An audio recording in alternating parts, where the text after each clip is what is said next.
May I please your lordship? My lord, I beg to differ. Tomorrow? Today, my lord. At 2 p.m. Today? At 2 we have, Very urgent, my lord. no, what is the urgency? Urgency is that, my lord, this player, he is a 10-year-old boy who is before your lordships. He has suddenly been, my lord, suspended from the game of table tennis, and he is a national ranking holder, my lord. His rank is No, is there any 58. tournament tomorrow? Tournament is from 16th, my lord. 16? 16th, my Okay, lord. we'll pass tomorrow. Tomorrow? Tomorrow? Tomorrow. My lord, there are some formalities to be followed for the tournament because all the window, my lord, nowadays what happens, my lord? This, my lord, selected these players who are going, my lord, the list has to be sent online and the window is open to a particular date. Thereafter, my lord, it closes. So, my lord, if it happens today, they can, my lord, take this precaution and, my lord, direct the All India, my lord, that Indian Table Tennis Federation to talk to that, my lord. When he was suspended? My lord, on 3rd of, my lord, August. Why you are so late? My lord, they waited for some time. They made communications to know the reasons for all these things. Tomorrow on priority basis we will take. My lord. No, wait, please. So, my lord, I draw your lordship with the indulgence to item number 17, my lord. Item number 17. My lord, supplementaries. Yes. My lord, little accommodation today, my lord. I'm from the respondent. Okay. Can it be on 7th or 8th of September, my lord? 8th of September. Okay. Mr. R.K. Batra and counsel for the petition are sought for an accommodation with consent from Mr. S.K. Potter, learned counsel for the respondent. Pustoka has sought for and agreed to by the learned counsel for the parties, list the case on 8th here. Company mission proceed. Obliged. 8th September. Obliged. May I please, your lordship? My lord, Mushal Mehta listing tomorrow, my lord. Subject? Subject, my lord, a transfer of land between interreligious communities, my lord. Normal course. Not an eviction matter. But We keep time for eviction matter. It is pending, sir, I think, since many days. Normal course. Monday, my lord. Monday. Normal course. Daily list. Matter of emergent nature is to be listed. Monday, my lord. Normal course. You get it listed. For motion. Item number 1. Yes, Mr. Sharma. Keep this matter for today for final disposal. As because lordship, against that so-called notice, they have submitted reply, but other documents are in their favor. So on that day, your lordship has find that by considering all those documents, lordship. Okay. Our reply has been already filed. Yes, lordship. Madam? Heard Ms. S. Roy, learned counsel for the petitioner. G. Hazarika, learned standing counsel, Revenue Department for the respond number 1. And Mr. H. Raman, learned additional senior government advocate Assam for the respond number 2, 3, and 4. Para. The petitioner has instituted this writ petition under Article 226 of the Constitution of India to assay a notice. Where is the notice? Notice is 27. Annexure 5, page 27. To assay a notice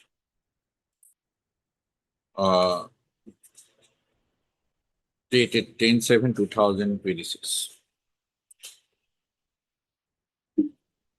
Served upon him. Served upon them. Petitioners, huh? Petitioners. Served upon them by the respondent number 3. That served upon the petition number 2. By the respondent number 3.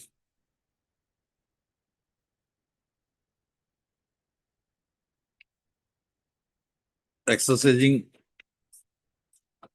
power partly under Rule 18 within bracket 2 of the settlement rules framed under the Assam Land and Revenue Regulation 1886. Full stop.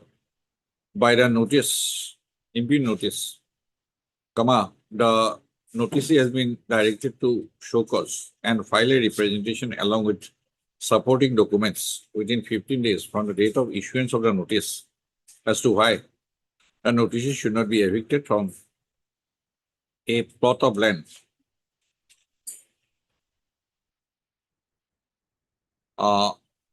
indicated therein. Full stop. A plot of government khas land, covered by Dag number 9 within bracket PT, situated village Alamganj, part 7,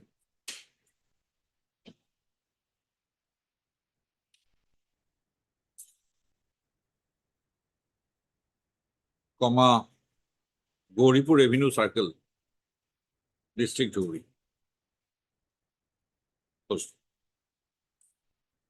It is further mentioned that in the event non-notice would file show cause reply stroke representation, the same shall be heard and decided in accordance with law.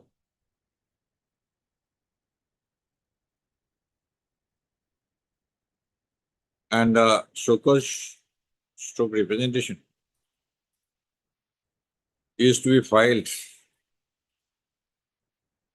at his office. Post op. Para. In the notice, it is mentioned that as per a report of the Circle Officer, Gauripur Revenue Circle, District Dhuri, Assam, it has come to the notice of the respondent number 3 that the petitioners, the noticee, has illegally entered into possession of government khas land of village Alamganj, part 7, without having any lawful occupation over the said land. Post op. Para. It is the case of the petitioners that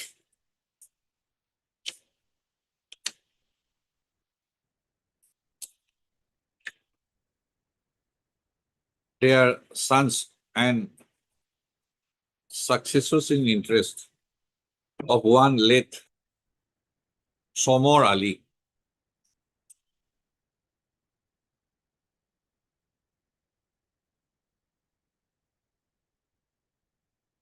full stop. As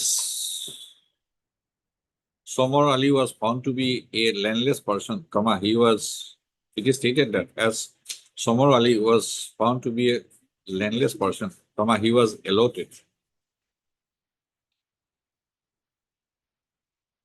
a plot of surplus land under sealing case number 1 within bracket capital D stroke Z full stop J full stop 70 stroke 76 75 that's 76 para 3 that's file over per day. And he was put into possession of the allotted land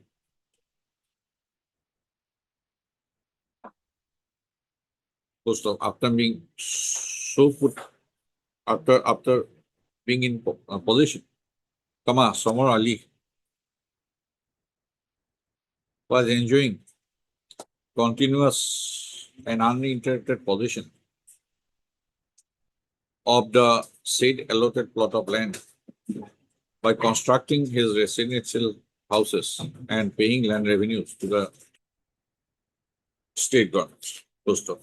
It is further mentioned that during the settlement operation, the settlement authorities conducted field verification and upon being satisfied that Somar Ali was in actual possession of the allotted land, issued an, what is this abandon certificate? Abonton. Abonton. Abonton. Abonton means allotment certificate. I thought that what is abandon? Meaning that you have to go out. Allotment certificate in his favor, which was recorded in land register number 2695, serial number 171475 on 12/1/1990. Post-op. It is further mentioned that his application for settlement of the ceiling surplus land was processed under the provisions of the Assam Fixation of Ceiling on Land Holdings Act 1956 and as per the Land Policy 1989. Post-op.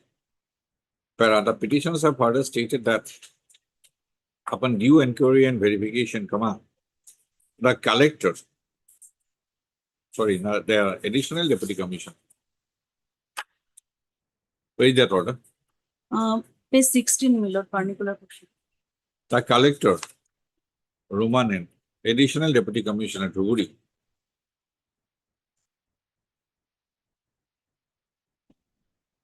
passed an order bearing number so and so. There are 5 orders. Dated 17/9/2014. Under section 17 within bracket 1 of the Assam Fixation of Ceiling on Land Holdings Act 1956, read with, and Land Policy 1989, approving settlement of a parcel of land of 2 plots of land, 1 or 2 plots of land, measuring within bracket 1 katha 3 lessa under new DAG number 11/26 within bracket corresponding to old DAG number 2 and 21 and Roman 2. 19 lessors under new DAG number 9/2025 within bracket corresponding to parts of old DAG number 2 and 21,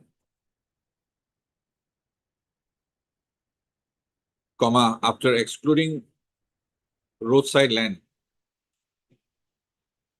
at Revenue Village Alongons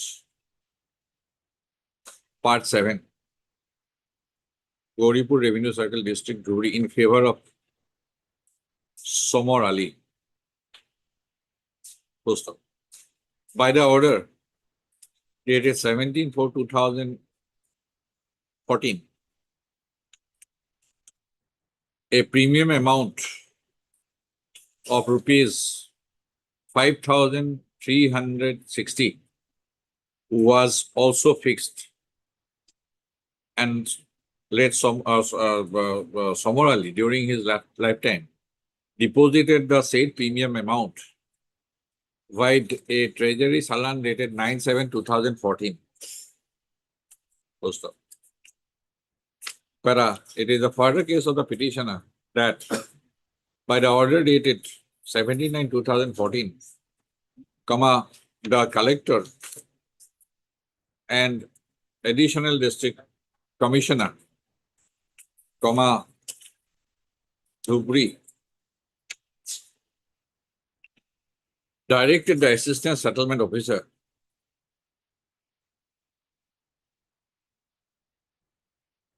Ruman and circle officer Dhumuri Revenue Circle to carry out the necessary corrections in the revenue records. Post-op. Pursuant to the order dated 17/9/2014, the revenue authorities had issued a periodic Hiras Patta number 32 for the two plots of land, namely one,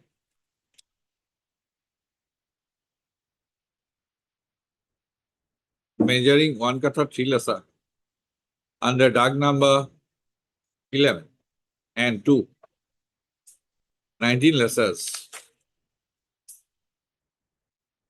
under dag number 335,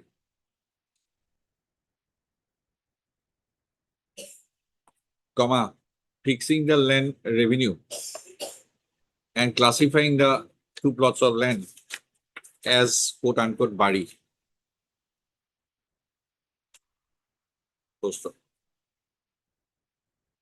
With the above projections, the petitioners have contended that the respondent number 3 would not have issued the impugned notice dated 10/7/2026, classifying the plot of land under dag number 9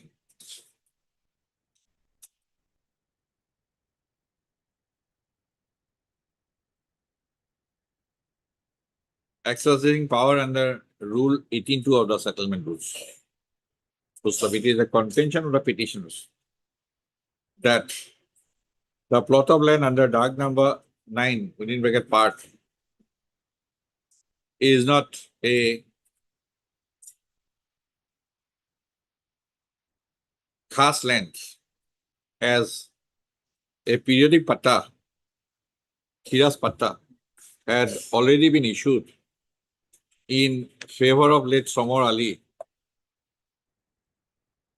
and the said plot of land has now been inherited by the petitioners, including the noticee, they being the sons and successors in interest of late Somar Ali. It is further mentioned that only because the necessary corrections in the revenue records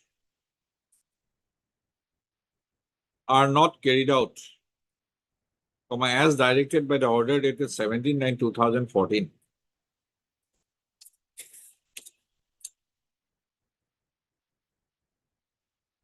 due to laches on the part of the respondent authorities,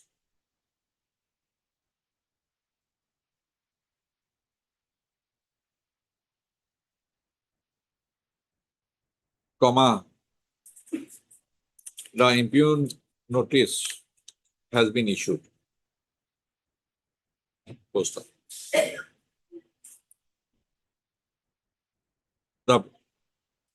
It is contended that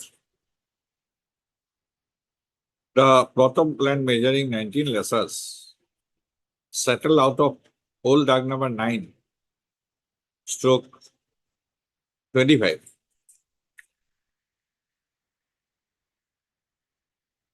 has not been assigned the new dag number 335 as per the periodic Hiras Patta number 32.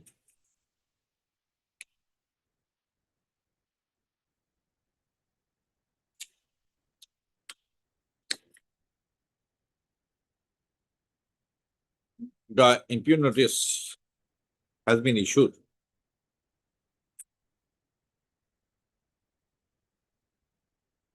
Whereas, in view of such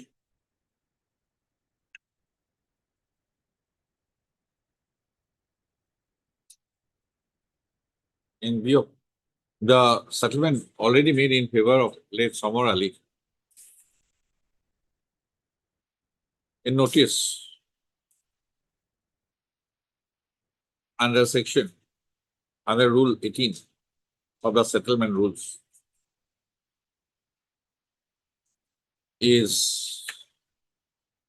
would be illegal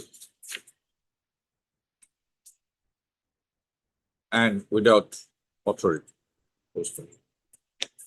Para. Mr. Sharma and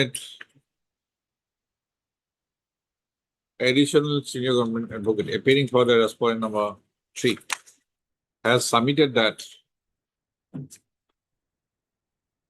in response to the impute notice dated 10/7/2024, the petitioners have already, the petitioner number 2 as the noticee has already submitted a reply on 18/7/2026.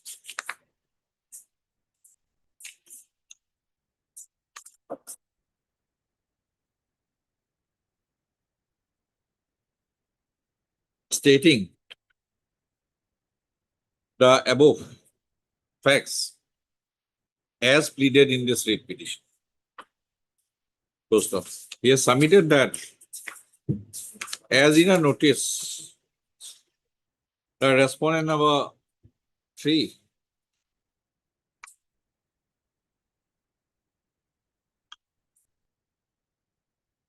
has mentioned that after filing of the show cause reply, stroke representation, the notice would be heard and thereafter matter would be decided in accordance with law. And as per the version of the petitioners, no order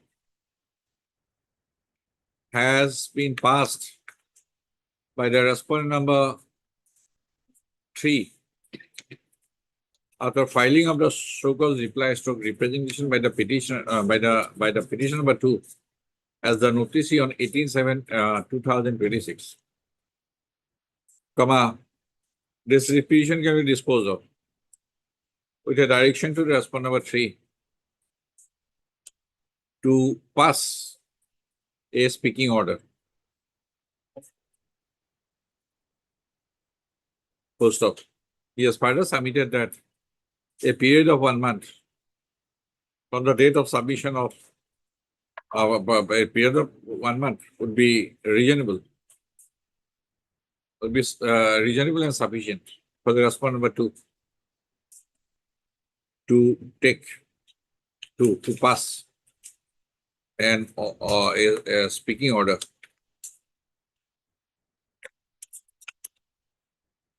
There, post of. Ms. Roy, learned counsel appearing for the petition has submitted. You want more?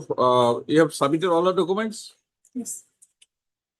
Ms. Roy has counsel appearing for the petition has submitted that apart from.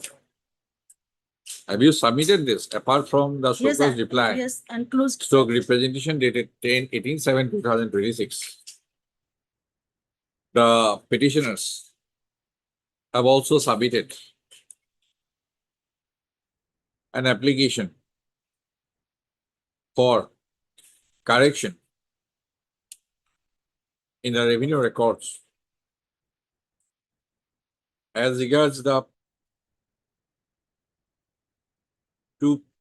plot of land measuring 19 lesas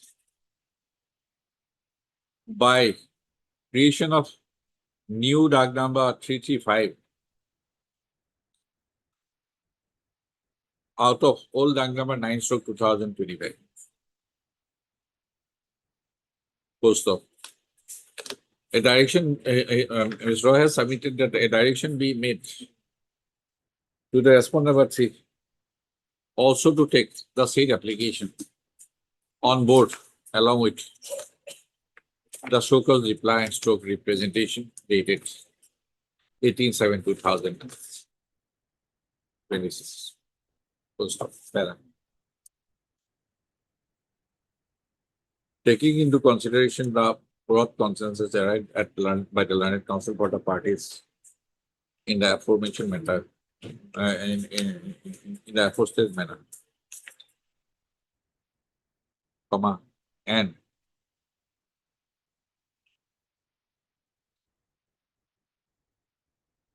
as it is submitted that the response number 3 is yet to pass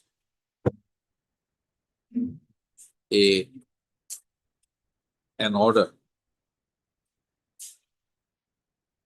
after submission of the Super's replying to representation dated 18/7/2026.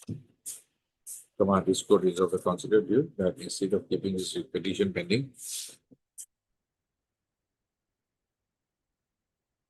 the petition can be disposed of with a direction to the respondent number 3 to take the Shoko's reply stroke representation submitted by the petition number 2 before him on 18/7/2026, as well as the other application dated 18/7/2026,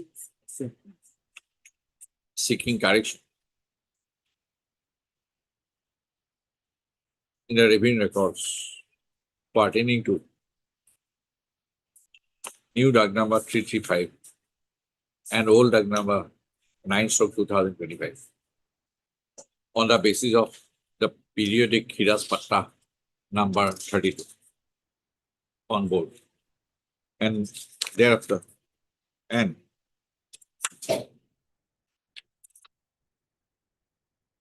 to dispose of the same and to dispose of the said to dispose of the Shoker reply stroke representation and the other application by way of speaking order within bracket S within a period of 1 month from the date of submission of certified copy of this order at his office by the petitioners. First, the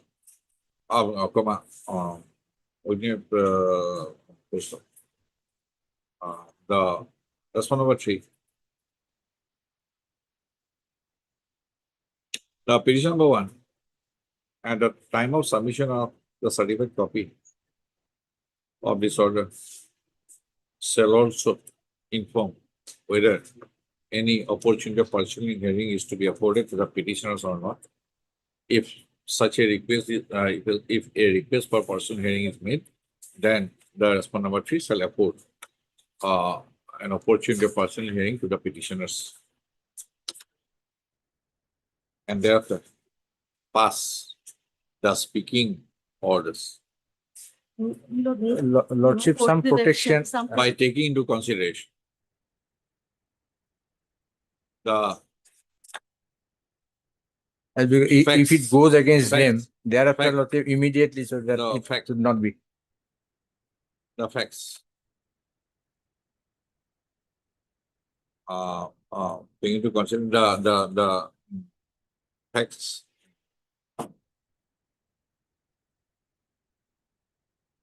The facts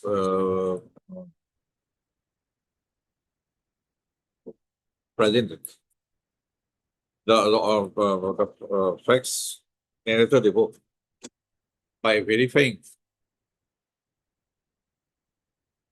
with verification of the records. We don't know. Lordship, but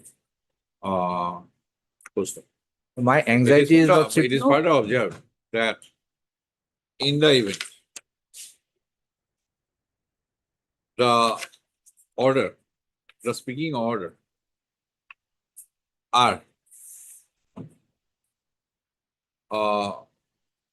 the speaking order to be passed, speaking orders to be passed are adverse to the interest of the Lordship. petitioners, then no consequential action should be taken Another 15 thereafter or for a period of 15 or 30 days as per your lordship's for a, pleasures. for a period another month, 1 month for a period of for a period of 1 month from the date of passing of such speaking order. Lordship. With the observations made above and directions given above, the writ petition is disposed of. There shall be no order as to come. Before that, एकदम second line of the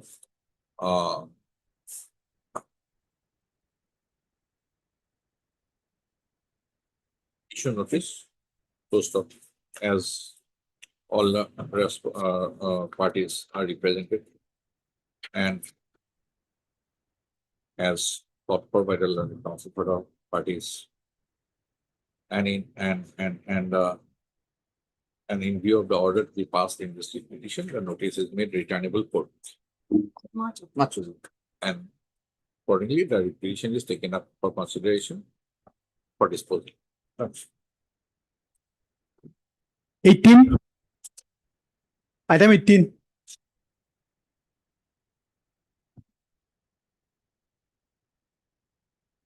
Yes, Mr. Kal. Lordship, probably this is a covered case by your Lordship's order. But Lordship, one thing is there, provision of filing appeal is there. Although revocation was rejected, One more thing, I have come across one Bombay High Court judgment, division bench, or Delhi High Court. Lordship,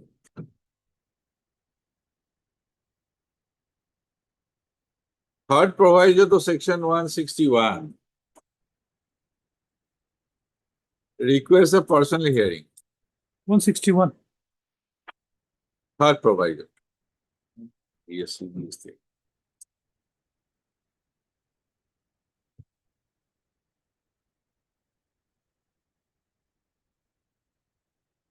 Or otherwise, what is the date of the order? 16th. My lord. You have time or not? Yes, he is a time. In time, my lord, that No. For filing appeal. it is time, but my time is there, my lord. No, But just I'm asking. yes, my time is there. Time was there. Time is there. My It's from 16th. How? 17/5/2026, the order was passed. 7-5. 7/5, page 23, my lord.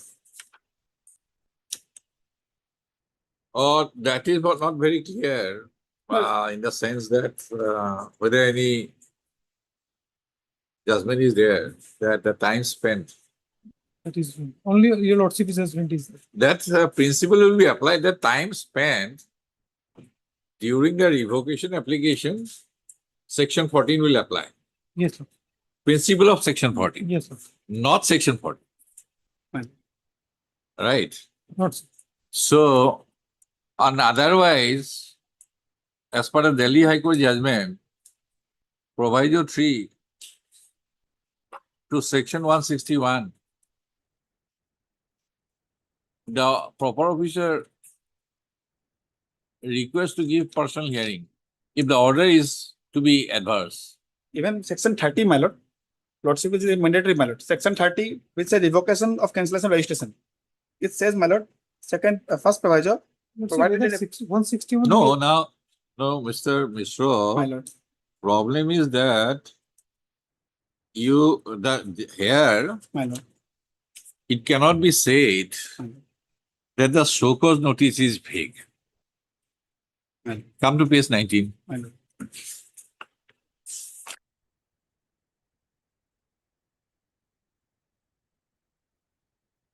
My lord. It is not, cannot be said that notice is vague like others. Yes, Lordship.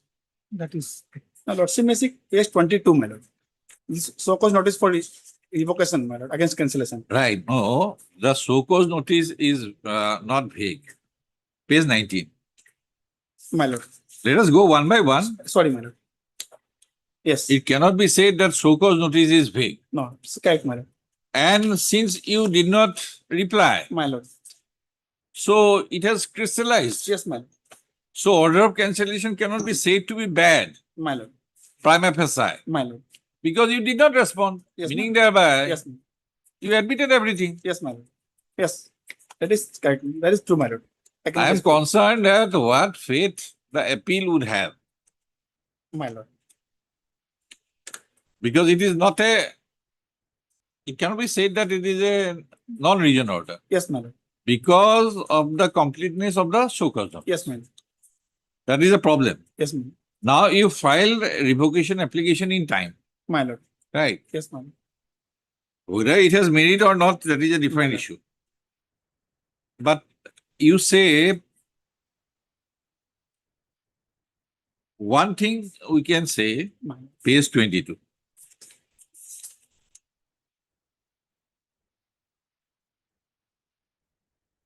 Oh, it is 161.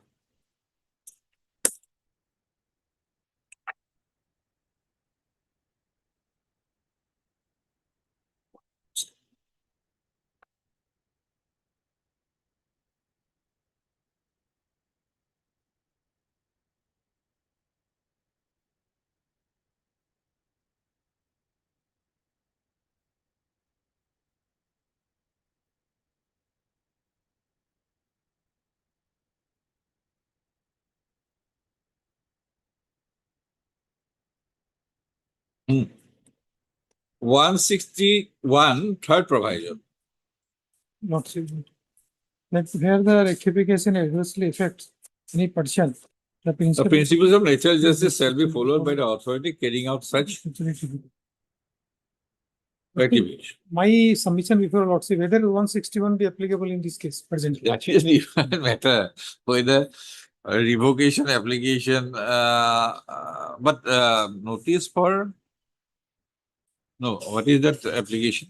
If lordship, may kindly see section No, 30. no, just a moment. My lord. Page 21. My lord. This application is under what? Section 30, my lord. Section 30. 30. Okay, okay. 30 Okay, says just a that minute. hearing has to be there. Just a minute, just a minute. No, so many provisions are quoted every day. I get confused. 30. As may be prescribed.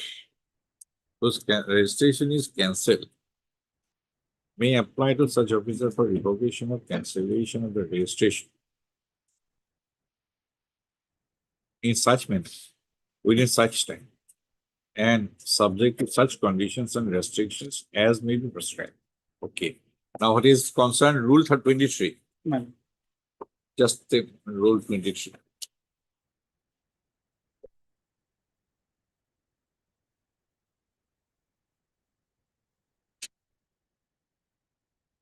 Rule 23.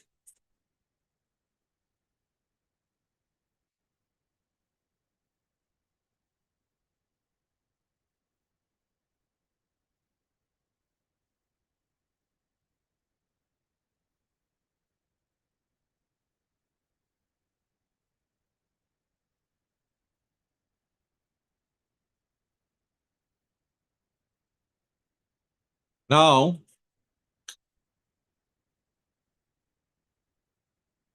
have you furnished all returns? Yes, ma'am.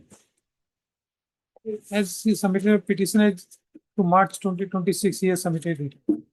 Mars. But my only difficulty is that my return was submitted after filing of revocation, after rejection of revocation.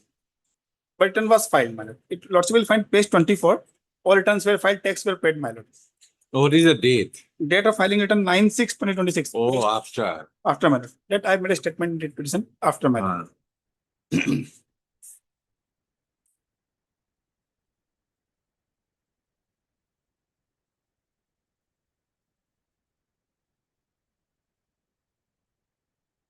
Now,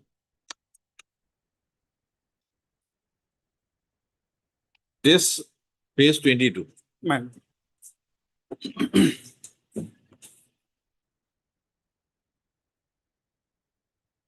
You were given two options. My lord. If you fail to furnish a reply within the stipulated date, Hmm. that is not there. my lord. or fail to appear for personal hearing on the appointed date and time.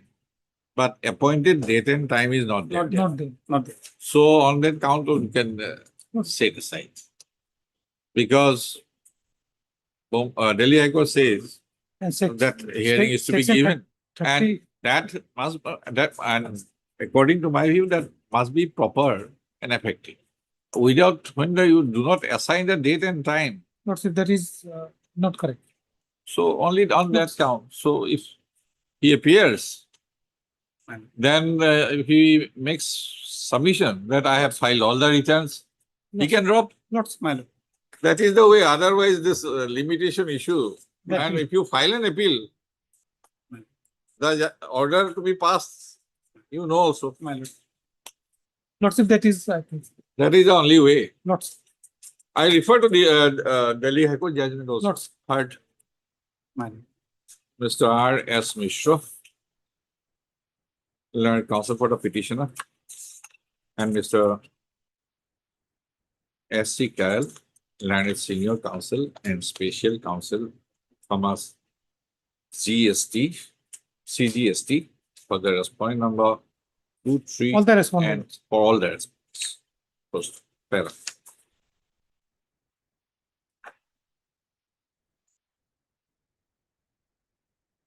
Please take your seat. The petitioner is a registered SSC under the provisions of the Central Goods and Services Tax within bracket CGST Act 2017, and on filing of an application, he was provided GST registration number. Page 8 আছে না certificate কোন পাশ চাই লব page আছে 17 or 16 17 18 or on 20/09/2017 with 1/7/2017 as the date of liability. Close stop. Para on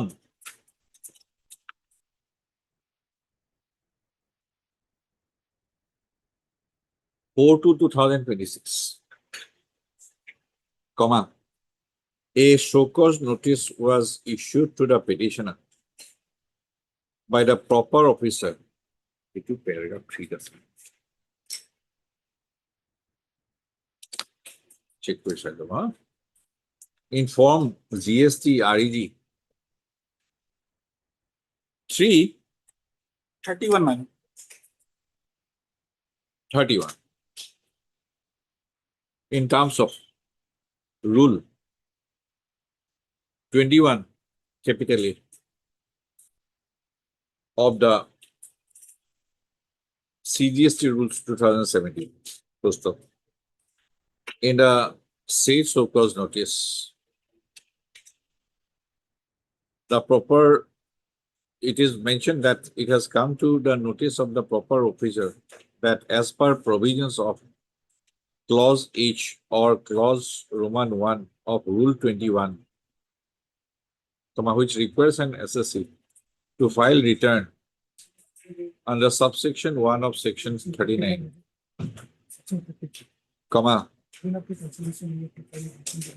the petitioner SSC did not furnish returns for a continuous period of 6 months or for a continuous period of 2 quarters. Full stop. Such failure, it is mentioned that such failure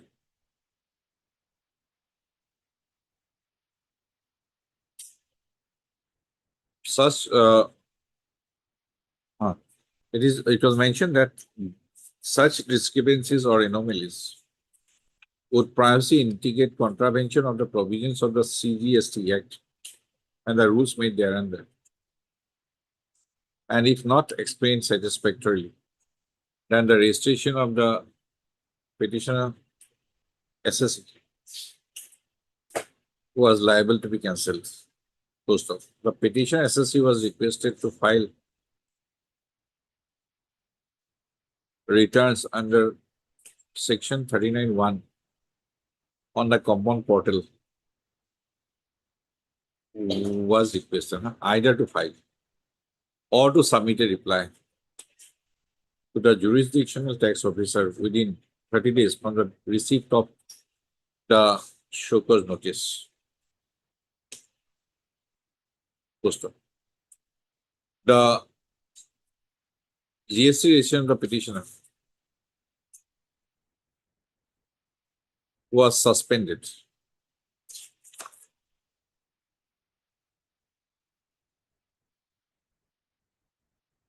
Suspended Yes, my lord. Ah. Sheet number with 3. effect from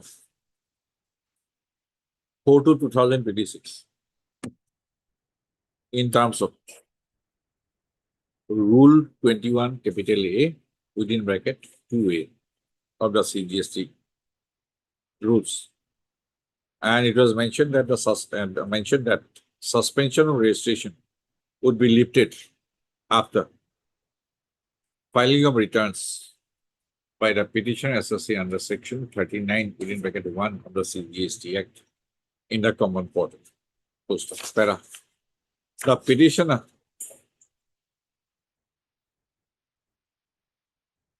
failed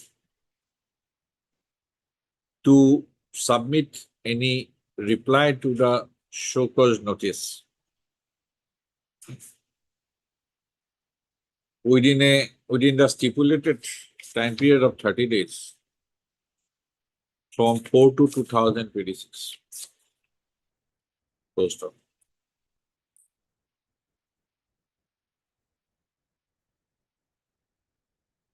Thereafter, the proper officer passed an order of cancellation of registration on 16/3/2026. In view of failure on the part of the petitioner SSC to submit any reply, as well as and stroke or failure to submit the returns in terms of section 39(1) of the CGST Act in form GSTR-10. Full stop. Para. Agreed by the order of cancellation of registration dated 16/3/2026. The petitioner submitted an application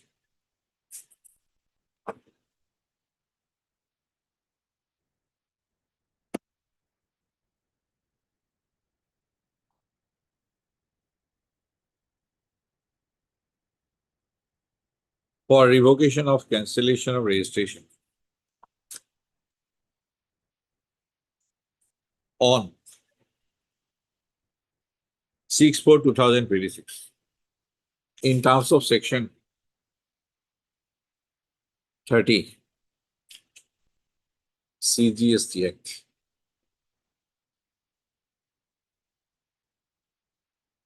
Those.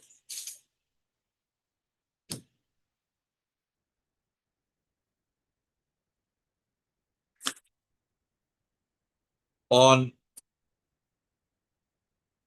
registration of the revocation application as application reference number page 22 AA the apply plus the 3P. The proper officer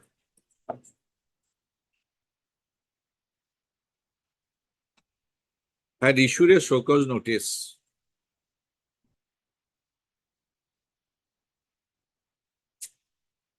on 20/04/2026, observing that all government dues were not paid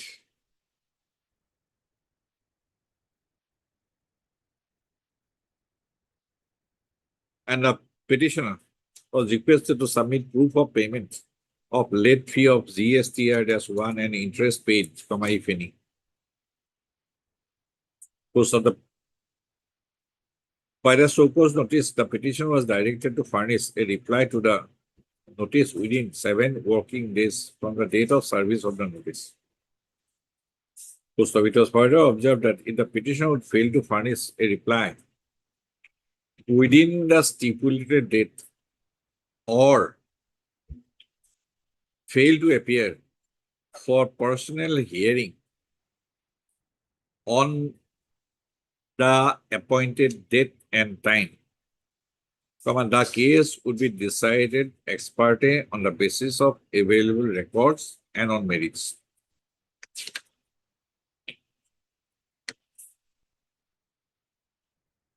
Full stop. The petitioner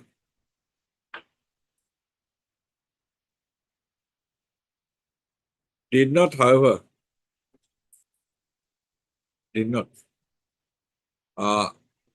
furnish any reply to the so-called notice dated 20/04/2026.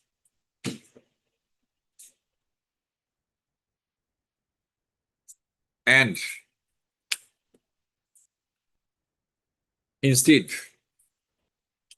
had opted to file the returns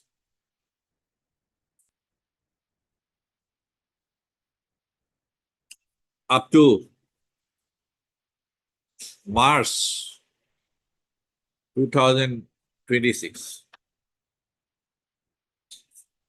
which were filed on 9/6/2026, which were filed, opted to file the returns. Post stop. The petitioner submitted the returns up to December 2025 on 6/4/2026. Check. Please. Page 29.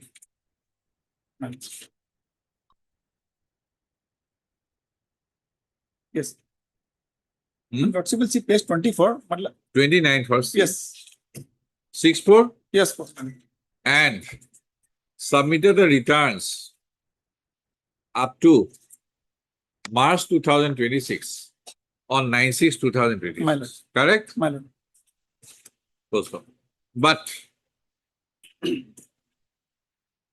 in the interregnum, the proper officer passed an order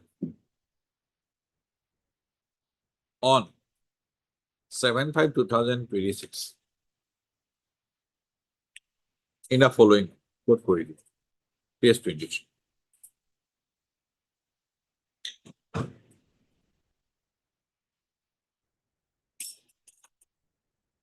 Para.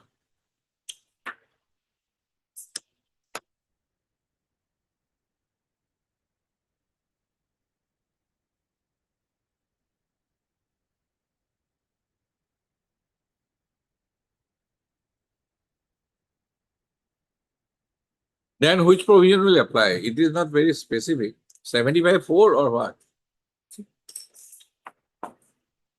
75(4) is on 73/74. Again, my demand. My lord. That is 75. 75 will not. That is different.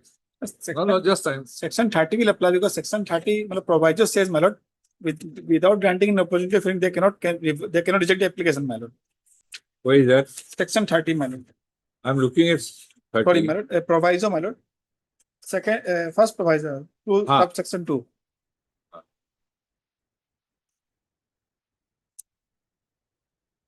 Para. At this juncture,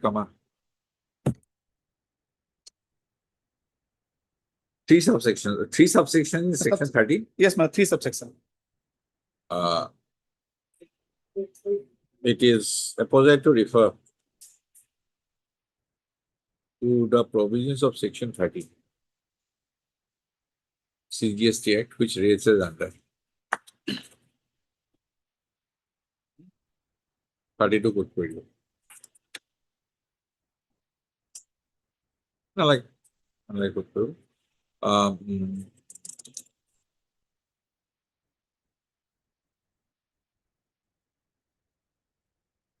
123, Rule 23.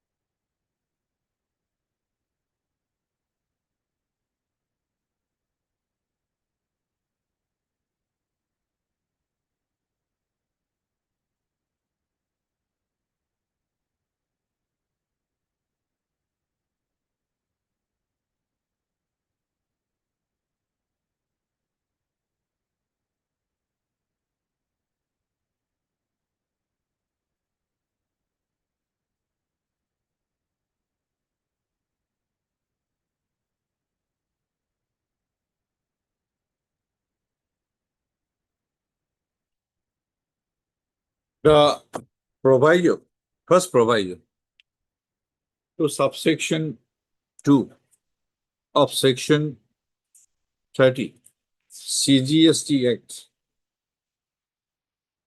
has provided that an application for revocation of cancellation of registration shall not be rejected by the proper officer unless the applicant has been given an opportunity of being heard.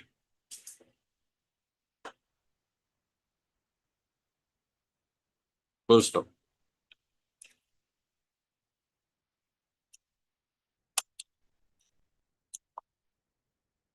By the show cause notice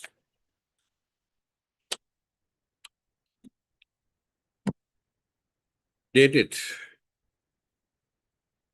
24/2026. No, opportunity. An opportunity of being heard means a proper and effective opportunity of being heard.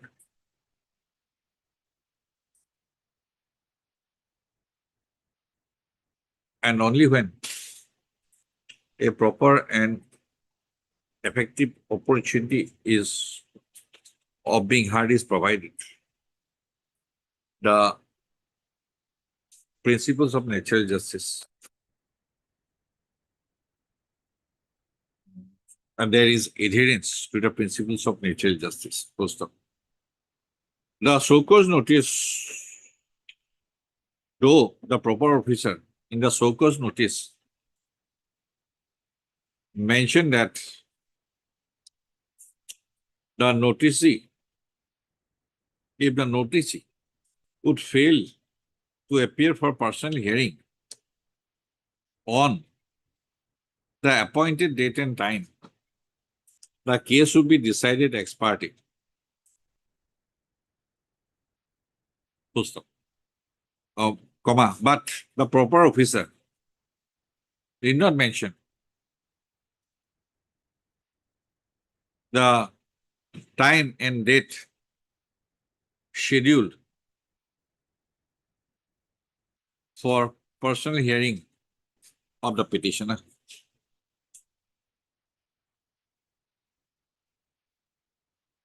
Full stop.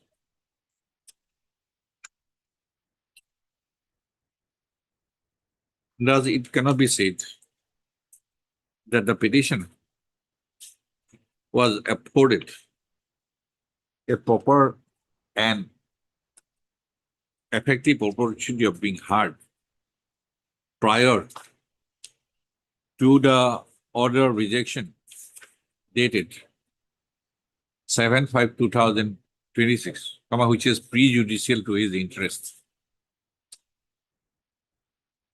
Full stop. Para. For the I have to go.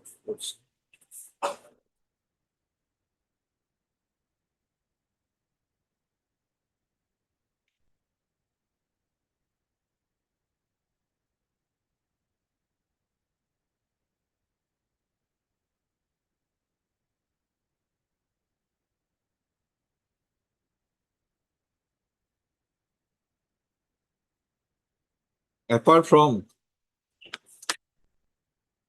the impugn order,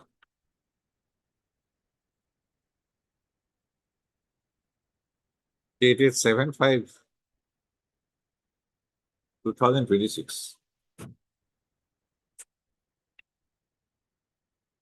on the para. A perusal of the above extract of the impugn order dated 7/5/2026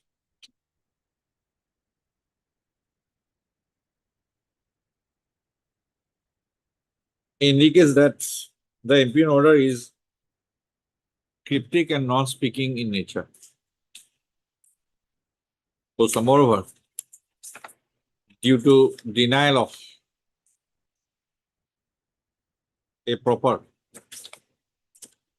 and effective opportunity of being heard, denial of a proper and effective opportunity of person hearing by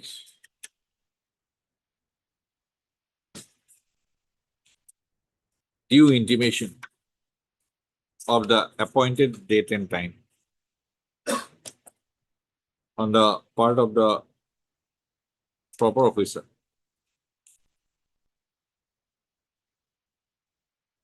Before passing of the adverse order, the impugn order is not sustainable in law and is liable to be set aside and passed. Post of it is accordingly set aside and passed. Post of with the setting aside and passing of the order dated 7/5/2026, the proper officer shall proceed from the stage of show cause notice by informing by issuing a notice for personally hearing to the petitioner, where in Mr. Bakal, Not, in his email, not, huh? My lord.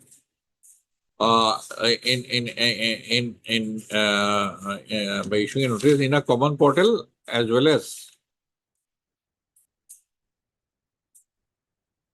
by uploading it in the common portal as well as by sending it to the email ID or account, email ID. email ID of the petition.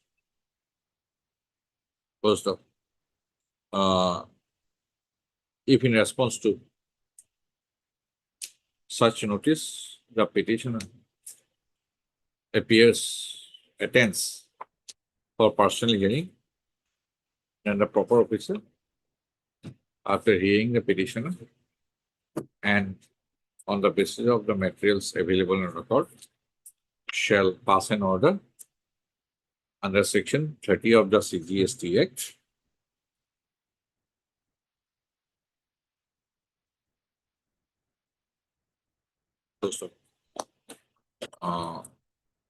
with the above direction. Verification is disposed. No, chief. Anything to be added? No, chief. Chief, if your lordship going to deep in the matter, probably petition will be under difficult. Huh? Petition will be under difficulty. Huh. If he goes for appeal, he will be in difficult Lordship, Patna High Court has also held in favor of the department. because That is strict, unlike Arbitration Act, lordship. it is not no authority that the time period Can be condemned. can be condoned. Much of it. If any revocation, because in Arbitration Act, the time spent for revocation application It is. is specifically and statutorily excluded. But in CGST Act, it is not there. It is not. So that is why I have held that principle will apply. That's, But if it is a useless exercise, may then not be. much of. Much of it. Much. Third matter for hearing, items 2 to 8.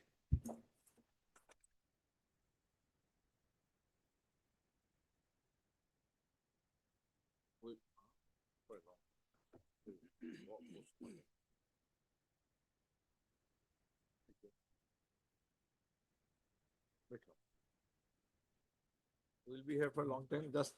Mr. Dutta. Lordship, I have prepared a very short, my lord, written argument, my lord. Only on 2 points, my lord. First one is on composite negligence. Short, written argument running into how many pages? My lord, it's 5 pages on. That is not short argument. And my lord, on the point of, my lord, My order judgment will 41, be rule less than 33. that. Order 41, rule 33, my lord. And so, my lord. Give just- any authority, it is there or. Yes, yes, I have bring 3 authorities, my.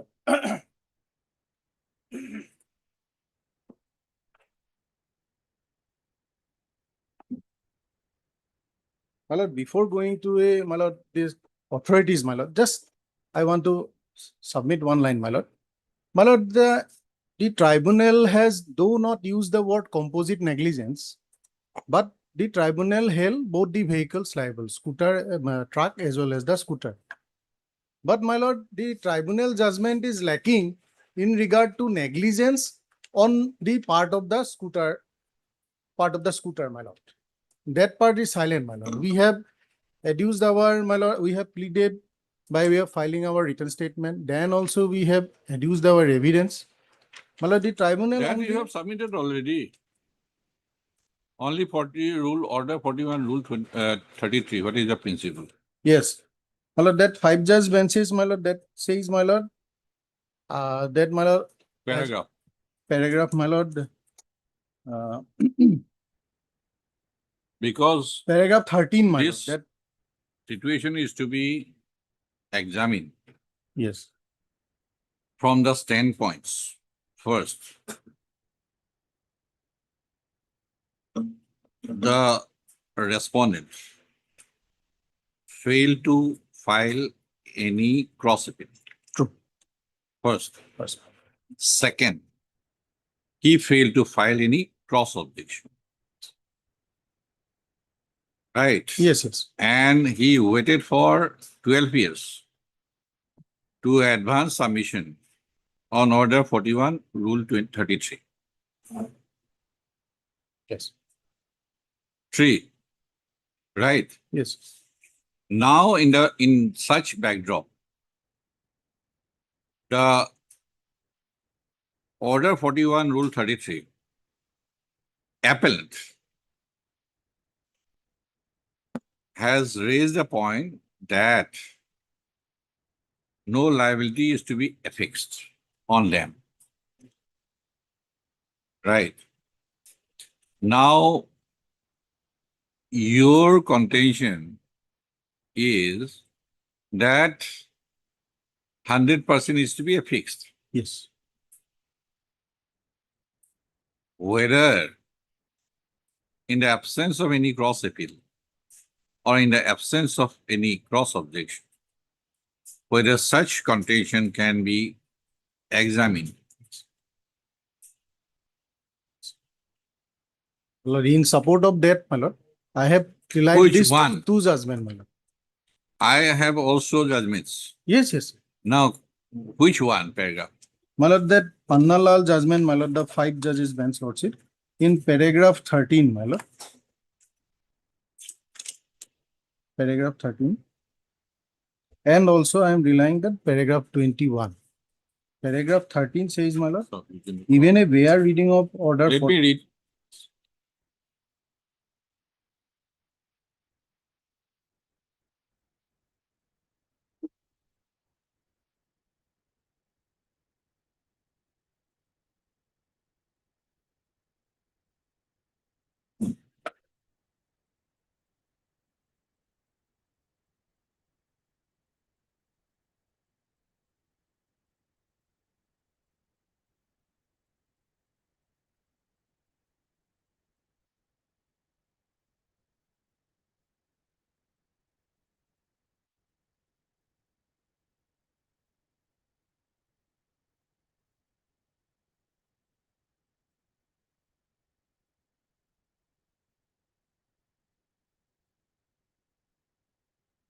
Okay, 13. Then, And my lord, 21, my lord. There, my lord, the Privy Council judgment was, my lord, not appreciated, my lord.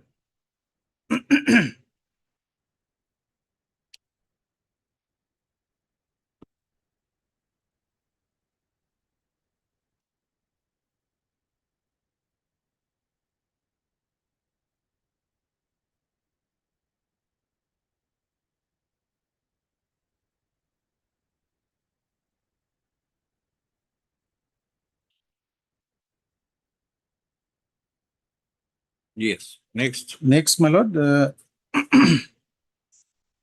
my lord, Dhingra judgment, my lord. Imran Lord Dhangir Angir. judgment, my lord. Dhangir judgment, my lord, paragraph 16, my lord.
Yes, Yes. So, my lord, in my case, my lord, the scooter was moving ahead of the truck. Scooter was taking right turn.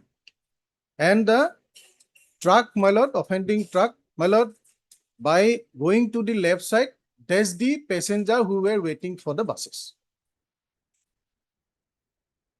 So there, my lord, my lord, my respectful submission is that, my lord, the learned tribunal, my lord, it is true that the accident was there and there was an involvement there. It is in that the FIR scooter name is there and the truck, both vehicles are named in the FIR. But when in regard to the negligence part, my lord, that part was not properly dealt with, my lord. That is my respectful submission, my lord. where is Mr. Batra? It's in court number 10.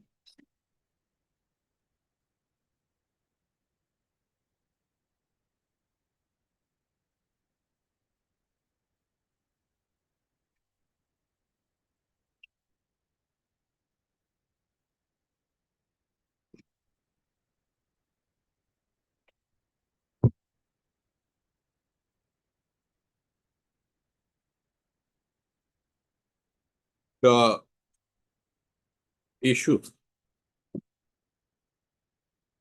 which has arisen for consideration is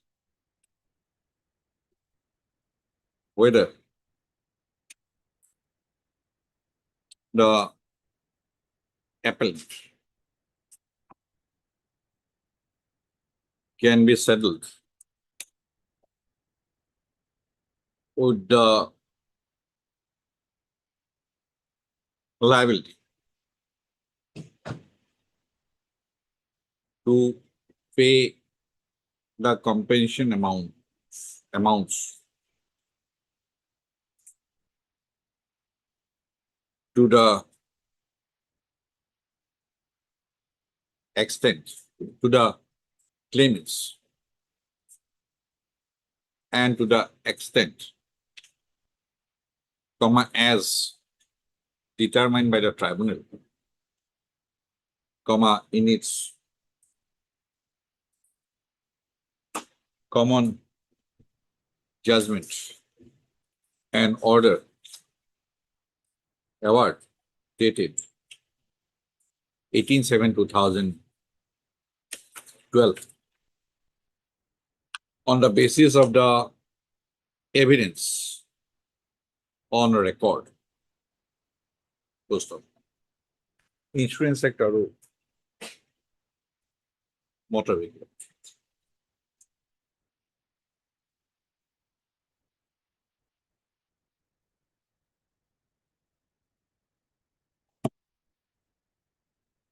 Para.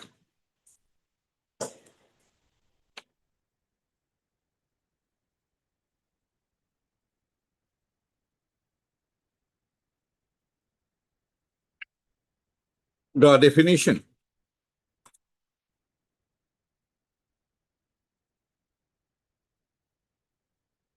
of quote unquote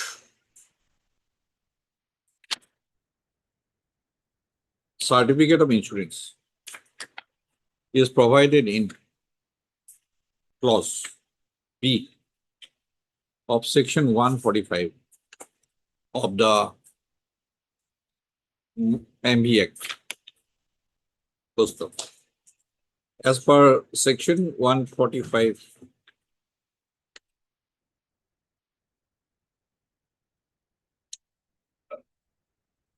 B, quote, certificate of insurance means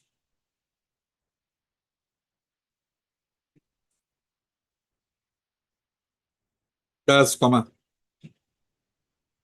a certificate of insurance includes a cover note.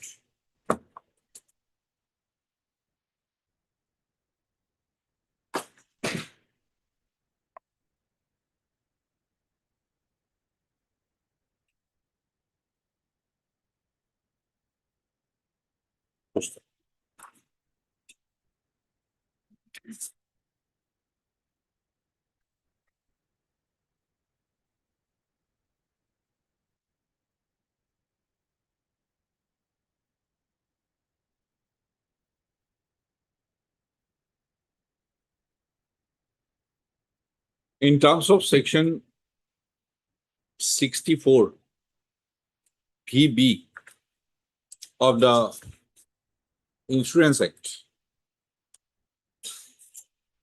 comma, 1938, comma, the risk on the part of the insurer commences on receipt of payment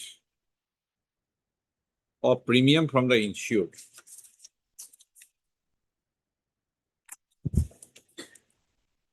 Full stop.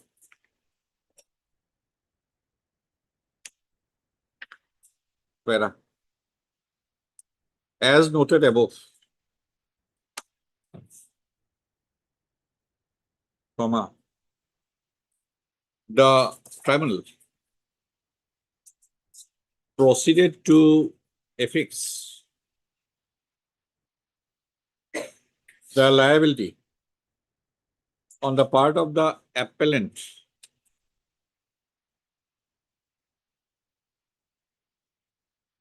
as the insurer of the offending truck on the basis, 2001 2 GLT 34.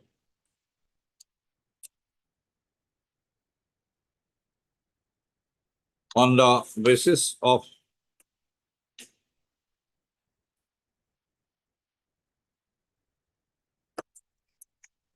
a decision of the Honorable Supreme Court in Oriental Insurance Company Limited versus Thoram Chand, 2010 15 SSC 141, and a decision of this court in the case of National Insurance Company Limited versus Ashoka Das and others, 2001 2 ZLT 34. Post. Para. At this juncture, comma, it is relevant. It is apposite to refer to the decisions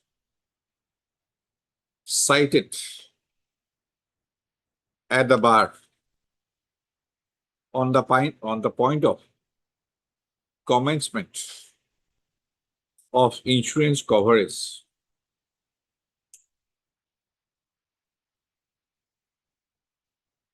including forum san supra and yes, Osoka das supra.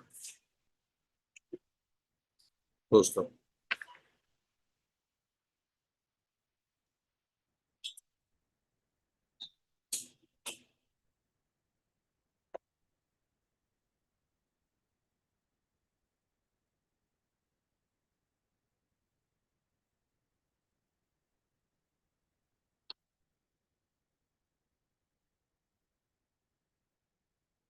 In the case of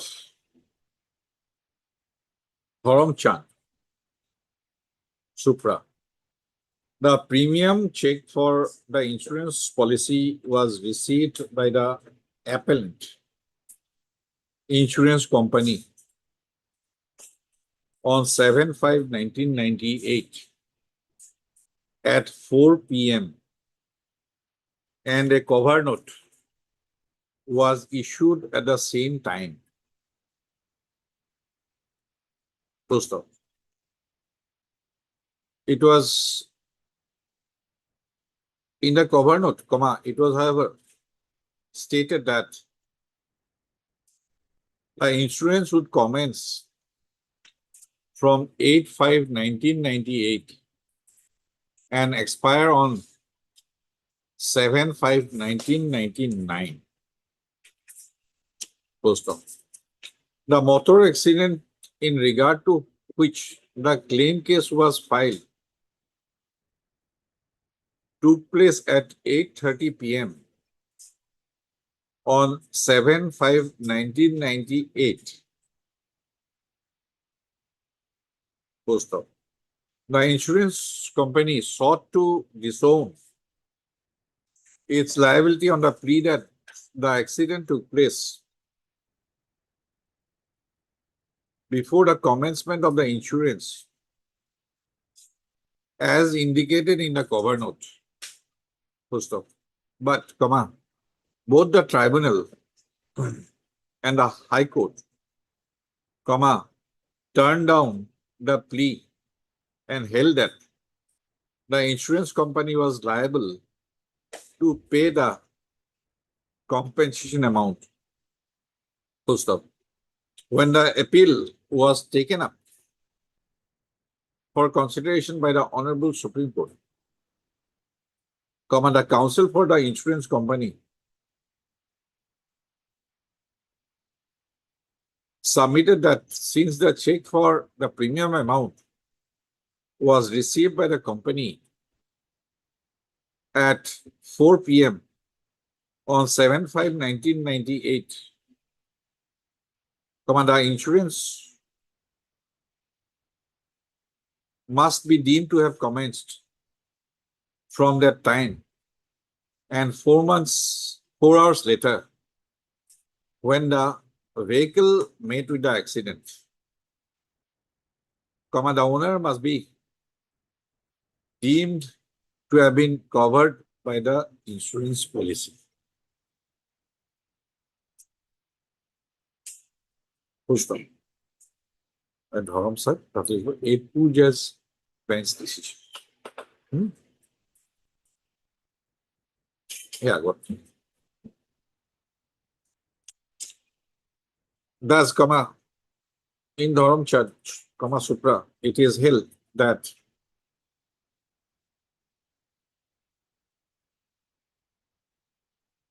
as in the as the cover note. Oh no, what emerges from the decision is Dharam Church is that as the cover note was issued at 4 p.m. on 7/5/1998, the insurance coverage must be deemed to have commenced from that time. And therefore, the motor accident which occurred after 4 hours therefrom at 8:30 p.m. on the same date, the insurance coverage was deemed to have commenced. There was insurance coverage for indemnifying the owner of the vehicle. Full stop.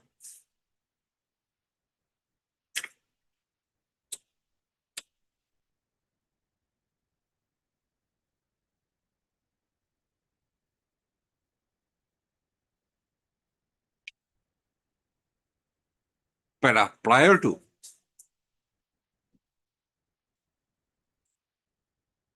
the decision in Thompson Supra, decided on 27/8/2010, there was a 3-judge bench decision in New India Assurance Company Limited versus Rakesh Talwar, 2009 SCC 229.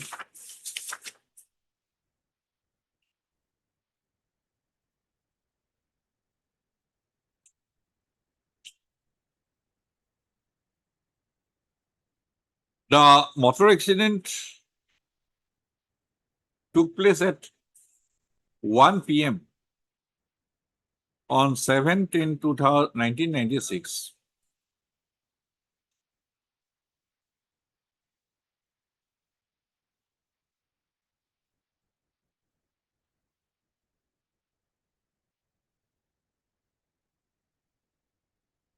An appellant insurance company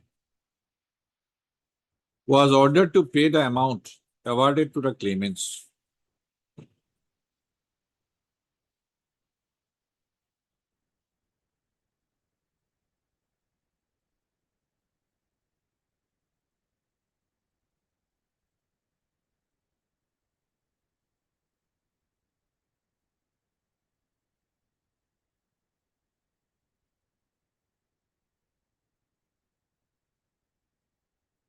Poster.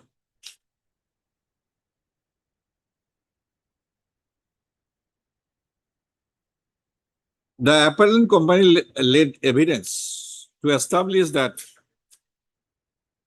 the insurance policy was actually issued at 2:30 p.m. on 17/10/1996. Poster. Such evidence laid by the insurance in the proceedings before the tribunal remained uncontroverted so far as the respondent insured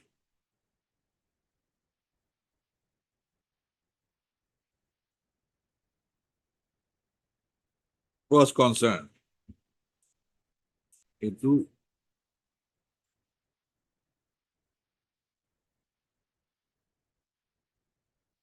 Prior to আছিল ন prior to Thompson এইখিনিতে বেলেগ এটা হ'ব এইখিনি থাকিব এইটো next পেয়াৰত আহিব ন The Honorable Supreme Court, following the earlier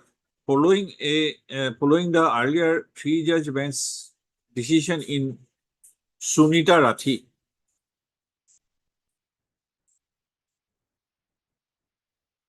had held that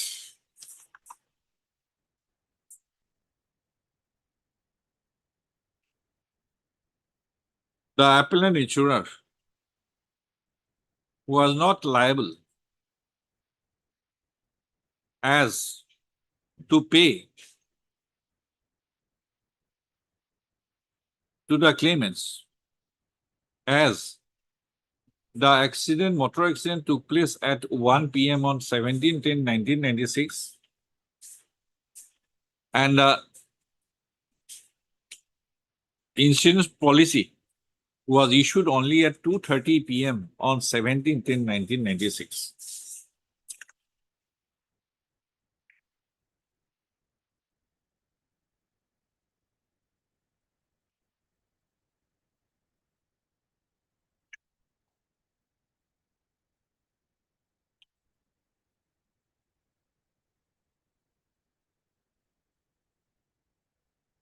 It ahead from 3 years bench station, prior to Paramsan.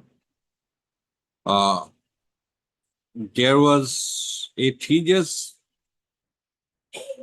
bench decision in Oriental Insurance Company Limited versus Sunita Rathi and others, 1998, 1 SSC 365. Full stop. In the said case, the motor accident occurred on 10/12/1991 at 2:30 p.m. Full stop. It was only thereafter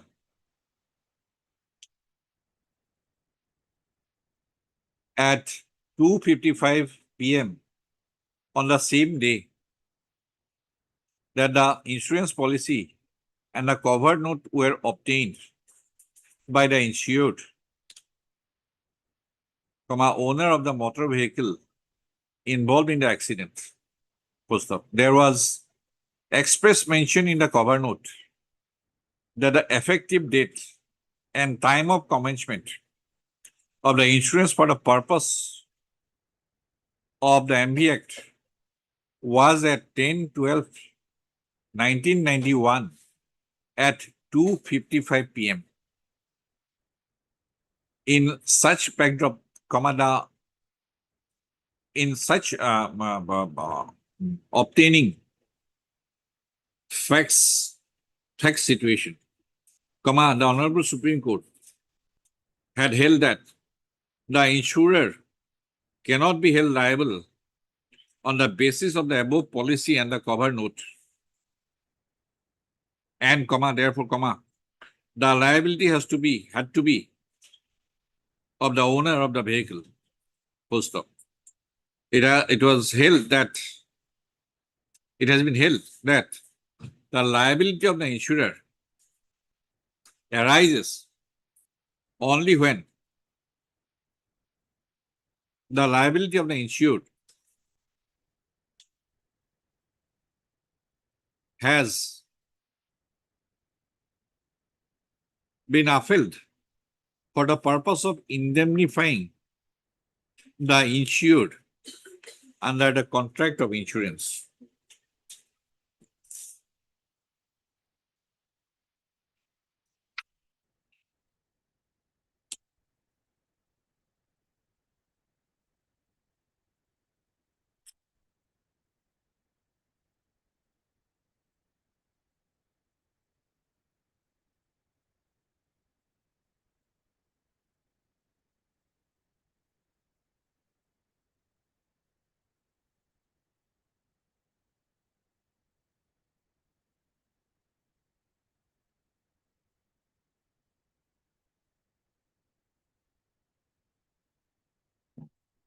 In another,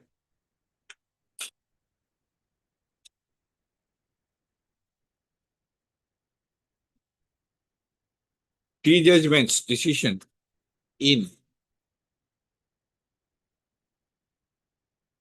New in India Assurance Company, Bangalore versus Karimun Nisa, 2009, 16 SSC 241.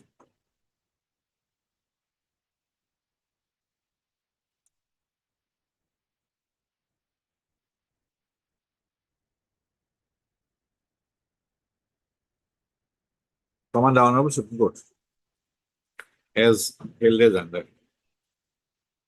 Para 2, 3, 4 portfolio.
The dispute which arose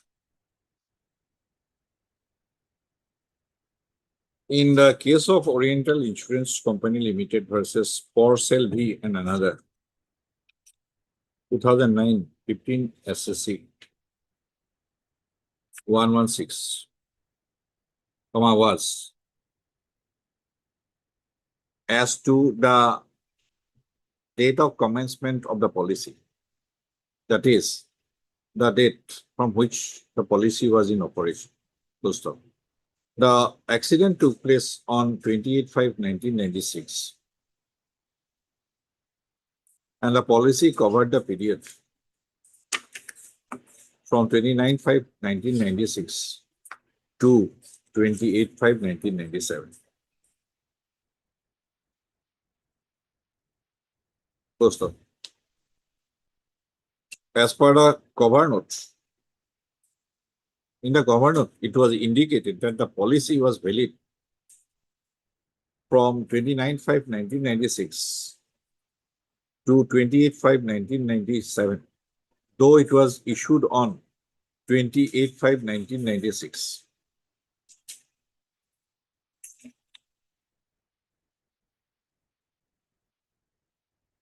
Full stop. In view of such evidence on record,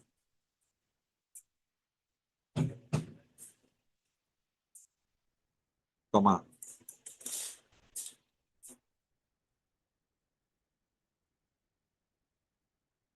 the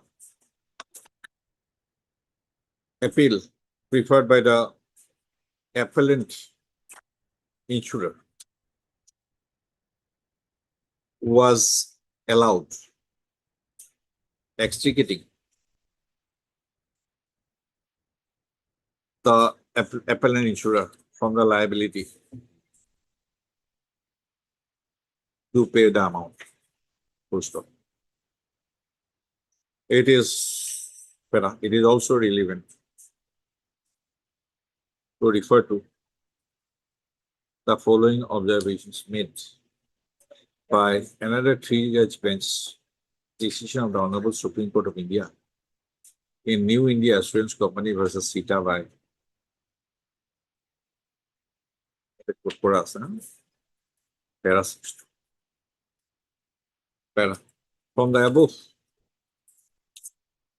decisions, from the above authorities, it is evident that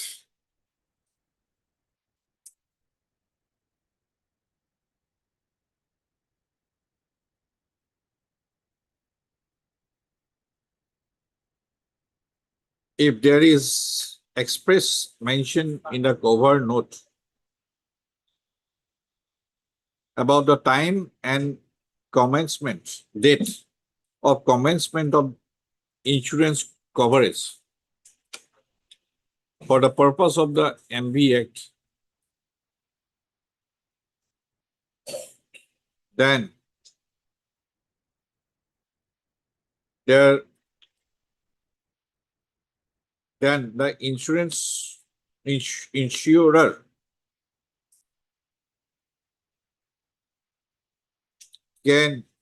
is liable only from the time and date as mentioned expressly in the cover note, and it is not liable for any accident which occurred at any time anterior to the time and date of commencement, and the time and date expressly mentioned in the cover note. Post up. Para. Reverting back to the facts of the case in hand.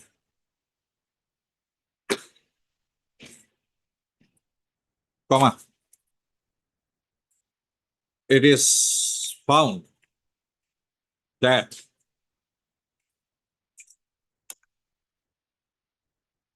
on behalf of the appellants,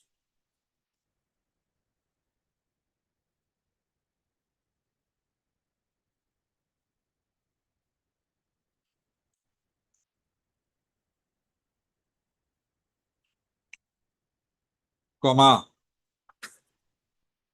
green screen football.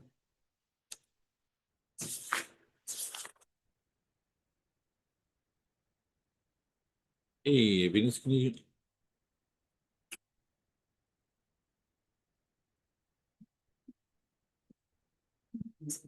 We can say insurer or something.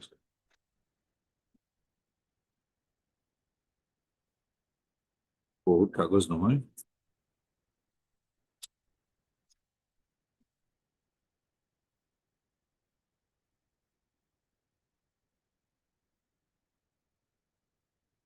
Policy এটা পাবই না।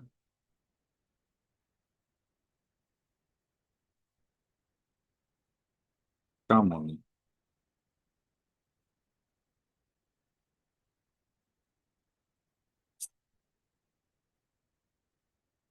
Policy এটা পালো কিন্তু I finished to পোৱা নাই।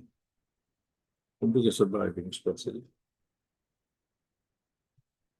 এই ইন্সুৰেন্সৰ মানুহকেইটা এখন দেখা পাইছিলো।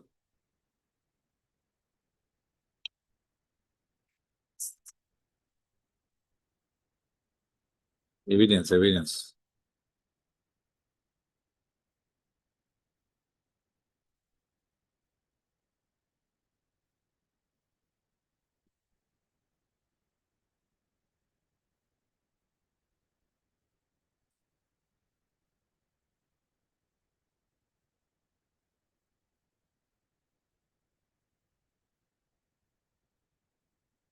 আৰু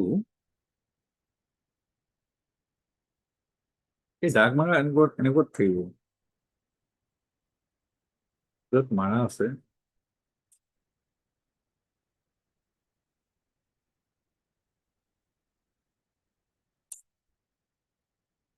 এইটোত নাই নেকি?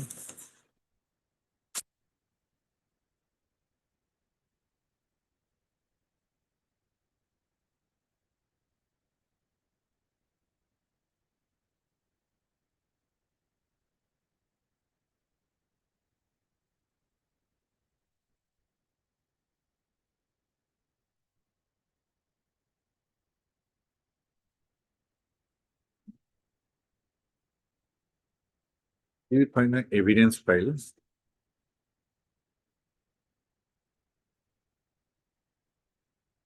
What are those missed cases along with the appeals? Any idea? There are so many substitution applications. ma'am. Exponent number 2 is expired.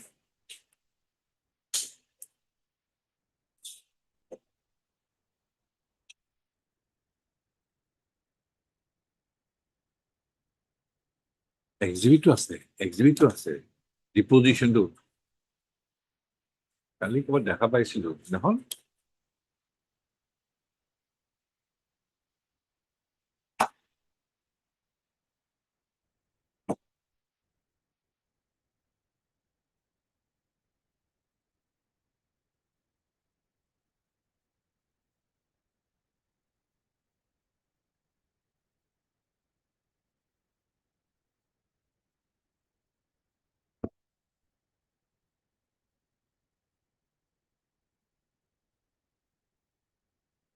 নাম কেইটা? নাম কেইটা? নাম কেইটা?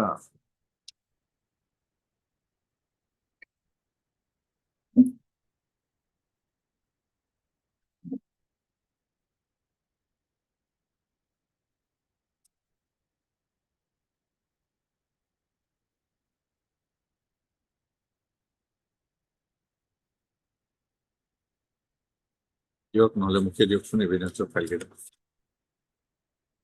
মোকে দিয়ক।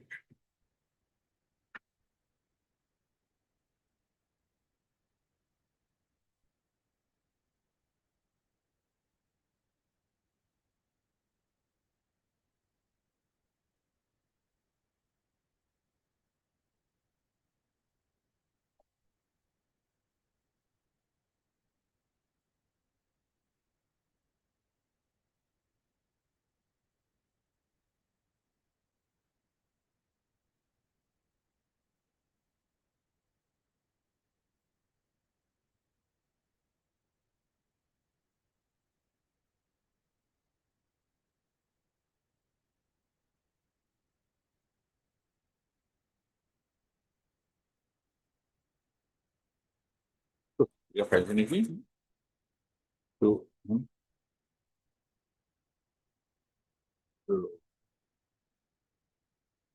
গোটেইকেইটা একেলগে দিছে।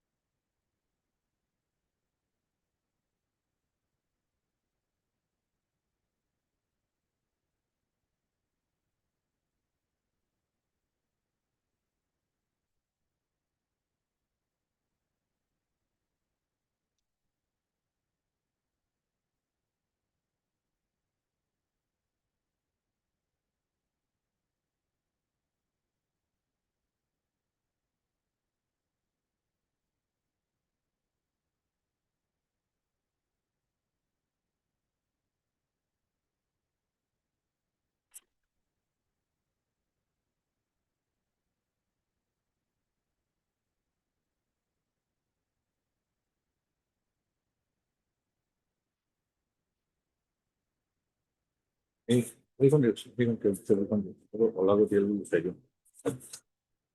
অলাগতিয়াল বিচাৰি দিওঁ। তেতিয়াহ'লে ওলাব, এনেকে বিচাৰি থাকিলে নোলাব।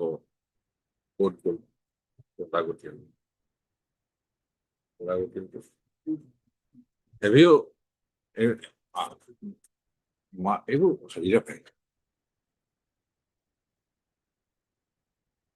চাওঁ সেইটো চাওঁ।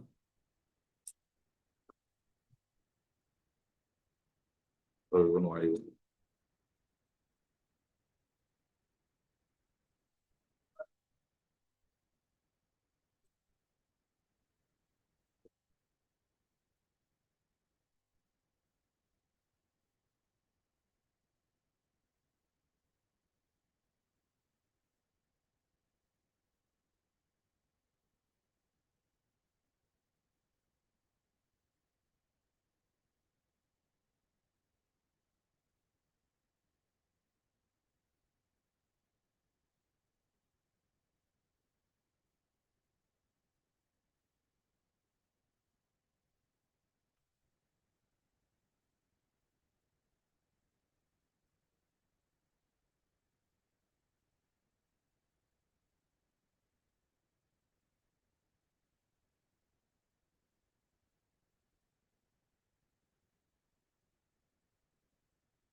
এনেকে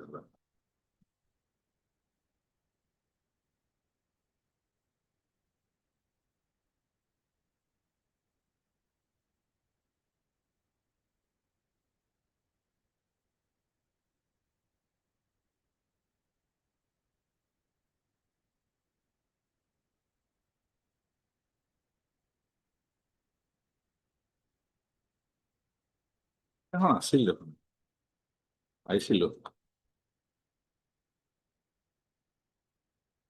Anybody has marks? Your evidence? Your testimony? My lord, evidence is, I'm not finding it very difficult for me to find out in the court. my lord, it's page 13, my lord. Don't cite I from took- don't cite from No, no, my lord. judgment. No, my lord, from the trial court reports. Which one? Please extract it. MSC appeal 113 of 13, my lord. Mohan Sekia, 113 Yeah. oblique 2013. MSC case number 244 of 2000. It is with me. The running page will be, my lord, 13 and 14, 14 and 13, I believe. What are your witnesses' names? Nirmal Das was the witness examined, my lord. Huh? Second one. Apurva Kumar Phukon. Nirmal Das and Apurva Kumar Phukon, my lord.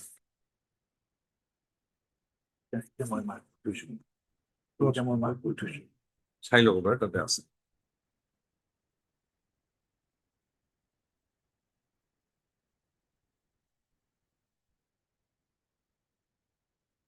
My lord, I can furnish a copy, my lord. Yes, if you have evidence, please.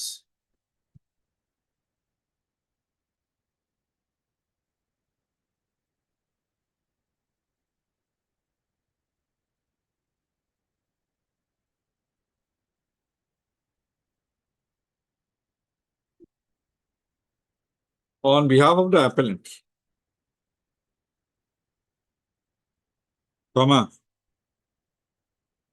one development officer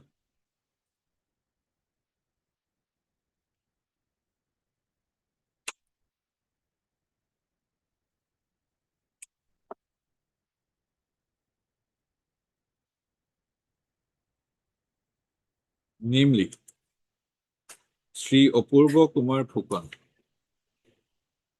and a branch manager of Gulaghat branch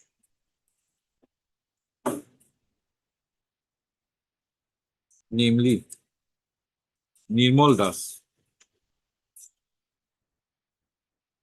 had testified and exhibited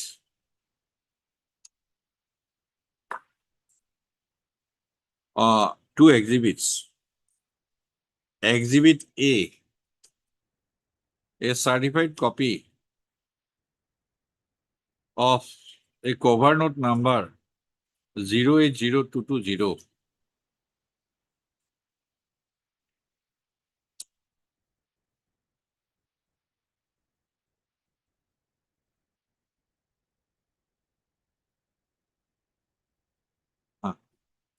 one exhibit. Close the.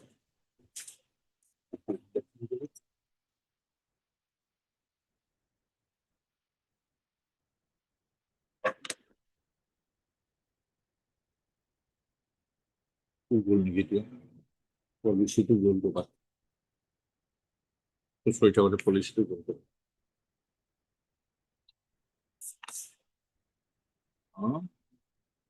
মানা আছিল তো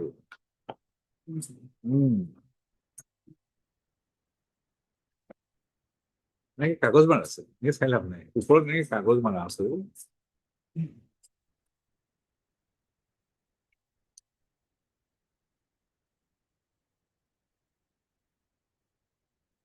First of India testimony, the said witnesses had deposed that the witness Apurva Kumar Phukon,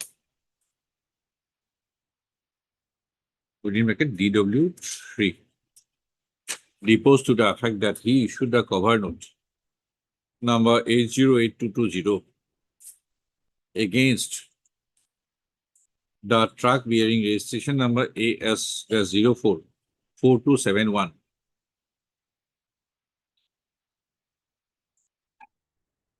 And in the cover note, he mentioned the date of commencement of insurance coverage. Date, time and date of commencement of the insurance coverage as 6 p.m.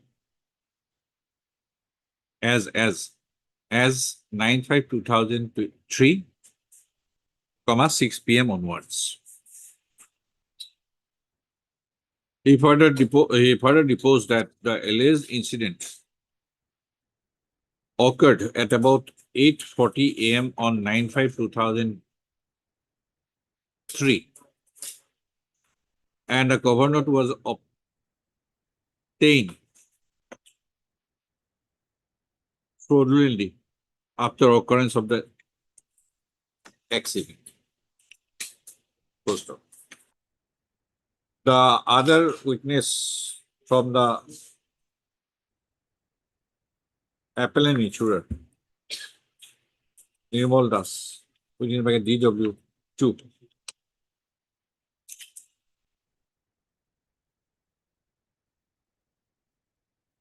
Had deposed in similar lines. Post of the cover note was a certified copy of the cover note number 080220 was exhibited as Exhibit A, and the time and date of issuance of the cover note therein was exhibited as Exhibit A within bracket 1. Post. On perusal of Exhibit 1 and Exhibit 1 within bracket A, it can be noticed that the cover note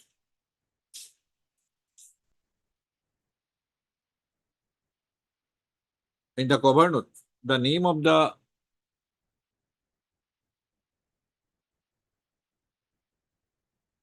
the owner of the truck was mentioned as the insured.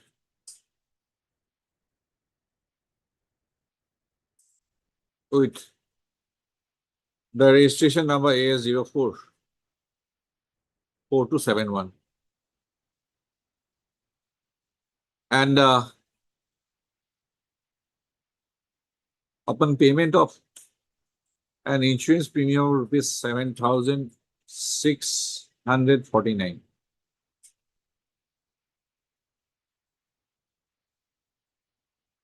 Full stop. As per Exhibit A1,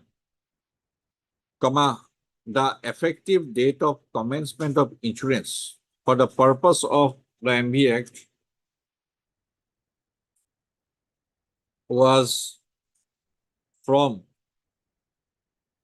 6 p.m.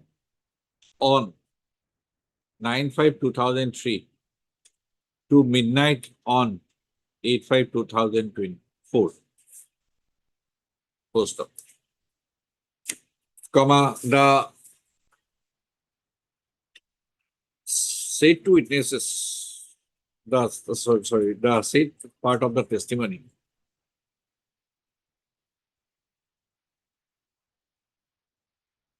of these two witnesses, that is DW2 and DW3, stood the test of cross-examination.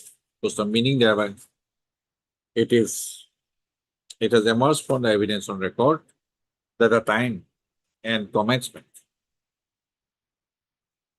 of insurance coverage for the offending truck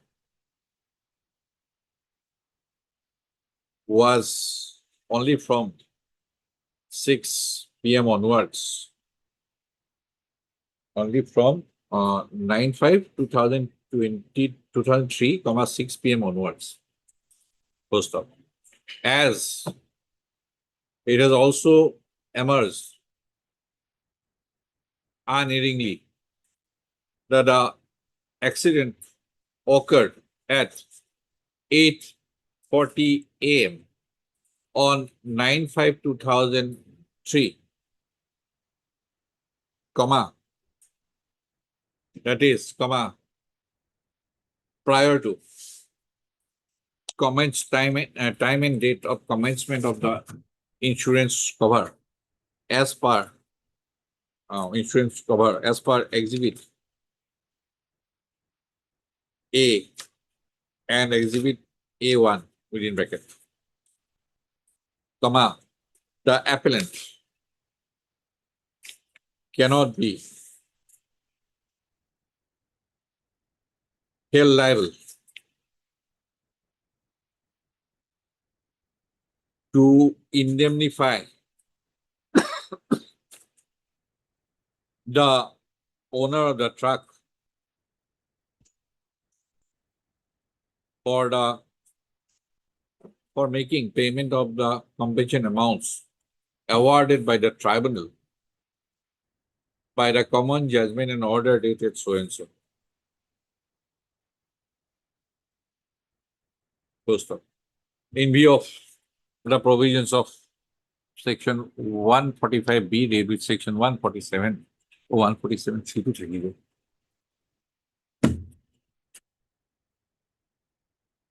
147 assets 147 of the MB Act read with section 64 VB of the Insurance Act. Full stop. Therefore, the direction of the learned tribunal made in the common judgment and award dated so and so, holding the appellant as the insurer of the offending truck to make payment to the extent of 80% of the compensation amounts awarded by the tribunal stands set aside and passed. Therefore, the appeals, all the 7 appeals, as regards the contention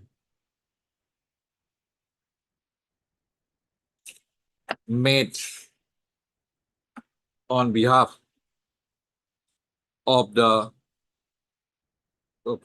in support of the contentions made on behalf of the respondent number 4, comma, 2 decisions, comma,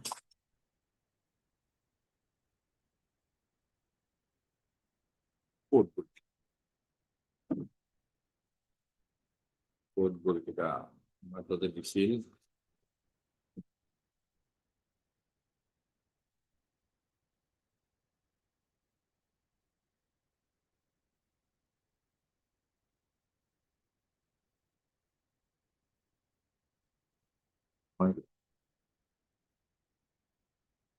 Keluar.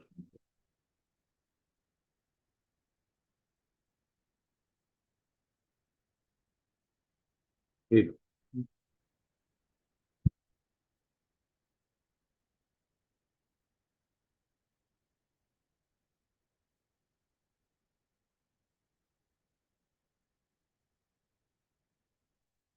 Two decisions, 1963. Oh, no, 2 decisions. 1, Pannalal versus State of Bombay and others. AIR 1963 SC 1516.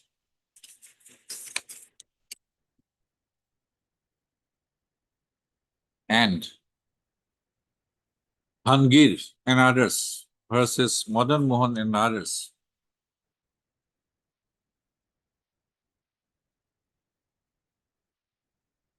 Comma 1987 SUPP supplementary, SCC 528 have been referred to. First, in order to appreciate the submissions, state contention, it would be appropriate to refer to Order 41, Rule 33, CPC.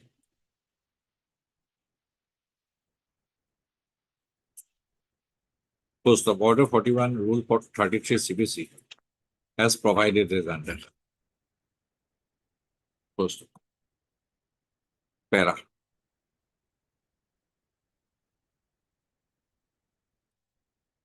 If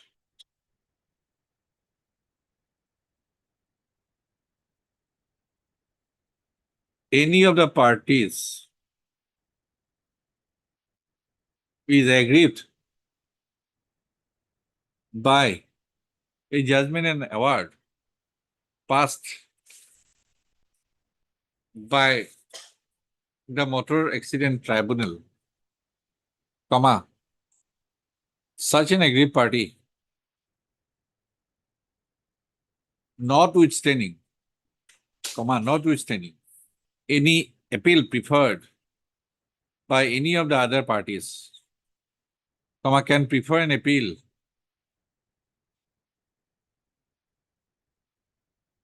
against such judgment and award under Section 173 MB Act.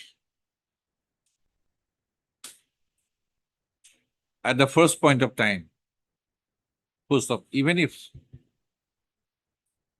an appeal, such an appeal is not preferred at first point of time, such a party can avail another opportunity if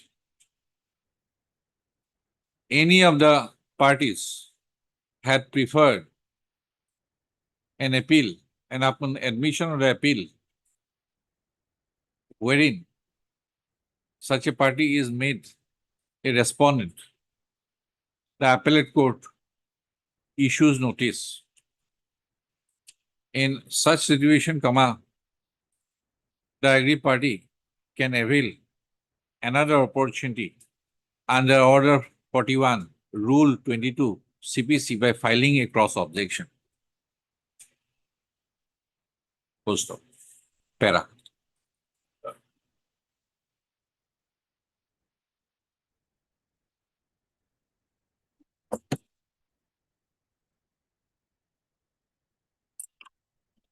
Cross objection.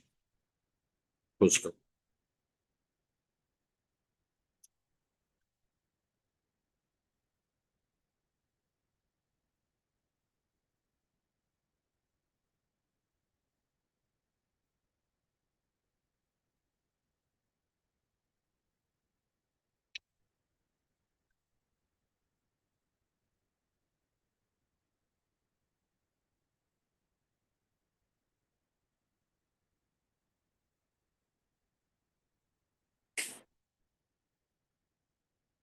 Para, as per Rule 22(1) of Order 41 CPC, court করে দিব। Coat করবো না, continue করে দিব। Fair. The in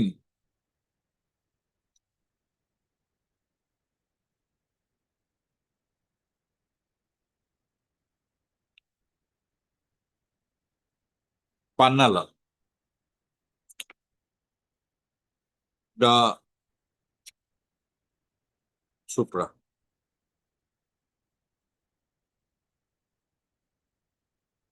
the a five-judge bench decision, comma, it has been elucidated that even a bare reading of Order 41, Rule 33 is a sufficient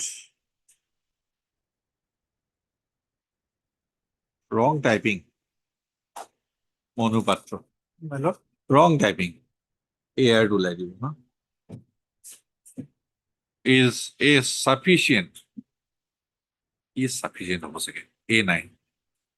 To convince anyone that the wide wording was intended to empower the appellate court to make whatever order it thinks fit, comma, not only as between the appellant and the respondent, but also as between a respondent and a respondent.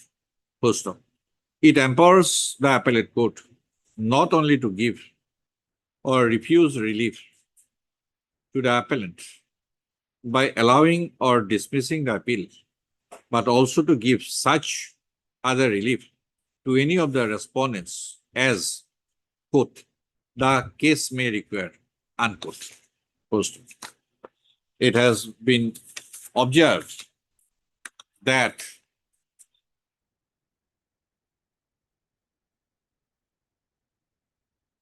it has been observed in Dhangir to the effect that if the cross objection filed under Order 22 of under Rule 22 of Order 41 CPC was not maintainable against the co-respondent, comma, the court could consider it under Rule 33 of Order 41, full stop. Rule 22 and Rule 33 are not mutually exclusive, full stop. They are closely related with each other, full stop. If the objection cannot be urged under Rule 22 against co-respondent, comma, Rule 33 could take over and come to the rescue of the objector, full stop. The appellate court could exercise the power under Rule 33 even if the appeal is against a part of the decree of the lower court. Full stop. The appellate court could exercise that power in favor of all or any of the respondents, although such respondent may not have filed any appeal or objection. Full stop. The sweep of the power under Rule 33 is wide enough to determine any question not only between the appellant and co-respondent, comma, but also between respondent and co-respondents. Full stop. The appellate court could pass any decree or order which ought to have been passed in the circumstances of the case. Full stop. Para. The respondent for herein was implemented as opposite party number 4 in the claim applications as the rider and owner of the two-wheeler involved in the motor accident, which occurred at 8:40 a.m. on 9/5/2003. Correct? Full stop. Para, in such backdrop, comma, the contention is raised. In the state, it has also emerged. It has admittedly, comma, in the said motor accident, comma, another vehicle, that is the truck bearing registration number so and so was involved. So in such backdrop, only two aspects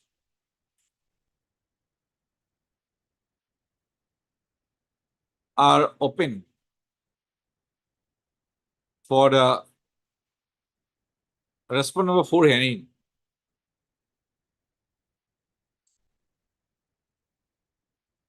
to raise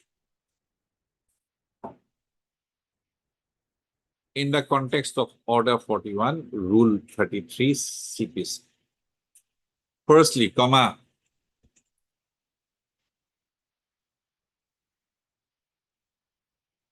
on a comma, firstly, comma, that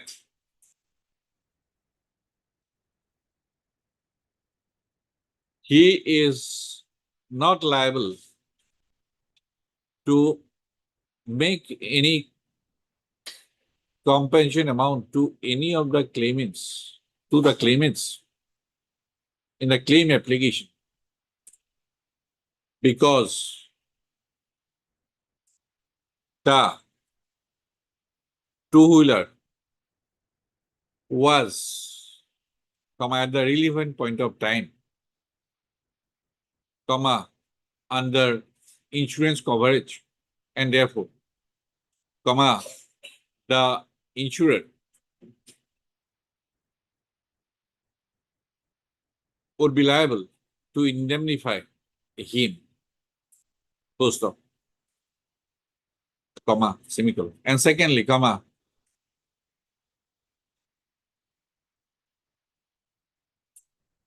in the that he was not, there was no act of rash and negligent driving on his part, and therefore the entire liability shall be shifted to the other vehicle, that is the truck bearing registration number swings. Para, insofar as the first aspect is concerned, comma, this court does not find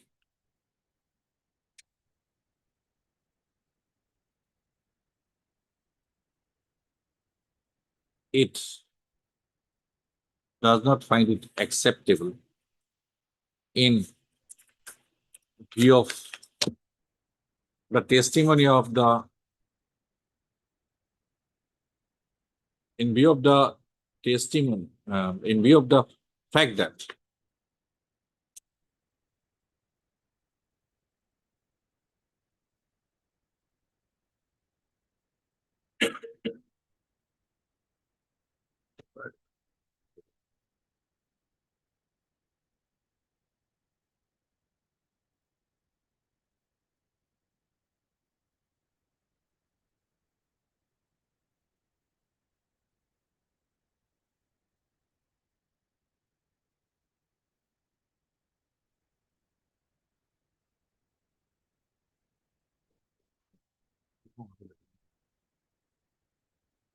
in view of the fact that he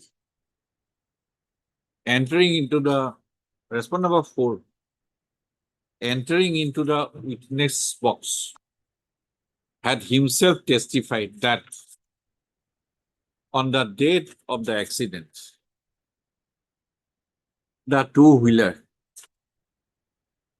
had no insurance coverage.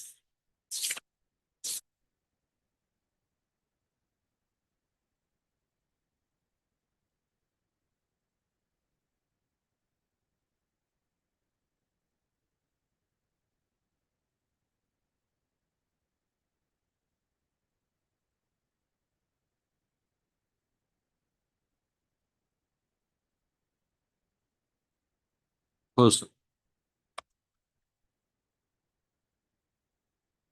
on the second aspect,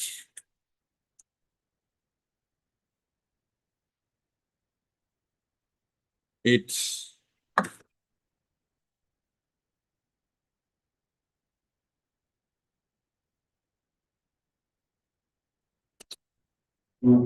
is found that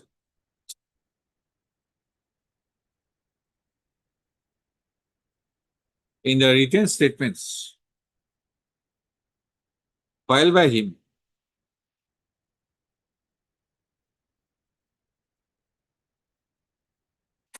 and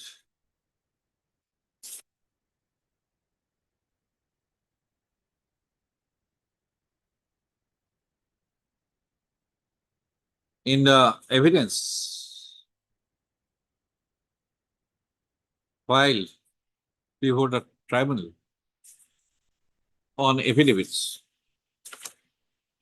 he stated that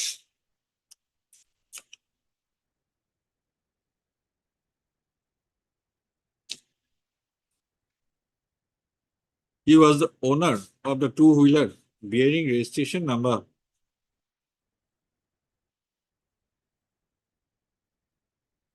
AS0106/B6286. Poster. He stated that there was no occasion on his part to ride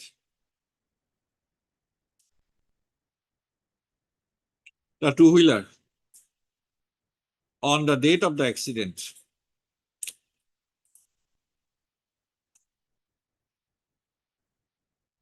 as he used to attend his office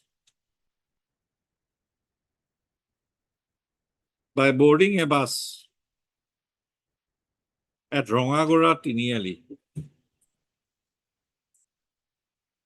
Poster. He stated that at the time, on that day, he was not driving the motorcycle in a zigzag manner and in a zigzag, rash and negligent manner.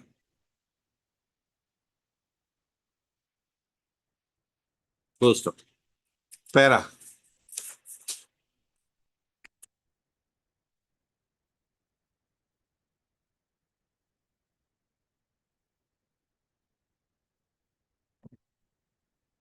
It is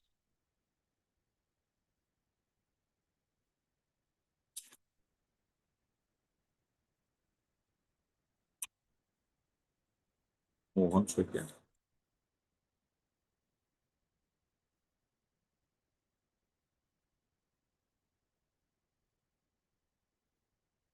Right. Two of the eyewitnesses to the accident were Mohan Soikia,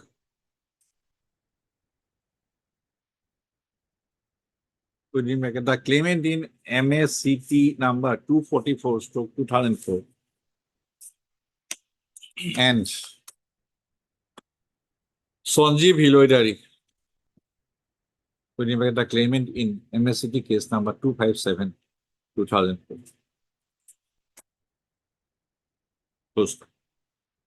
In his testimony, Mohan Soikia,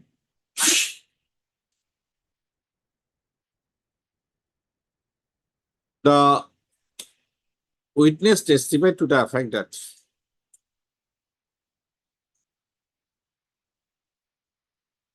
in the said accident, his minor son, Rontumoni Soikia, sustained injuries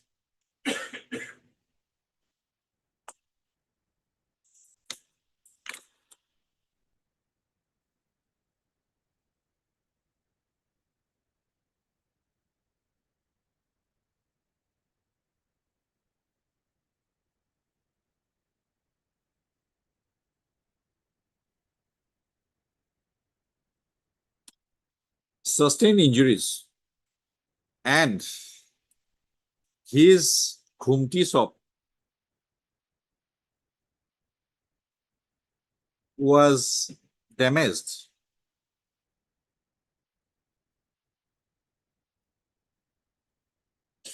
Full stop. The khumti shop was situated at Rongagora Tiniali. Full stop. Deposing on the incident, he stated, he deposed that at the time of the accident, a motorcycle bearing registration number AS-06/B-6268 and a truck which was closely following it, were coming from Dergaon side towards Komargaon side in a rash and negligent manner. Full stop. On when the two vehicles reached near Rongagora Tini Alley, the motorcycle took a sudden right turn without showing any prior signal to the following truck. And in the process of saving the errant, E-R-R-A-N-T, motorcyclist, the truck had to steer towards left and in the process dashed against some roadside waiting people, killing 3 of them on the spot and causing injuries to some others. Apart from damaging his Gumti stock, including stocks and provisions therein, full stop. He further testified that his minor son, Rontumani Soikia, who was waiting in front of his Gumti shop, sustained a number of injuries on his person. Full stop. Similarly, full stop. Para. Sanjeev Hiloidari, in his testimony, deposed to the effect that at the time of the accident, he was waiting in front of his stationery shop situated at Rongagora Tini Alley. Full stop. At that time, a motorcycle bearing registration number AS06-B-6286 and a truck bearing registration number AS04-4271, closely behind the motorcycle, were coming from Nergaon side towards Kamargaon side in a rash and negligent manner. On reaching near Rongagora Tini Alley, the motorcycle took a sudden right turn without showing any prior signal to the truck following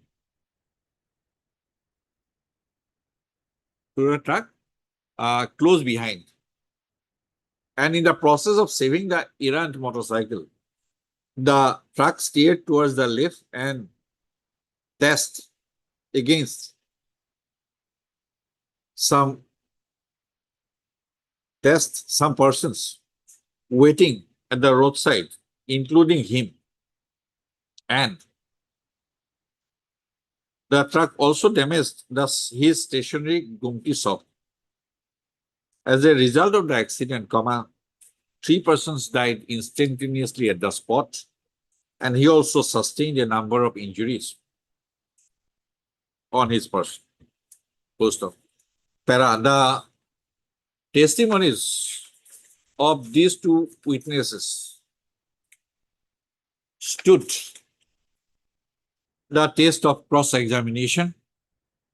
These two witnesses were not cross-examined on the point regarding non-involvement of the two-wheeler bearing registration number so-and-so by any of the other parties, including the respondent number 4 hearing. Full stop. Para. The learned tribunal, on the basis on analysis of the evidence brought on record, including the testimonies of the 3 persons mentioned above and the other witnesses, came to a finding that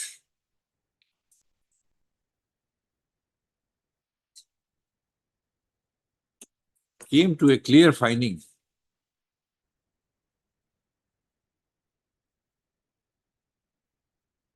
that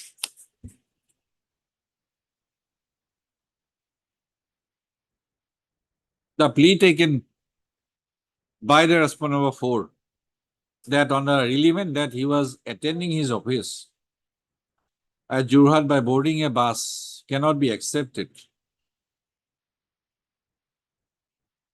Full stop.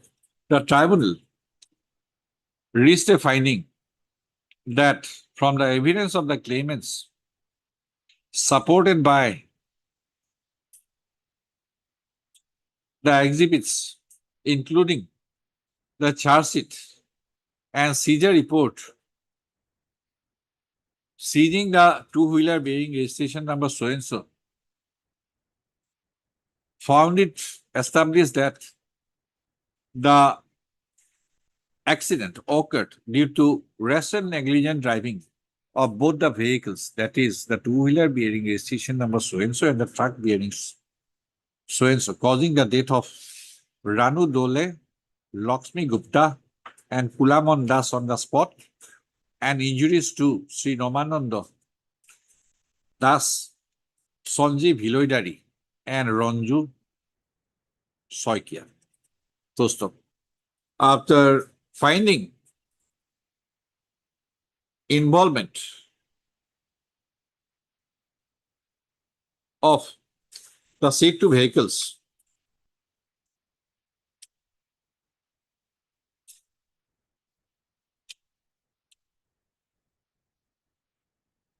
which were found to be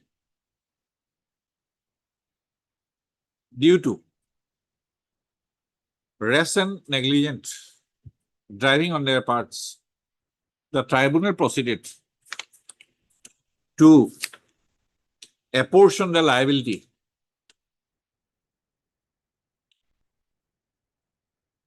at the ratio of 80:20 on the principle that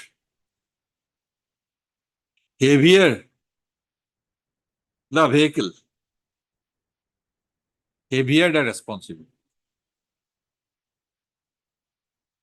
Full stop. Para. In view of the evidence available on record, this court is of the unhesitant view that the sale made regarding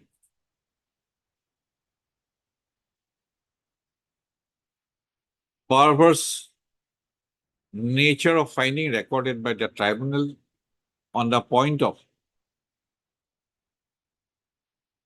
involvement of the two-wheeler bearing registration number so and so,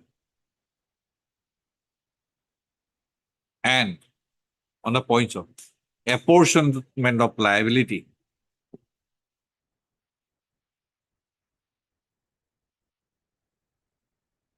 qua the principle of what is that composite liability.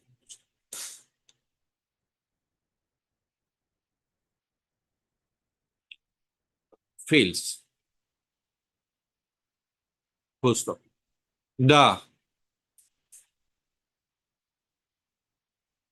provision contained in Order 41, Rule 33, CPC, INDA, in the above obtaining tax situation cannot be in the considered view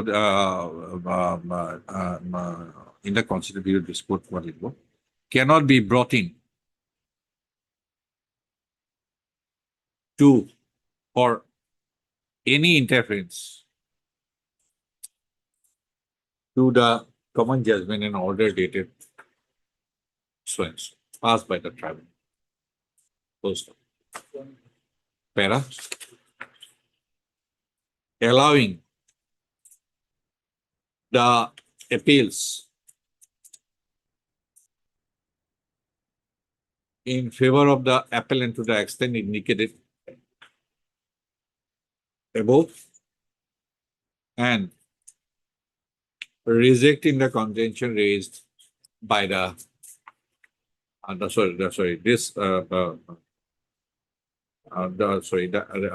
the appeal in view of the above discussions, summing up, the all the appeals, all the 7 appeals are allowed to the, stand allowed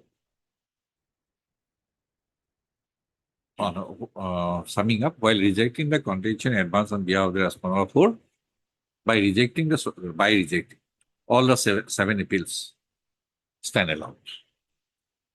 Meaning thereby, have you paid? My lord, I could not, my lord, ascertain. I There is an checked interim with them. order. My lord, There is an there interim are order. interim orders, my lord. Ah.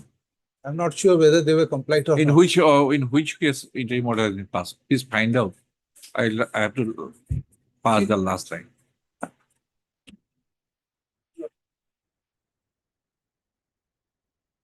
Okay, what is that, judge?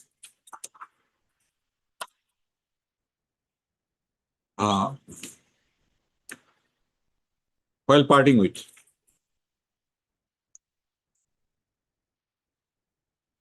Which one? It is observed that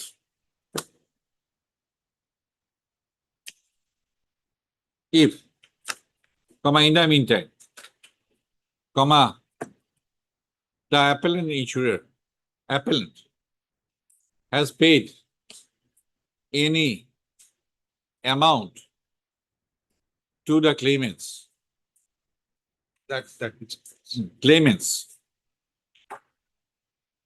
in satisfaction of the direction made in a common judgment and order dated so and so, then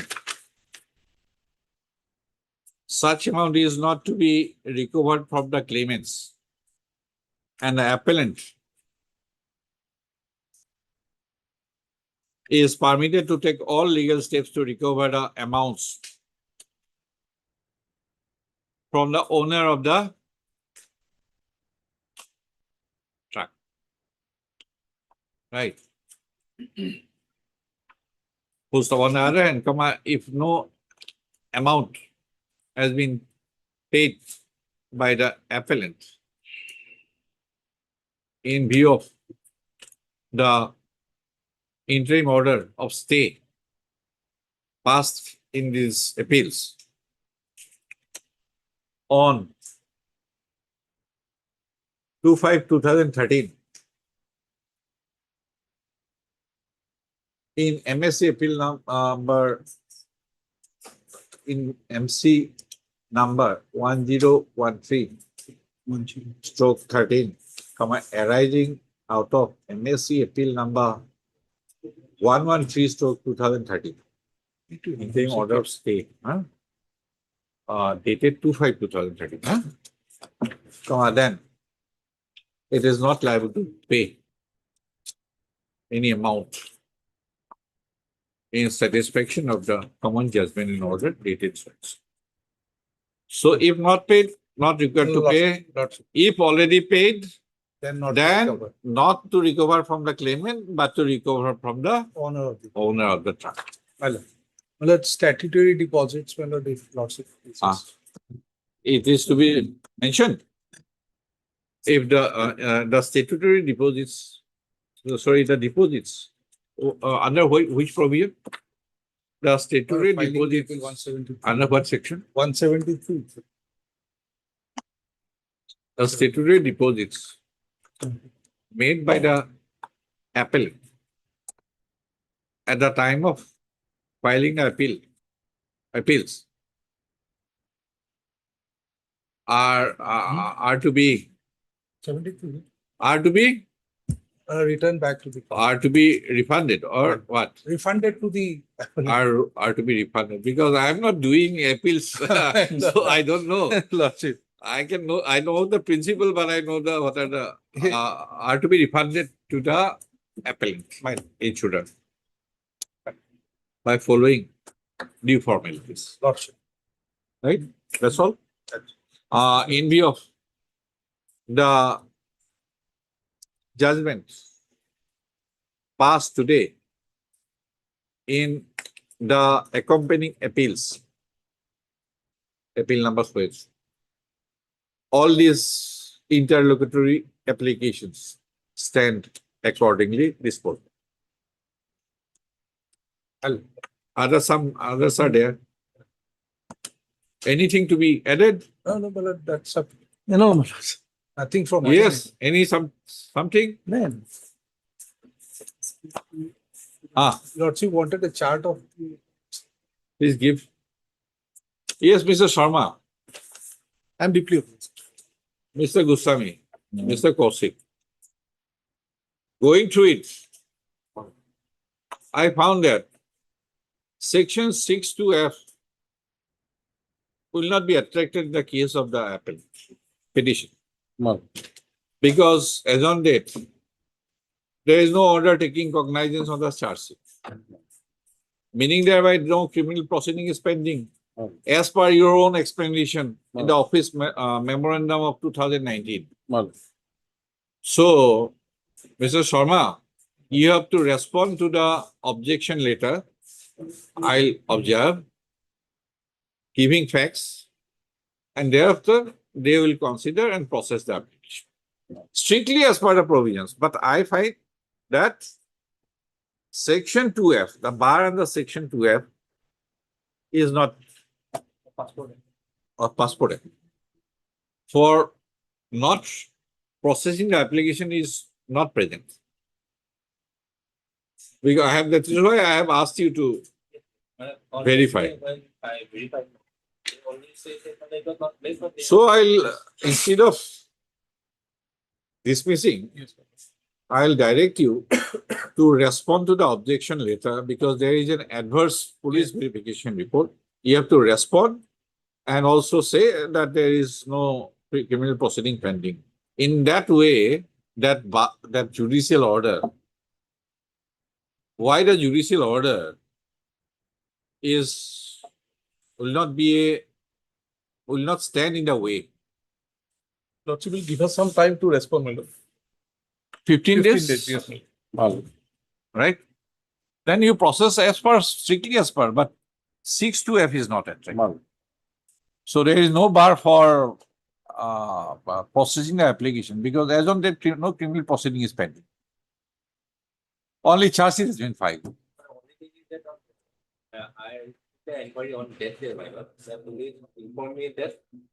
I'll say if he has to respond. I'll say if. Yes, my lord. Because submissions are made as on date, no cognizance. If such is the situation, there is no bar.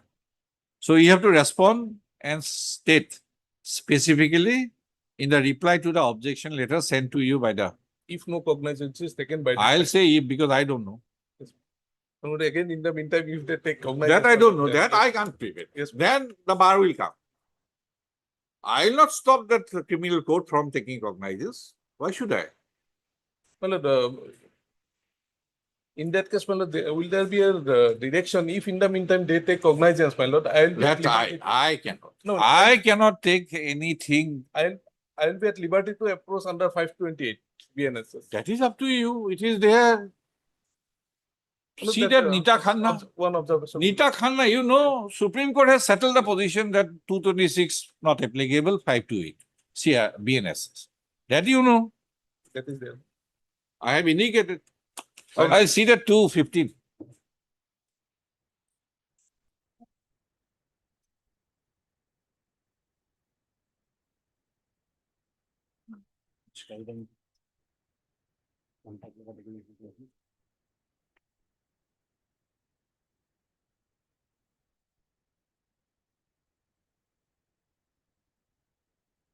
In the last occasion, Lord, I have referred this case.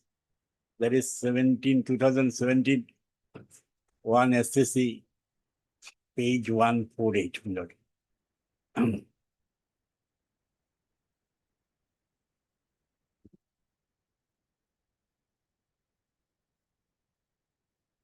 Now, Lord, almost we have concluded the argument on that point, Lord. Now, Lord, the second query that posed by your Lordship is that when there is a conciliatory settlement,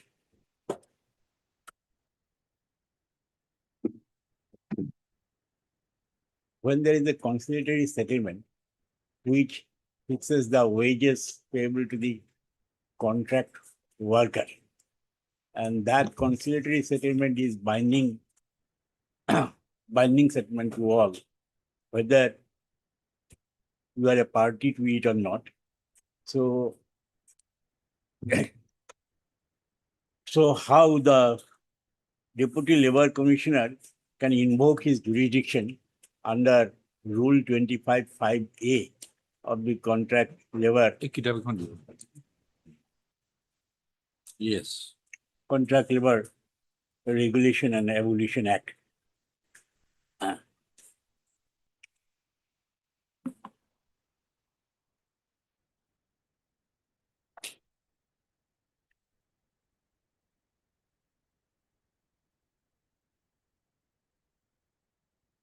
Yes.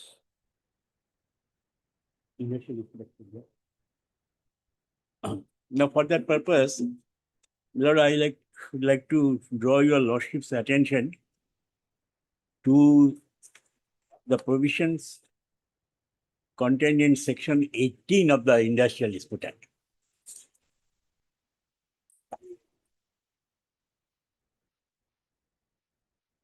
Yes.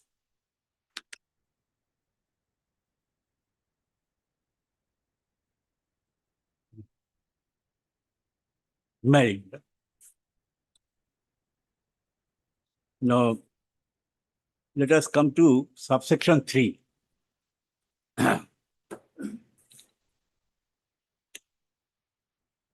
And let us start from subsection 1. A settlement arrived at by an agreement between the employer and the workman, otherwise than in course of conciliation proceeding. That should be considered, this phrase. Otherwise than in course of conciliation proceedings shall be binding on the parties to the agreement. So it will be like a contract. It will be binding to the parties to the proceeding.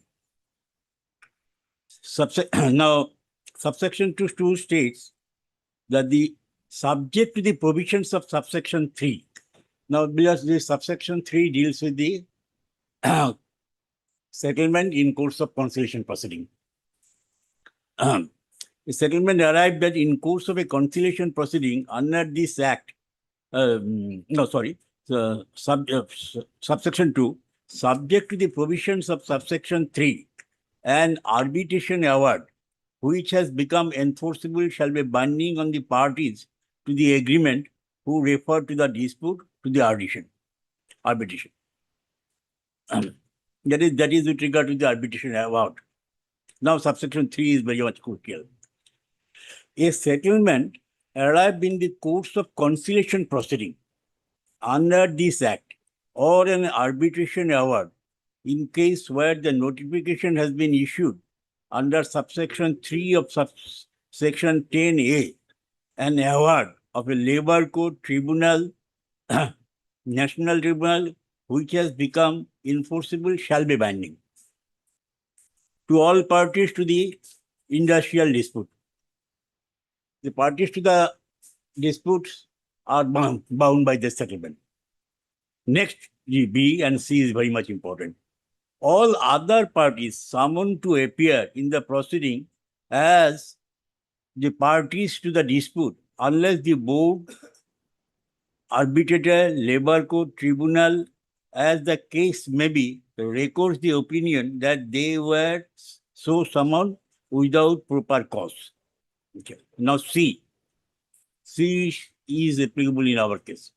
Party referred to clause A or clause B of an employee, his heirs, successors, assign respects of the establishment to which the dispute relates. D, a party referred in a clause A or clause B, composed of the workmen, all persons who were employed in the establishment or part of the establishment, as the case may be, to which the dispute relates on the date of the dispute, and all persons who subsequently become employed. That is very much important. So in that establishment. So meaning thereby, my lord, not only the parties to the disputes are bound by the settlement, but the all persons who are subsequently employed or all any other person who are not employed, who are employed but not a party to the settlement, they are also bound by the conciliatory settlement. That is the purport of the section 18. But here one thing that your lordship may kindly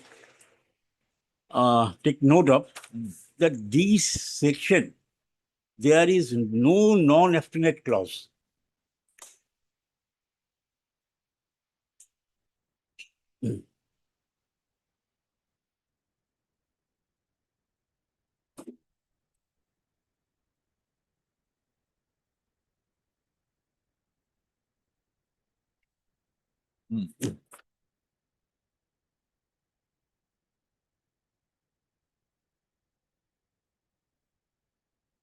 Yes. Now, your lordship, come to the provisions of Contract Labor Regulation and Abolition Act 1970.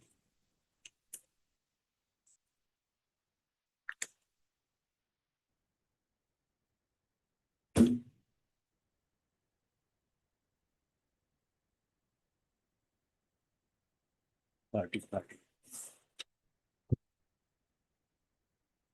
Yes. Rule was, you know.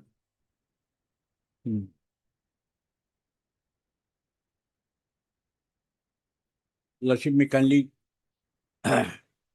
go through section 30.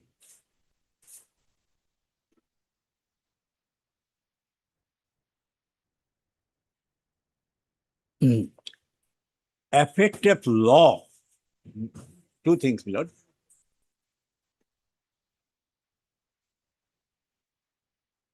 Section 30 of the Act.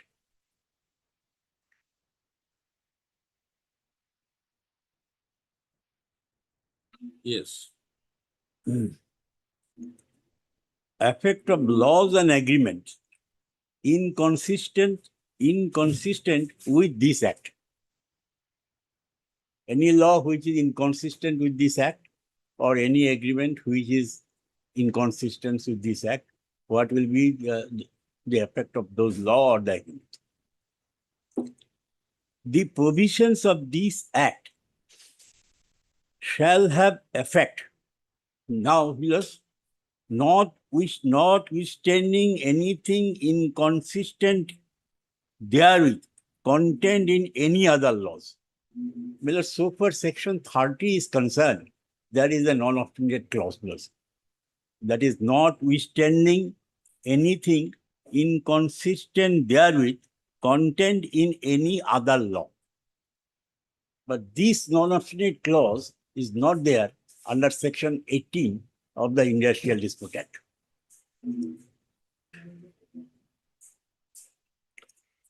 Notwithstanding anything inconsistent therewith any other law or in terms of the agreement or contract of service. Any type of agreement, one thing, Lord, and contract of service. This contract of service bears some importance so far my argument is concerned, Lord.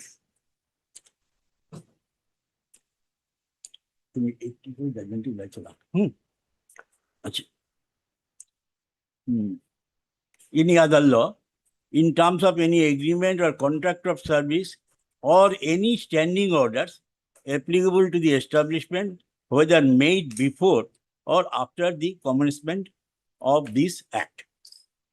Number proviso.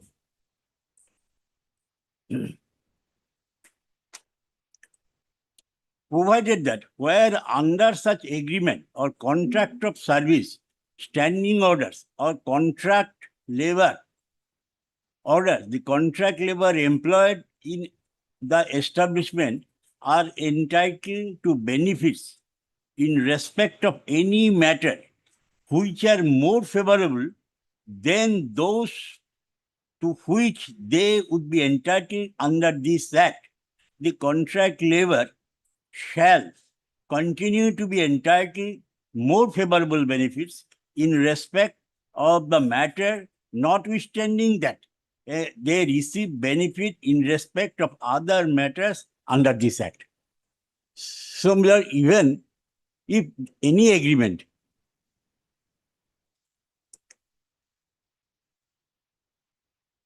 first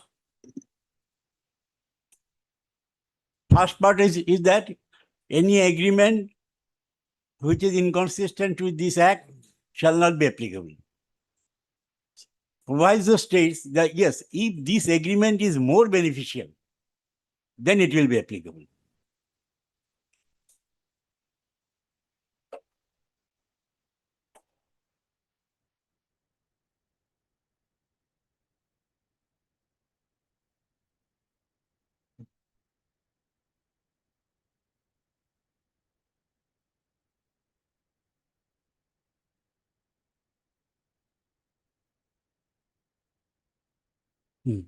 Now let's subsection 2.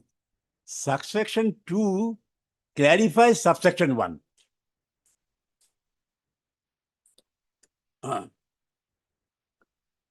Nothing contained in this act shall be construed as precluding any such contract labor from entering into an agreement with the principal employer or the contractor, as the case may be, for granting them rights or privilege in respect of any matter which are more favorable to them than those to which they would be entitled under this act.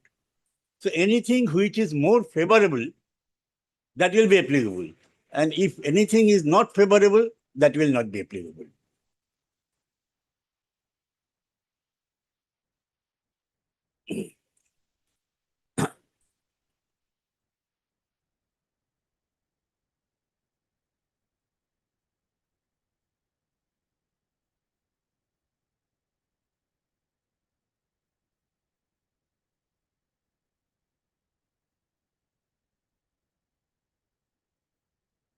Now, blood, I will just refer to judgment. আমার file টা লিখি।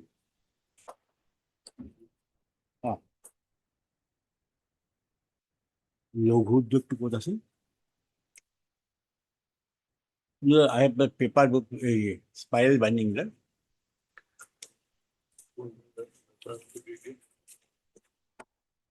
এটা আপনার 5 নম্বর 43 page আছে আর দিছে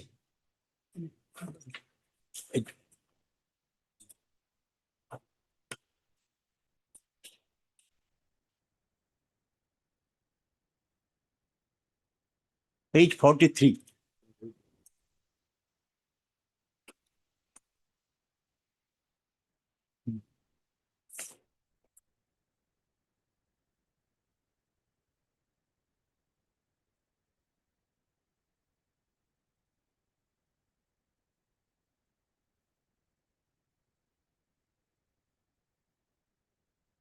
That is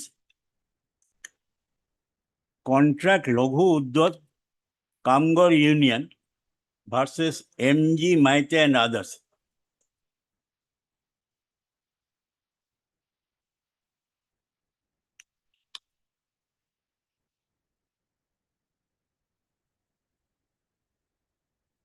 Page 43, right? Here, my lord, effect of section 30 has been dealt with.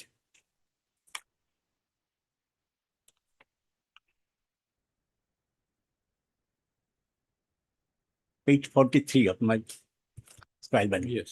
Now, my lord, before going to the judgment, my lord, I'm just narrating the facts in brief. In the state of Maharashtra, there are two acts. One is Maharashtra Recognition of Trade Unions and Prevention of Unfair Labor Practice Act. And another is Maharashtra Contract Labor Regulation and Abolition Rules.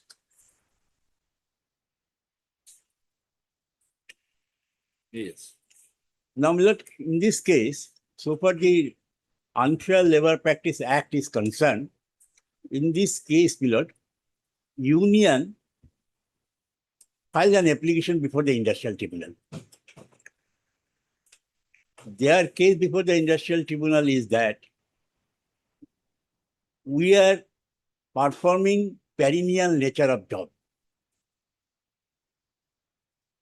And we are not paid with the equal wages as being paid to the employees of the principal employer. So for the Maharashtra state is concerned, this act is applicable. The tribunal is empowered to examine this aspect of the case, and Schedule 4 of this act states, it enumerates what actions will be considered as an unfair labor practice. One of such factor is considered as unfair labor practice. This application proceeded before the industrial tribunal. Now, during continuance of this proceeding before the industrial tribunal, the union approached before the labor commissioner by filing an application under Rule 25, 25B.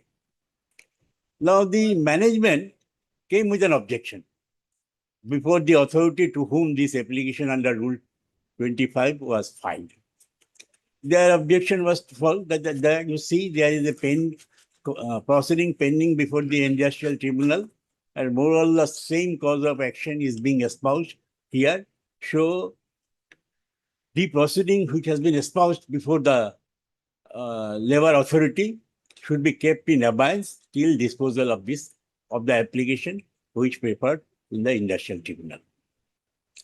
Now, the authority before whom this application under Rule 25 was filed, he has also reported a labor inspector to visit the premises of the factory, and the labor inspector gave a report that these people are not performing the same or similar nature of job, so the proceeding may be dropped.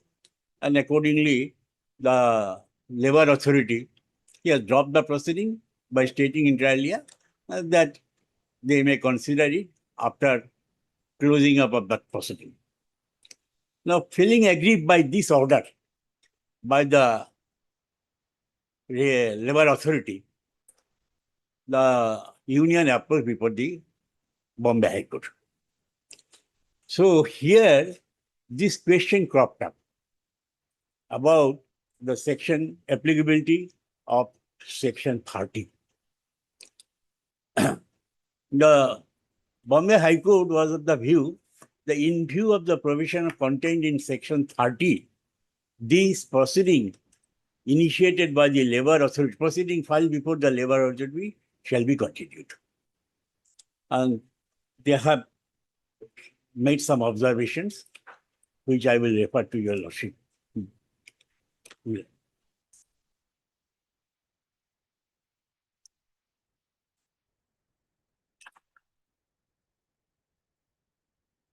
Now, Miller,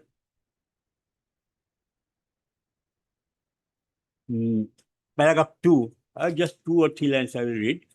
The petitioner is a registered trade union bearing registration number, let me skip it up, stated there that the members of the petitioner union respondent is a public limited company engaged in the manufacture of pressure cookers in the engineering industry. The grievances of the petitioner union is that the respondent number 2 engages workers ostensibly through the contractors to do the work of gardening, sweeping, plant operation in its factory at the Waggle estate, Thane, though the said work is of perennial nature. It is stated that the respondent number 2 has employed about 300 workers of directly permanent basis. Permanent. Beside them, some of the workers work in the establishment of the respondent number 2, though perennial nature, is carried out by so-called contractors, namely the respondent number 3 to 5, herein, who employ the service of the contract labor. It is stated that the person named in the list of the workmen, Exhibit A to the petition, have been employed in the establishment of the respondent number 2 on the different dates, albeit through the contractors, and some of them employed as back from 1990, and the last appointee being of September-December 1995. Each of them has continuously worked in the establishment by respondent number 2 since their joining and discharged their respective duties assigned to them. It is also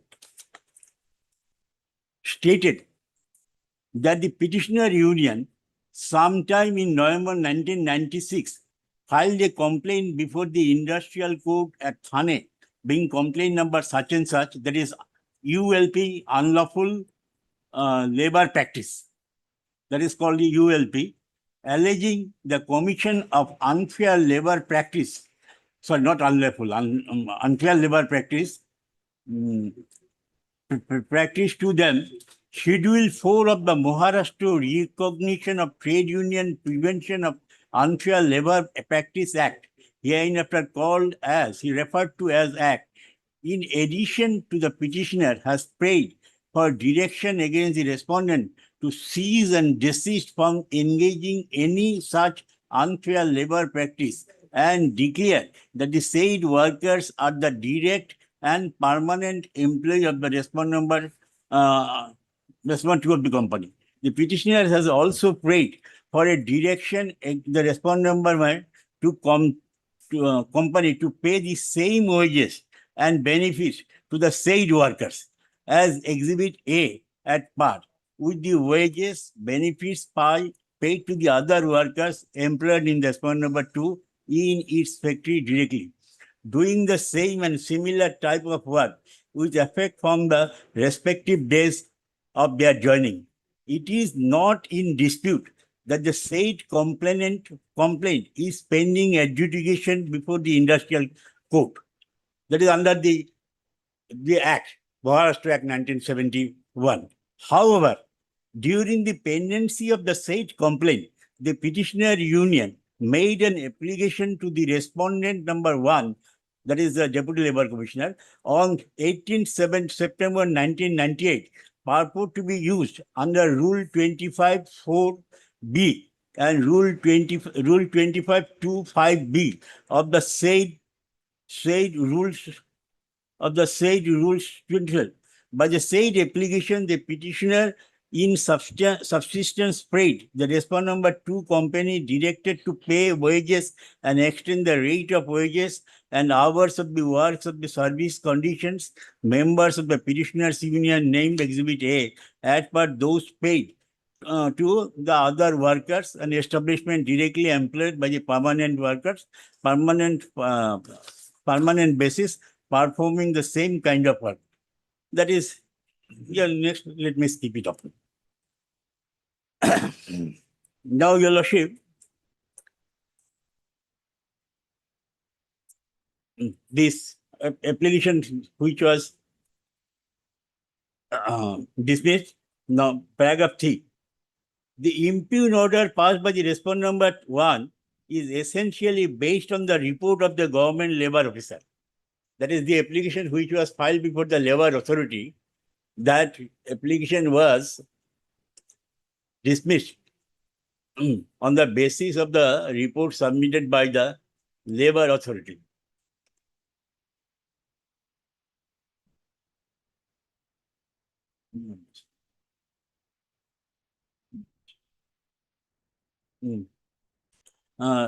Is essentially based on the report of the government labor officer on May 2000. The report of the said officer indicates that during visit, he found that the 27 contract employees were working in the establishment of the respondent number 2 company through the different contractor. The government labor officer further found that none of the workers so employed were connected with the manufacturing activities. It is further observed that the workers employed as a contract labor were not doing the same kind of work that was undertaken by the regular workers employed by the respondent number 2 company. It is further stated that the some contract employees are working in workshop and burden and buffing department, but they are working only for cleaning, sweeping, to collect the scrap materials, which work is not done by the regular workers. The report further indicates that the relevant times, 15 contract workers were working in the canteen, 10 for the cleaning, 1 for the gardening, and 1 for the AC plant, air conditioning plant, AC plant. The report indicates that the contract employees were getting wages according to minimum wage, house rent allowance, and the legal benefits like PF, ESI, etc. Leave wages, bonus. On the basis of this report, the respondent number 1 proceeded to hold that the contract workers are not asked to do the same kind of work which direct the payment of the workers of the respondent number 2 were undertaking. To that extent, the plea taken by the petitioner union has this negative. The respondent number 1 is therefore observed that there is no question of taking any action by this office in this matter. The respondent number 1 has further observed that issues have been raised in application are subject matter of the complaint filed by the petitioner, which is pending before the industrial court. In these circumstances, petitioner was called upon to contact the office of the respondent number 1 only after the court decisions in the said matter. The respondent number 1 edition has held that since no license, that is not let me read, has held that since no license has been issued to any contractors employed in the establishment of respondent number 2 by this office, there was no question of cancelling or suspending the license or failing to comply with the conditions stipulated under Rule 25 of the said rules of 1971. Taking this view of this matter, the application in question was disposed of by the respondent number 1 by the impugn order dated such and such. It is this circumstances the petitioner has approached this court by way of petition filing mentioned above. The sum and substance of this paragraph is that you have filed an application under Rule 25 and the concerned authority has deputed a labor inspector, and this labor inspector visited the company premises and he submitted a report. Based on his report, he came to the conclusion that you are not performing same or similar nature of job. Even then, if you are, even then, there is another proceeding pending before the industrial tribunal. You can approach before me only after conclusion of that proceeding. That is the unfair labor practice. Now, my lord,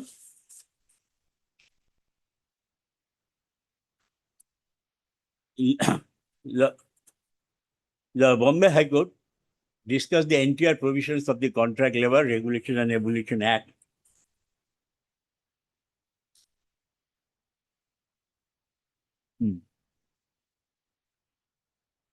Now, I discuss the effect of Section 30 of the Contract Labor Regulation and Abolition Act. It is at paragraph 7. Yes. Relevant page is page 46. Yes. After having given our anxious consideration to the aforesaid contention of both sides, we would first proceed to examine whether any of this issue raised that these for that arise for the consideration in the present proceeding will have any bearing on the outcome of the complaint pending before the industrial code. In this context, it would be appropriate to avert to the relief prayed in the complainant allegation relief rate contained before the industrial code. The relief claim in the said complaint is essentially based on the allegation contained in the complaint that workmen employed by a respondent number 2 through the contractors is sham or so denuded the contract labor of the basic wages and facilities and benefits that are provided to the workers appointed on regular basis.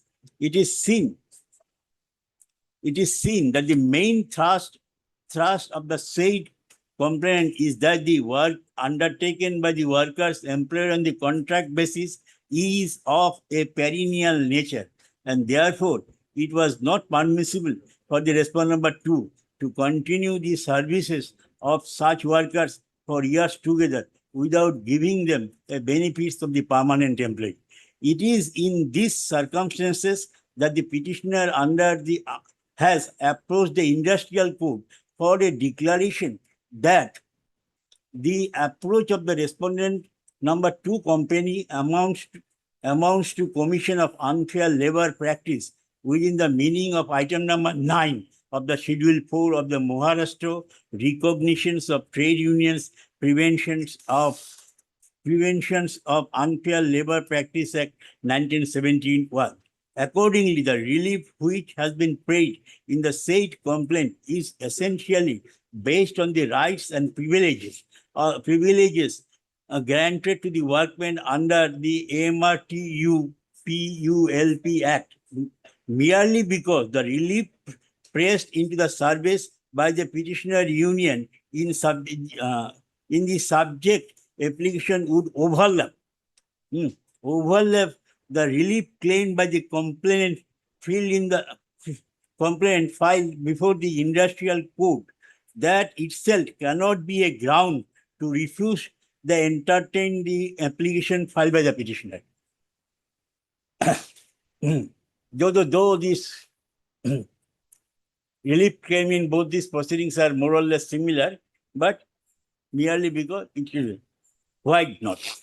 We have no hesitation in observing that when the provisions of the Contract Labor Act are applicable to any establishment or contractor, then merely because provisions of MRTU PULP Act are also applicable and can avail cannot be a ground to non-suit the workmen on the relief of the relief available under the Contract Labor Act. This view is fortified from the language of Section 30 of the Contract Labor Act, which is, here is a specific case, which is a non-obstinate provisions. Non-obstinate. It provides that the provisions of that act shall have effect, notwithstanding anything inconsistent therewith contained in any other law. That is the Maharashtra Act 1971. Contained in any other law or the terms of agreement of contract of service or the standing order applicable to the establishment, whether made before or after commencement of this act. In other words, the provisions of Contract Labor Act would prevail. That is the basic thing which I would like to add before your lordship. Would prevail over the provisions of MRTUPL Act. Our case is also similar to the extent the provisions of Industrial Dispute Act, Section 8 confers something, and Section 30 of the Contract Labor Act confers something. So which one will prevail?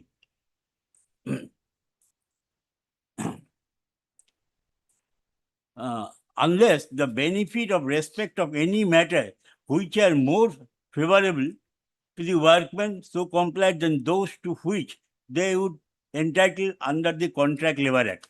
As such, it would be the duty of the officer authority empowered under the Contract Labor Act to give effect of the provisions of this act, notwithstanding the possibility that the workman could avail the similar relief under the some other enactment, including this act.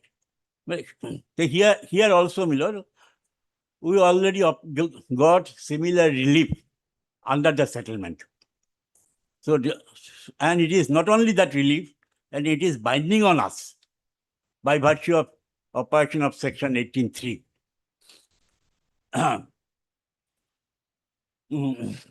Notwithstanding the possibility that the workman could avail similar relief under some other enactment, including immaterial, it needs no mention that the Act 1971 as a state legislation where the Act of, there is another grounder, that is a central legislation. Even then, even on this count, the Act of 1971 would prevail over the way. That is an additional point that I've heard, my lord, that this 71 Act is a state act and Contract Labor Regulation and Evaluation Act is a central act.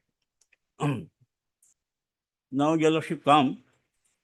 Therefore, I've seen so far paragraph 8 is concerned. Here, my lord, entire background, how the Contract Labor Act, Contract Labor Regulation and Evaluation Act came in force. There is the base bill, etc. All the case, all the provisions of the Contract Labor Regulations and Evaluation Act has been discussed. 8, 9, 10, 11.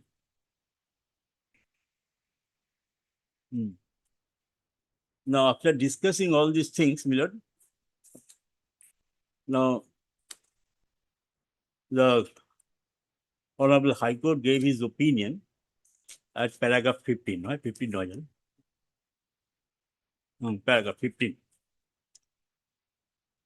In paper, in our spiral binding, page 50.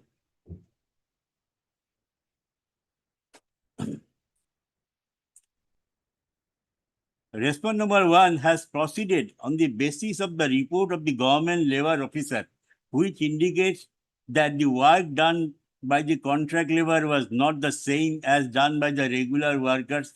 Respondent 2 has unconnected with the manufacturing activities. These approach wholly inappropriate because the proceeding has to be drawn by the Deputy Labor Commissioner. He shall not be depend upon the any other officer's report. This approach wholly inappropriate and would defeat the legislative intent. We are of the opinion that the expression perform the same kind of work occurring in Rule 25 will have to understand the context of the definition of the workers 2(1)(a) of this act. Now, here, because so far our case is concerned, this is not very essential, whether the work entrusted to those who are same or similar. That has been explained, that has been discussed below.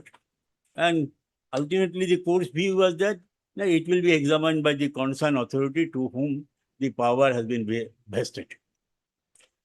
Now, so for the timing, let us keep it up. Now, ultimately, my lord, what happened in this case, because of this non-obstinate clause as contained in section 30, the proceeding lost before the initiated by the Deputy Labor Commissioner shall continue, despite the fact there is a similar kind of proceeding before the Industrial Tribunal. So, in other words, what I can say that if there is any other provisions similar to the Contract Labor Regulation and Evaluation, that proceeding will not be continued, but the proceeding under the Contract Labor Regulation and Evaluation Act shall be continued. Now, my lord, on the last occasion, no, not last occasion, your lordship, I have remembered that when I praised this rule 25(2).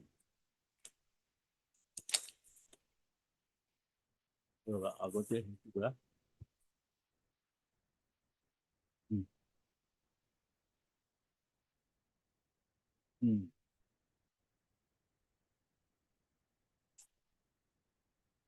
Rule 25(2)(5)(a).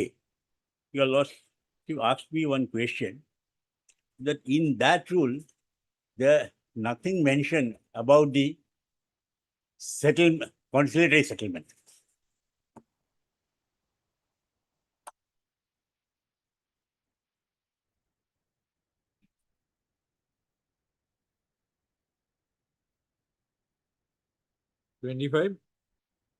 Rule 25.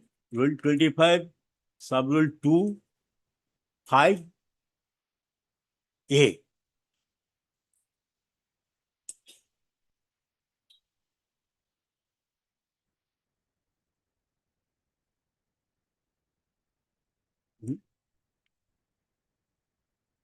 হ'ব এইটো কম আৰু মই এইটো কৈ পেলাই কাটি হা আচ্ছা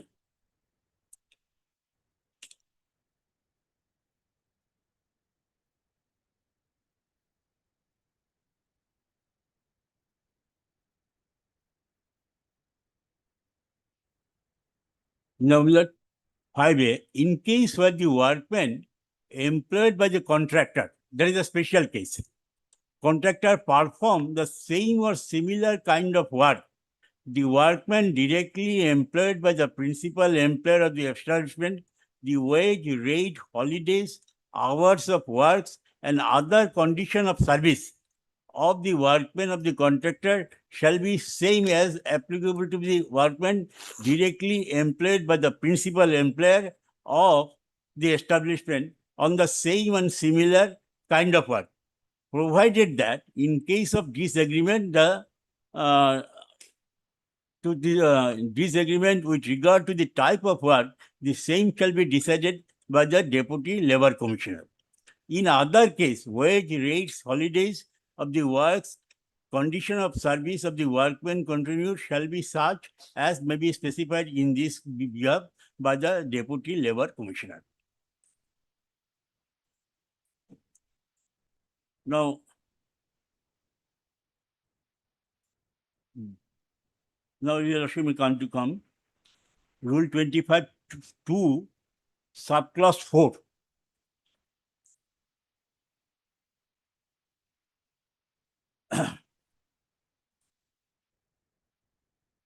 The rates of wages payable to the workmen by the contractor shall not be less than the prescribed under Minimum Wages Act 1948 for such employment where applicable and where the rates have been fixed by the agreement. Rates have been fixed by the agreement, settlement, or award by the appropriate government laws not less than so fixed. So there are two circumstances, Rule 4 and Rule 5. Sub-rule 4 and sub-rule 5. Sub-rule 4 deals with the general situations, how the contract labor's wages shall be fixed. And sub-rule 5 specifies special provisions. If the contract laborers are performing same and similar nature of job, then their case will be considered by the Deputy Labour Commissioner and he shall pass necessary order.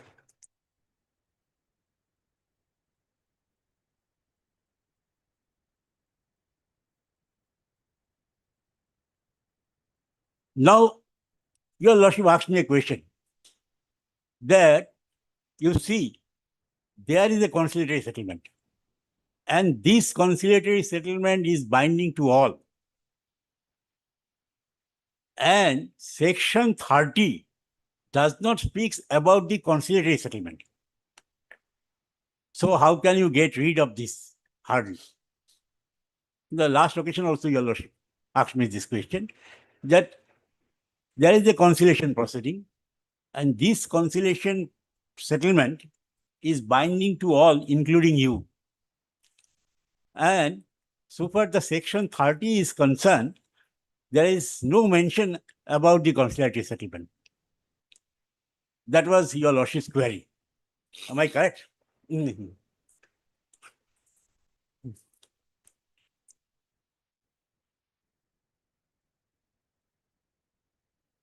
Now, Milord?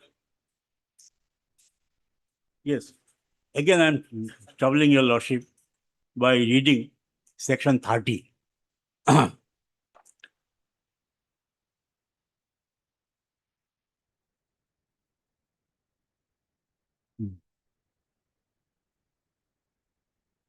The provisions,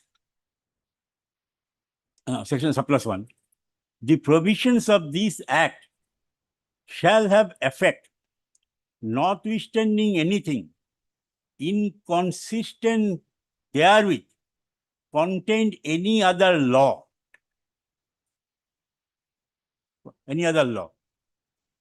or in terms of any agreement,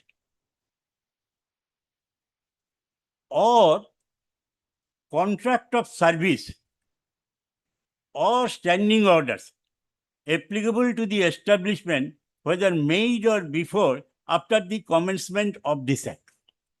Now, by reading of this provision, your lordship asked me a question that there is nothing in this clause about the conciliatory settlement. So it is binding to you. That was your lordship's tentative view. Now, Milord, one thing that I would like to point out here, phrase contract of service, you will find in subsection 1 itself.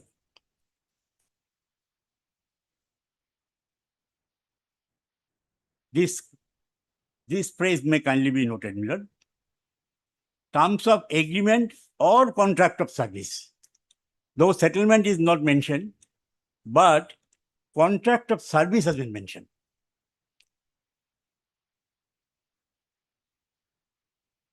Section 30 of the Contract Labor Yes. Regulation and Abolition Act. Now definition, Milord?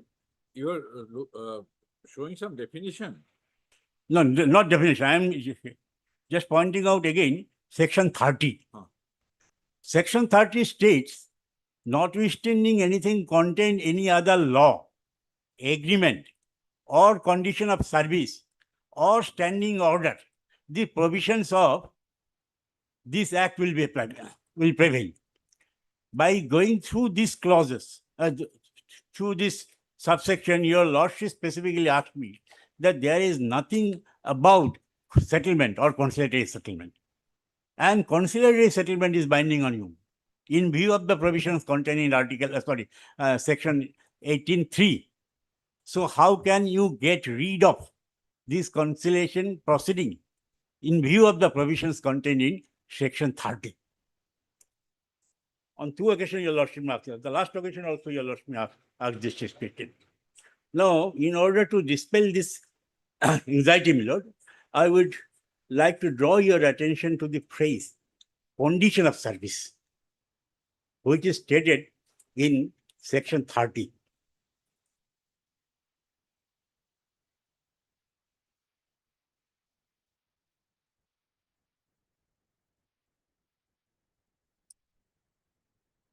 Now, my argument before your lordship would be, I will try to fortify my argument by referring a judgment of the Supreme Court also. My argument in this regard would be that the conciliatory settlement give rise a condition of service. And that condition of service is binding. Conciliatory settlement or any kind of settlement give rise of a condition of service to be applicable to a labor or workmen who are covered by the settlement. So even though there is no specific mention about the conciliatory settlement or settlement, but the phrase condition of service has been mentioned. And the settlement give rise to a condition of service. That I would like, that is my submission before your lordship. And in order to fortify my submission, I would like to refer one judgment of the Supreme Court. Among yes, sir. Okay.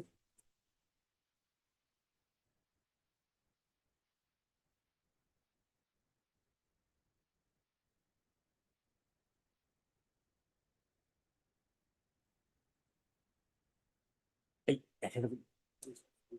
yeah. Sir. No, here in this case, Lord, the cause of action of this case arose in the year 1959. At that point of time, Payment of Gratuity Act was not in existence. An employee of Tata Iron and Steel instituted a civil suit to have gratuity. The trial court decreed the suit in favor of the workmen, but High Court dismissed the suit. Then in such situation, the concerned workmen approached before the Supreme Court under Article 136. So basic question was involved here. The High Court's view was that your suit is barred by Section 14 of the Specific Relief Act. And the Supreme Court view was that Specific Relief Act has no application here because it gives a condition of service, and in terms of this condition of service, he is entitled some money in the form of a gratuity. So in order to explain these things, my lord, this is a long judgment. I will not refer everything about Specific Relief Act, etc., because these are not very pertinent for our case. Straightway, there was a standing order in this establishment. And this standing order, clause of this standing order was in terms of a settlement.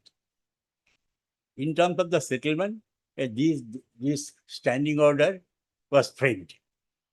Now the Supreme Court had an occasion to deal with this. What is the effect of this settlement? Email number paragraph 0, paragraph 14, right?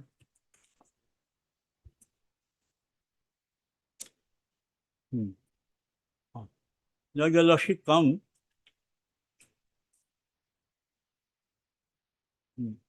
At the relevant point of time, Payment of Gratuity Act was not in force. Payment of Gratuity Act came in force in the year 1972. And this suit was instituted in the year 1959. Be that as it may, what I have stated, this has been discussed in depth. Now, paragraph 14. At this stage, it would be appropriate to examine the effect of breach of condition of service.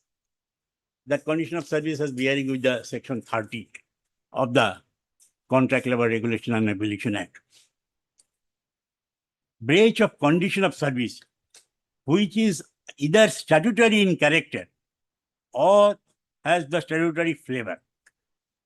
When under 1946 Act, that is 46 Act is Industrial Employment Standing Order Act. An obligation is cast on the employer to specify precisely, lay down the condition of service.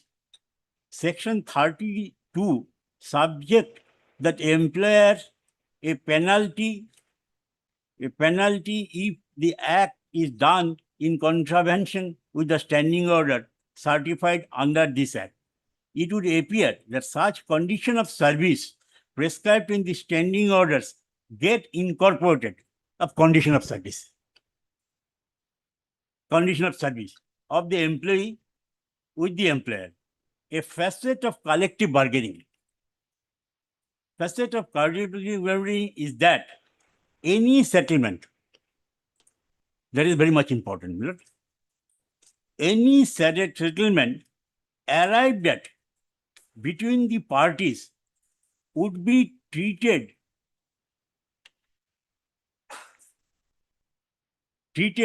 as incorporated in the contract of service.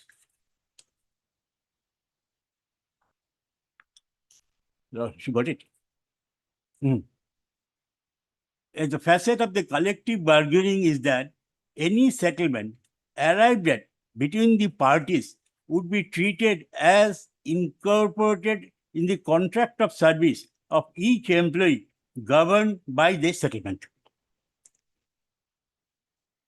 Similarly, certified standing order, which is a statutory prescribed the condition of service, shall be deemed to be incorporated in the contract of employment of each employee within the employee.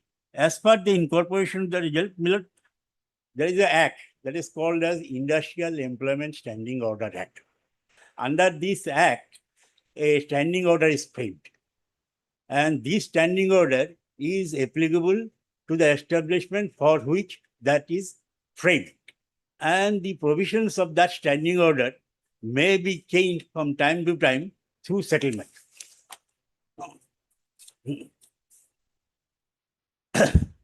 That is precisely what is the long judgment. At this stage, I do not read the entire judgment below. So my precise submission before your lordship is that when there is a settlement between the employer and employee, that settlement gives rise a condition of service. It may be wages, it may be other things, provident fund benefit, ESI benefit, house rent allowance, or a traveling allowance, dearness allowance, all these things, whatever may be all these things are the condition of service. Now, we have a conciliatory settlement. It gives rise certain condition of service. That condition of service is applicable to the parties, not only to the parties to the settlement, but also the other persons in view of the provisions contained in section 18, subsection 3. Section 18, subsection 3 has a bears that it is not an ordinary contract, because the ordinary contract it is binding on the parties. But if it is a conciliatory settlement, though it is a contract, it may not be binding on the parties, it may be binding on the other parties. Whatever may be the condition, it gives rise a condition of service. Am I clear? Now, so far as this judgment is concerned, Sudhi Chandra Sarkar, that Industrial Employment Standing Order Act and Conditions of Service. And it was restarted in 1959. Well, let me see. I have some knee problem. Huh? Sure. And restarted in 1959. This Payment of Gratuity Act came in 1972. Whatever be the condition of service by way of industrial standing order, but this liability to pay gratuity is an all-encompassing liability by an enactment framed by the Parliament. This gratuity liability under 1972 Act. At that point of time, this act was not in existence. Yes. But it is all encompassing. It prevails over everything. Whatever industrial standing order, whatever settlement, whatever agreement, this is a liability Yes, yes. imposed by a parliamentary enactment. Every employer is bound to pay and every employee is bound to receive gratuity At that unless there is a better gratuity. no, I think that is the law of gratuity. no, no. At And present, everything- this is the law. But when this suit was filed, my lord, Because it says on the enactment of payment of gratuity act 1972, a statutory liability was cast on the employer to pay gratuity. So all these are discussion, industrial, these are all in the form of agreement, statutory agreement. But this is gratuity under 1972 Act is a statutory liability cast on the employer. yes. So they cannot escape. No, no. The suit was instituted. in the- Whatever. Let me. Suit was instituted in the year 1959, and the law prevailed on 1959 was discussed. But And here, law prevailed on the 1959 was discussed. Here, though there was no payment of gratuity act, but there was a employee standing order. This employee standing order give rise of the right of gratuity. And this standing order was outcome of a settlement. I am not very much interested to whether gratuity is applicable. My short endeavor is that the settlement give rise a condition of service, this much, whatever may be, whether it is payment of gratuity, whether it is a wage, whether it is a house rent, whether it is dearness allowance, anything. Every terms of the settlement give rise condition of service. I am not very much interested whether you are gratuity, etc. etc. My case is not that. Because in order to dispel your lordship's anxiety, that you see section 30 specifically states certain circumstances. What are the circumstances? Inconsistent with the law and agreement and condition of service and standing order. Nothing has been mentioned about the settlement. And more so, the settlement which is operating in the field is a conciliatory settlement. It is binding on you, so you cannot get rid of it. Yes. My endeavor in this regard would be any settlement give rise of a condition of service.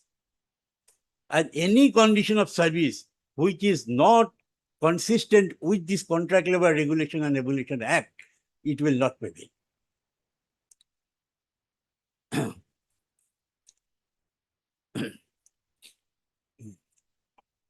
I'm not about that gratuity, etc., etc. yes. No, Milord, the super scope of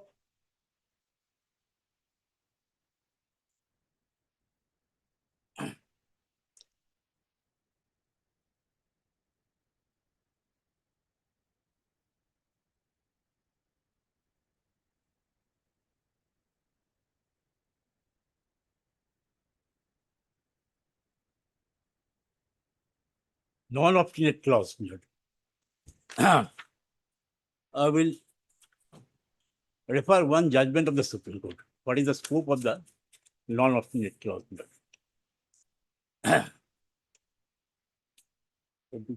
কি লঘু উদ্যোগ নাকি আছে GM কলি না কিমান number page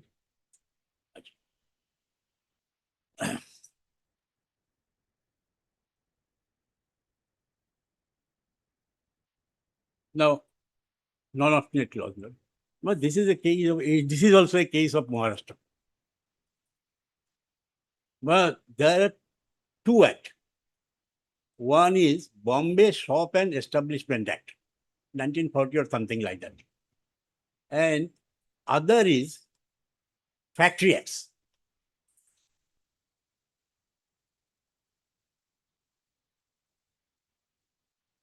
Factory Acts.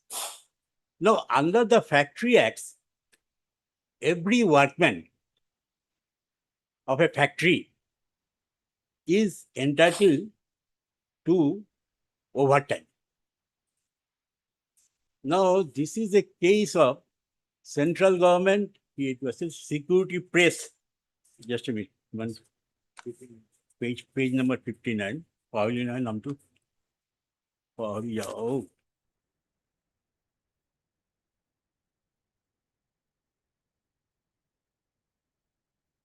Your Lordship, it is page number 57. Non-option class, industry now. The establishment is Indian Security Press, Nashik.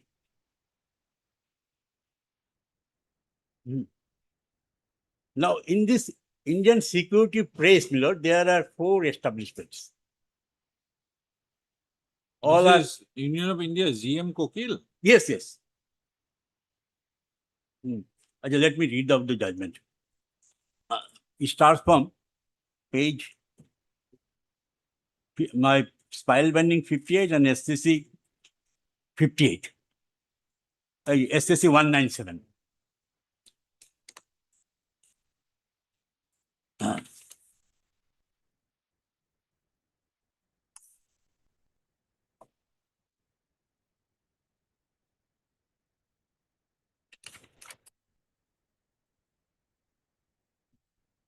Married me. The only point raised by the counsel for the appellants in this appeal is whether respondents who are the employees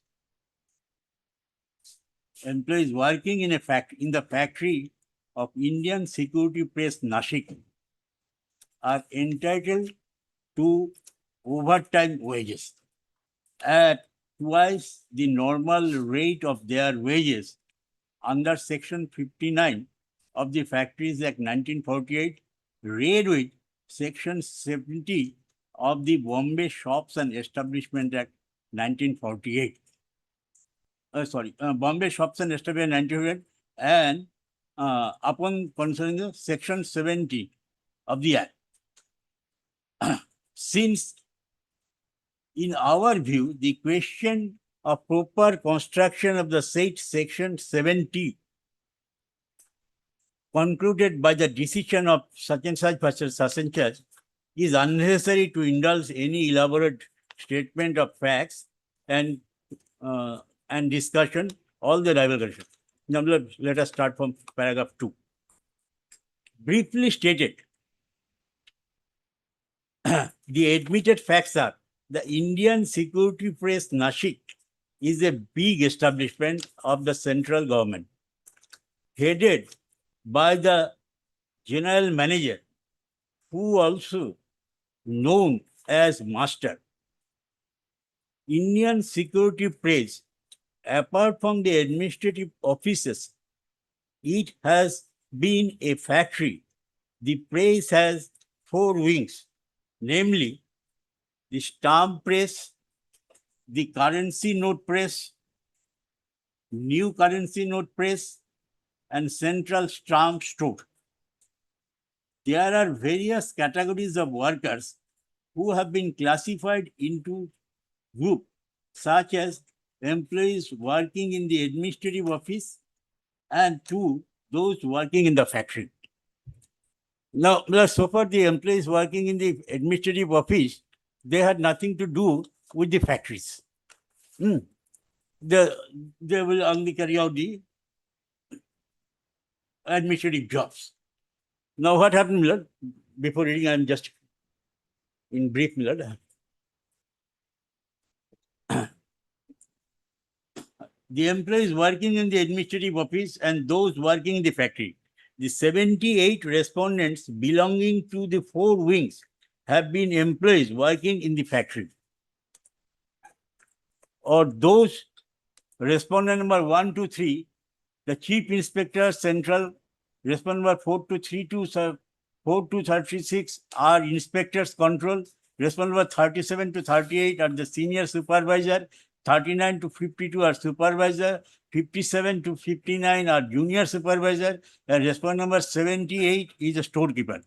These 78 respondents filed an application against the appellants before the Central Government Labour Code, Bombay, under Section 33C2 of the Industrial Dispute Act 1947, claiming overtime wages under Section 59 of the Factories Act, read with Section 50 of the Shops and Establishment Act. No, for the time being, let us. They filed an application under Section 33C2 for realization of the overtime. And so far Section 30, overtime is concerned under the Factories Act. I will read out the overtime is applicable only to the workmen. So because of this Shops and Establishment Act is applicable in this establishment, it will be applicable to all, whether you are workmen or not. That has been discussed because of this non-obstinate clause. Section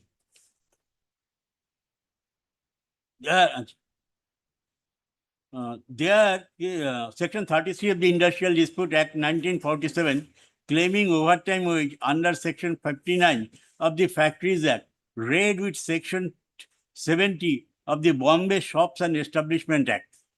Their case was that though the normal working period for all those who were working under the roof of the factory was 44 hours per week, they were, along with the regular factory works, required to work for more than 44 hours a week. But the management had been causing loss to them by paying them unlike the factory workers. Factory workers are entitled, but all these employees are not entitled because of the fact they are not workmen. And this Factory Act specifically states that overtime is applicable only to the workmen. Depends, and they claim the relief in respect of the overtime work done during past 12 years, that is from January 1956 to August 30 August 1968. Along with the application, they gave a detailed schedule and particulars in their claim totaling amounts of rupees 7 lakhs and odds. The claim was registered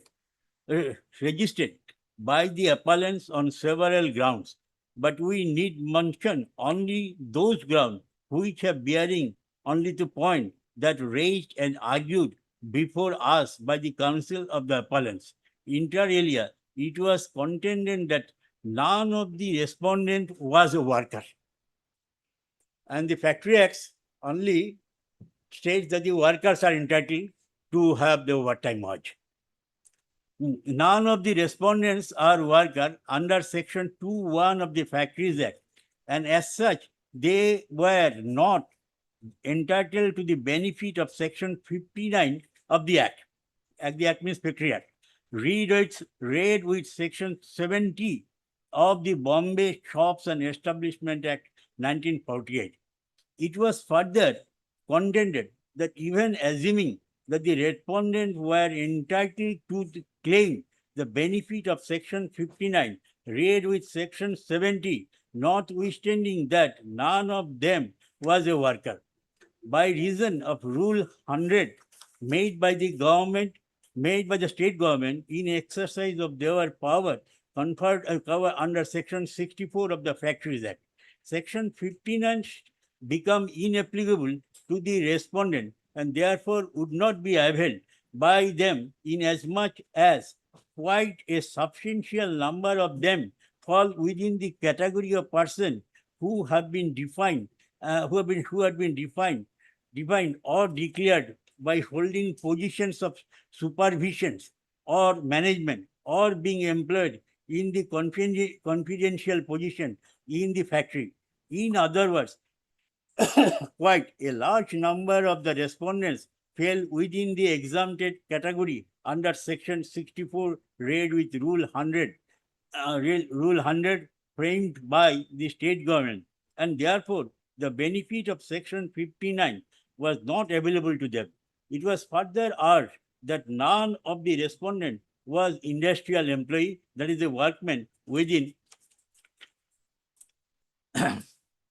within the meaning of section 2S of the Industrial Dispute Act 19, and as such, their application under section 33C2 of the Act was not maintainable. The central government Labour Court Bombay negatived the first two contention in view of the decisions of this court versus such and such versus as regard their contention of the appreciation of the oral and documentary evidence laid by the parties. It came to the conclusion that all respondents holding the post of chief inspectors control, respondent 1 to 3, inspectors control, respondent 4 to 36, junior supervisor, respondent 53, 56, 57, storekeeper, respondent 17, having regard to the nature and duties of the function performed by them, were industrial employee, that is workmen under the Industrial Dispute Act, and as such, they are entitled to the relief claimed by them. But as regard the respondent who are holding the post of senior supervisor, respondent number 37, 38, and supervisor, respondent 39 to 52, not being a workman under the Industrial Dispute Act, are not entitled to relief claim. Of course, they are denied the relief only for the period during which they were holding the post. This decision is challenged in this appeal. So now the person concerned are not workmen, and so they are not entitled to work. So they are not entitled to have their overtime. But because of the Shops and Establishment Act applicable in the premises of the factory, government security place, where Shops and Establishment Act specifically states that the all persons, they have not classified as a workman. That I will come to later.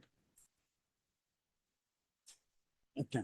As stated earlier, the validity or paragraph 5, as stated earlier, the validity or otherwise of the first two contention that were asked before the Labour Court and reiterated before us by the counsel for the appellants depends upon the proper construction of section 70 of the Bombay Shops and Establishment Act 1948.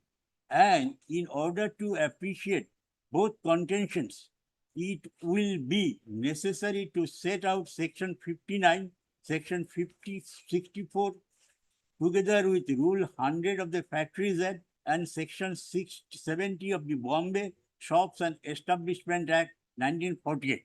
Section 59 and section 64 occurs in chapter 6 of the Factories Act 1948.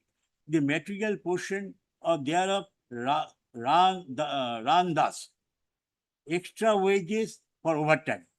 Where a worker, this is very much important, where a worker works in a factory for more than 9 hours in a day or for more than 48 hours in a week, he shall, in respect of overtime works, be entitled to wages at the rate twice of the ordinary rate of wages. So in order to have the overtime, you must be a worker in terms of the provisions of section 59 of the Factories Act. Now, rules 64 of the Factory Acts made by the government, that is quoted, prior to make exemption, the state government may make rules defining the person who hold the position of supervisor or management or are employed in a confidential position in a factory, or empowering the chief inspector or declare any person other than a person defined by such rule as a person holding the position of supervision or management employed in the confidential position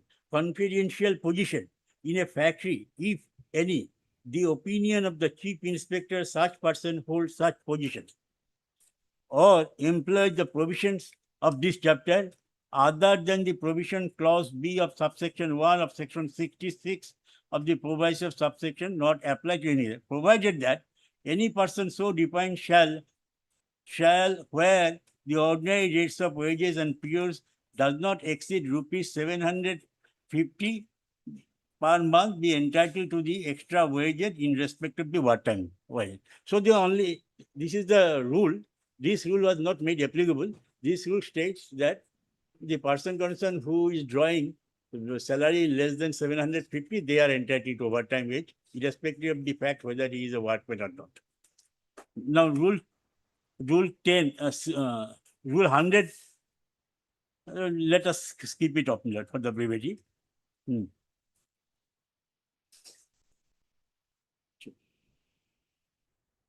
Okay, let me read. Okay, rule 100. The following person shall be deemed to hold the position of supervision or the management or to be employed in a confidential position in a factory. All persons specified in the schedule annexed hereto, any other person, in the opinion of the chief inspector, holds a position of supervision or the management or is employed in the confidential position. List of the person to hold the position of supervision or the management factories. These are the person, they are the managerial active person who are not workmen. Now section 70.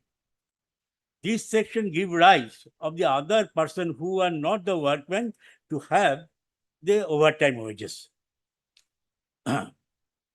Though there is a specific bar under the Factory Act section 59. Section 70. Person employed in a factory to be governed by the Factories Act and not by this Act, specifically stated.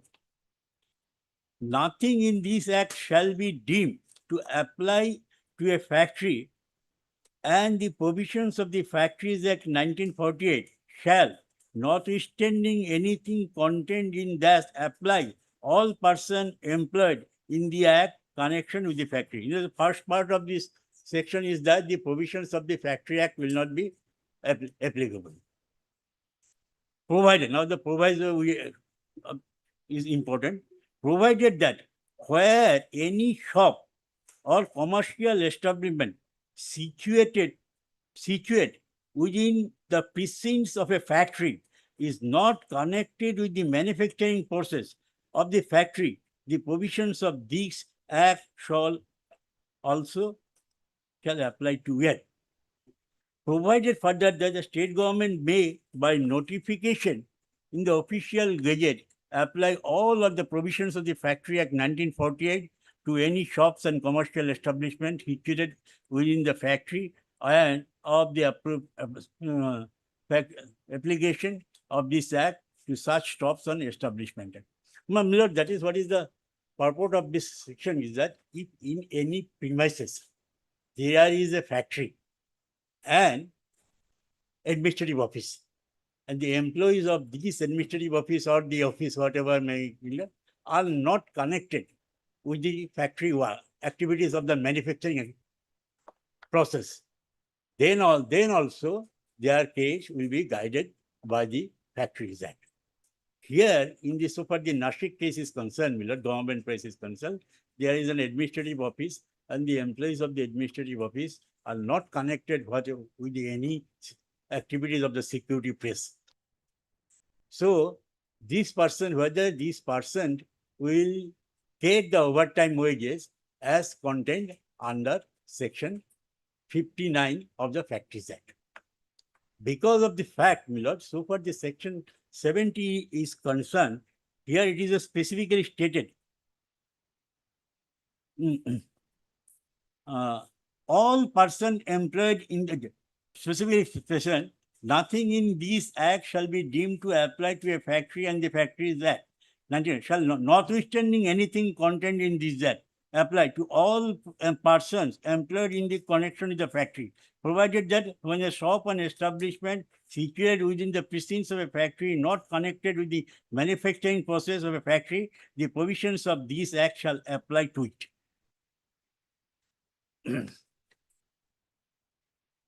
Now, my lord,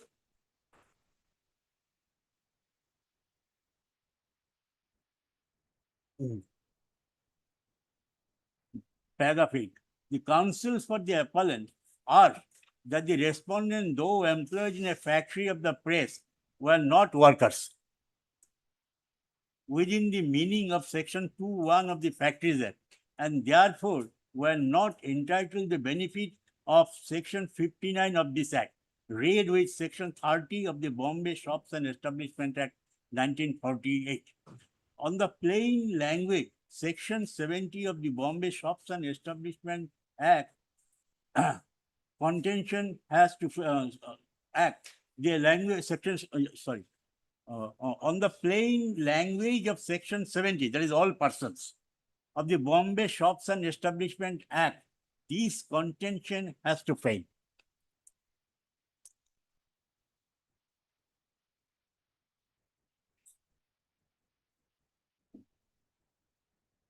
We are concerned not with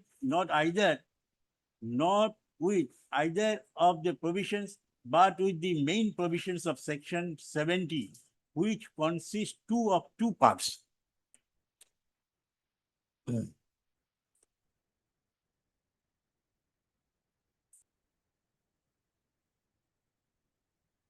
Consists of two parts. The first part states that if there be a factory, the Shops and Establishment Act will not apply in the factory, shops and establishment.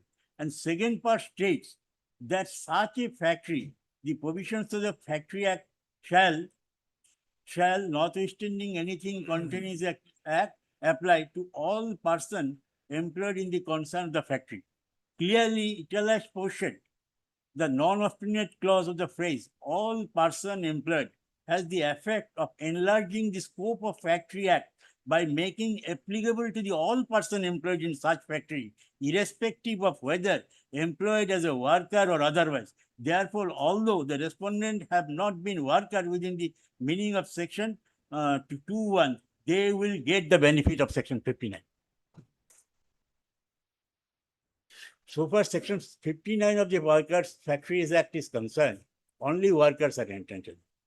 But here, as in the same premises, there are the other administrative office where the section, where the Factories Act, where the shops and establishment will be applicable. So in view of this thing, Lord, all persons will be entitled. Here, this classification is not to be considered because of the fact of this non-withstanding clause, not initially.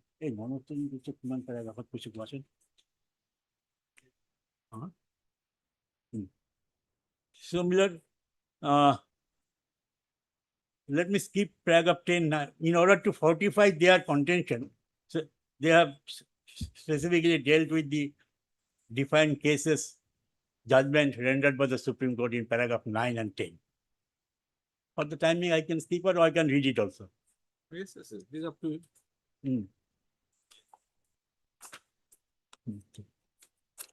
No, Millet.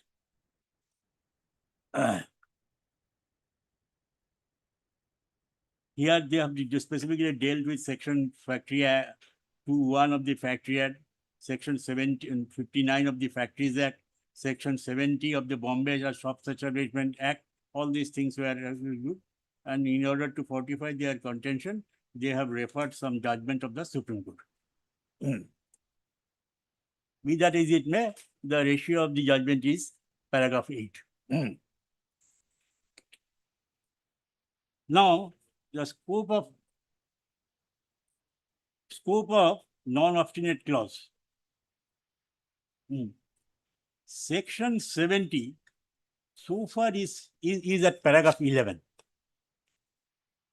Section 70 so far as is relevant says that the provisions of the Factory Act shall, notwithstanding anything contained in this act, apply to all persons, not only the workers. That is very much important. To all persons employed in and in connection with the factory. it is well known that a non-obstinate clause is a legislative device which is usually employed to give overriding effect to the certain provisions over some contrary provisions that may be found either in the same enactment or in some other enactment. Why the non-obstinate clause is inserted?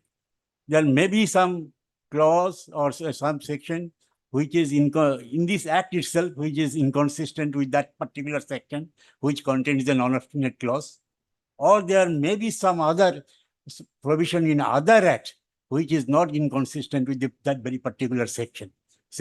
For that purpose, in order to protect the sanctity of the section, this non-obstinate clause is imposed. Certain provisions over. It is well known that a non-obstinate clause is a legislative device which is usually employed to give overriding effect to certain provisions over the some contrary provision that may found either in the same enactment or some other enactment, my lord. In our case, my lord, it is in other enactment, that is the Industrial Dispute Act, Section 18(3). Section 18(3), not in the Contract Act itself. Same enactment or some other enactment, that is to say, to avoid the operation and affect all the contrary provisions. So if there is any contrary provision, that should be avoided. However, the contrary provision is beneficial to the contract labor, that should be considered. So far the section 30 is concerned of the contract labor is concerned. Either the enactment or some other enactment, that is to say, to avoid the operation and the effect of all contrary provision. Thus, the non-obstinate clause in section 70, namely, notwithstanding anything contained in that act, must mean notwithstanding anything to the contrary contained in that act, and as such, it must refer the exempting provision which would be contrary to the general applicability of the act. In other words, as all the relevant provisions of the act are made applicable to a factory, notwithstanding anything to the contrary contained in it must save the effect of excluding the operation of the exemption provision, just as because the non-obstinate clause of the act is applicable, even the employees of the factories who might not be workers under section 2(1), the same non-obstinate clause will keep away the applicability of the exemption of the provisions for all those workers, all these working in the factory. The labor code, in our view, was therefore right in taking the view because of the non-obstinate clause of section 64 read with section rule view itself would not apply. Section 64 rule would not apply to the respondent, and they would be entitled to claim overtime wage under section 59 of the Act, read with section 70 of the Bombay Shops and Establishments Act. That is the scope of non-obstinate clauses. All right, Mr. Rasgopal, just wanted to know, you are Akhil Bharatiya Safai Mazdur Sangha. You are which organization? You represent which organization? We are all India Chika Shramik Sangha. Item number 50. I think 8150. Yes.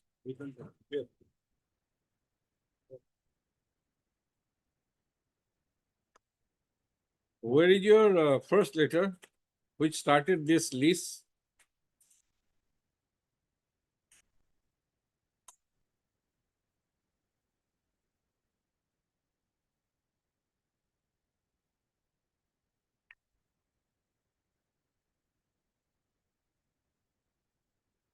Page 40 all page, page? page 42 and 44.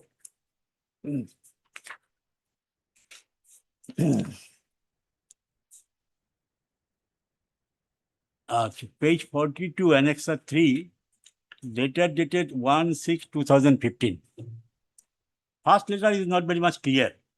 The cryptic one, rather, I should say.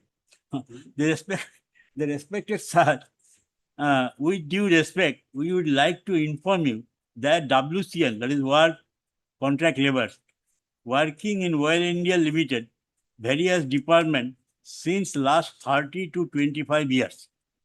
Oil India give them service security allotted key number, but regret to say that not paid same and similar facilities as per the provisions of the Idea Act, section 25(5). It should be in the contract labor regulation and evolution rules, rule 25(5), not Idea.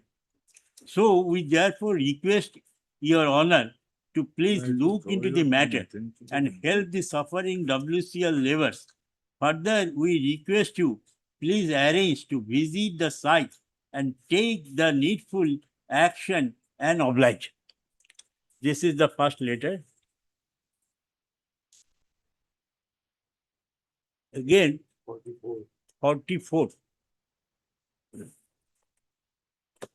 This letter is addressed to Deputy Chief Labor Commissioner Central, Government of India, etc.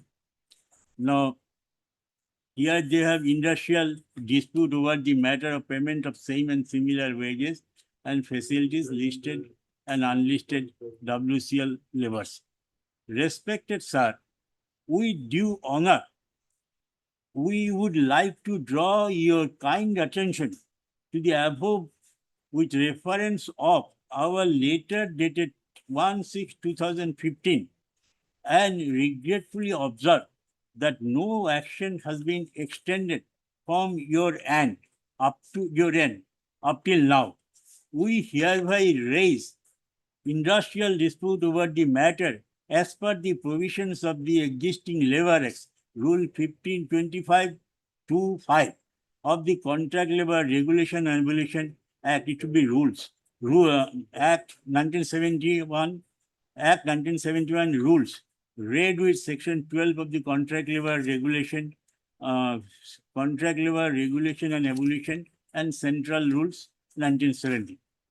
Sir, approximate more than 2559 numbers of WCL laborers were working under Oil India Limited in various departments since 25 to 30 years as a permanent nature of jobs without any gap.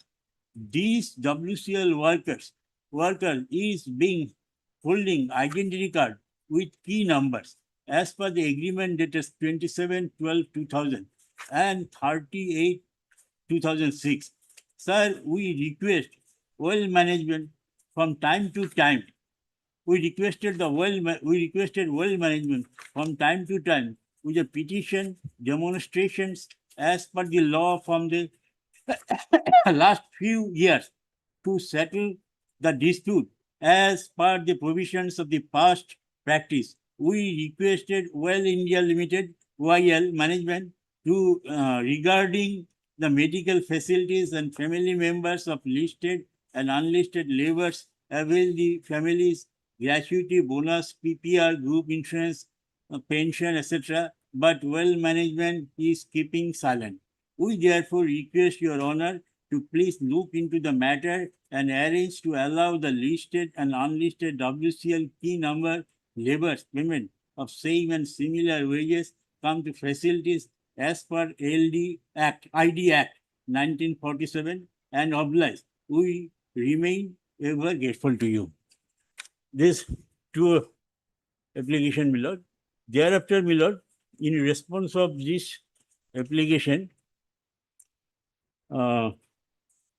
Deputy Chief Labor Commissioner wrote a letter to the Chief Executive Oil India Limited Dhuliajan, that your lordship will find at page 45, annexure 4.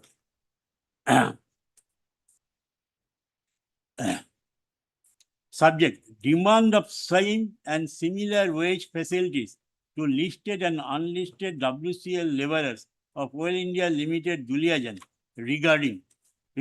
Dear sir, please refer to this office letter event number such and such on the subject above. You are requested to submit your comments in particular along with the list of 2559 WCL laborers or nature of jobs within 7 days from the date of receipt of this letter for taking further necessary action in the matter. Now, my lord, what is their reply? Their reply was basically that they are covered Okay. by the. Now I understood. Huh? Okay, I forgot in the process. What is the Yes, origin? yes, sir, that is. What is the origin? Actually, I have also forgotten all this. Because otherwise, if you don't keep I, keep in mind the origin, I have also forgotten all these things. I got lost. Mhm. In fact, I have also forgotten. So let us read slowly, beloved. This Now- I have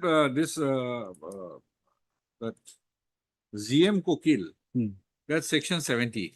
that is the Huh. purpose of the referring GN Kokil is nothing but to Effect of non-obstant non-obstinate clause. clause. This much on. Hmm. This creates no such direct bearing in our case. Now coming to 30 again. The proviso. Proviso. Now, The 30, proviso. 30, there are two subsections, 1 and 2. Proviso to first subsection. So far 2 is concerned, it clarifies section 1. No, Subsection 1. firstly to proviso. Proviso. Provided that where under such agreement, Any such agreement. where under any such agreement, contract of service, standing orders, contract labor employed in the establishment Contract labor as a whole, employed in the establishment. are Are entitled to benefits in respect of any matter Right. which Now, are just a minute. in respect of any matter. Any matter. Just a Next minute. is important. Now, which are more favorable To them. to them, Than those. and which are more favorable to them than Than those which they would be entitled under this act, contract labor No, shall but stop. continue to be entitled. Stop. So Now, what are the benefits under this Contract Labor Act to contract labor? now What are the benefits? No, this is the word. To which they would be entitled under this act. What are the benefits? Yes, I will come to this. I have some knee pain. All Okay, right. okay. You can sit. Hmm. You can sit, please. No issue. No. Let's No point. with, No problem. I can with carry. physical discomfort. But Please take your seat. I will not be able to argue by sitting. That is true. That is also true. That is the practice of last If 40 you are- years. no, Let me try. If you are having discomfort, Uh, no issue. We can because I hear cannot you out on another day. by sitting argument is not possible. On No, my no. part. Without some discomfort No, at this age, the- may give rise to problems. No, in gist minute I am saying. What are the comfort? No, there are two provisions. Let me don't going to the relevant provisions. I'm just trying to say below. There are two provisions in the Act itself. One is Section 7, and other is mobilization Section 7. Other is Section 12.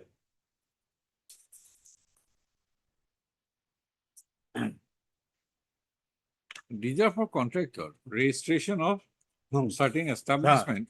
The Act itself. No. Benefits to contract laborers. I will come. Benefits to contract labor will come under Rule 25.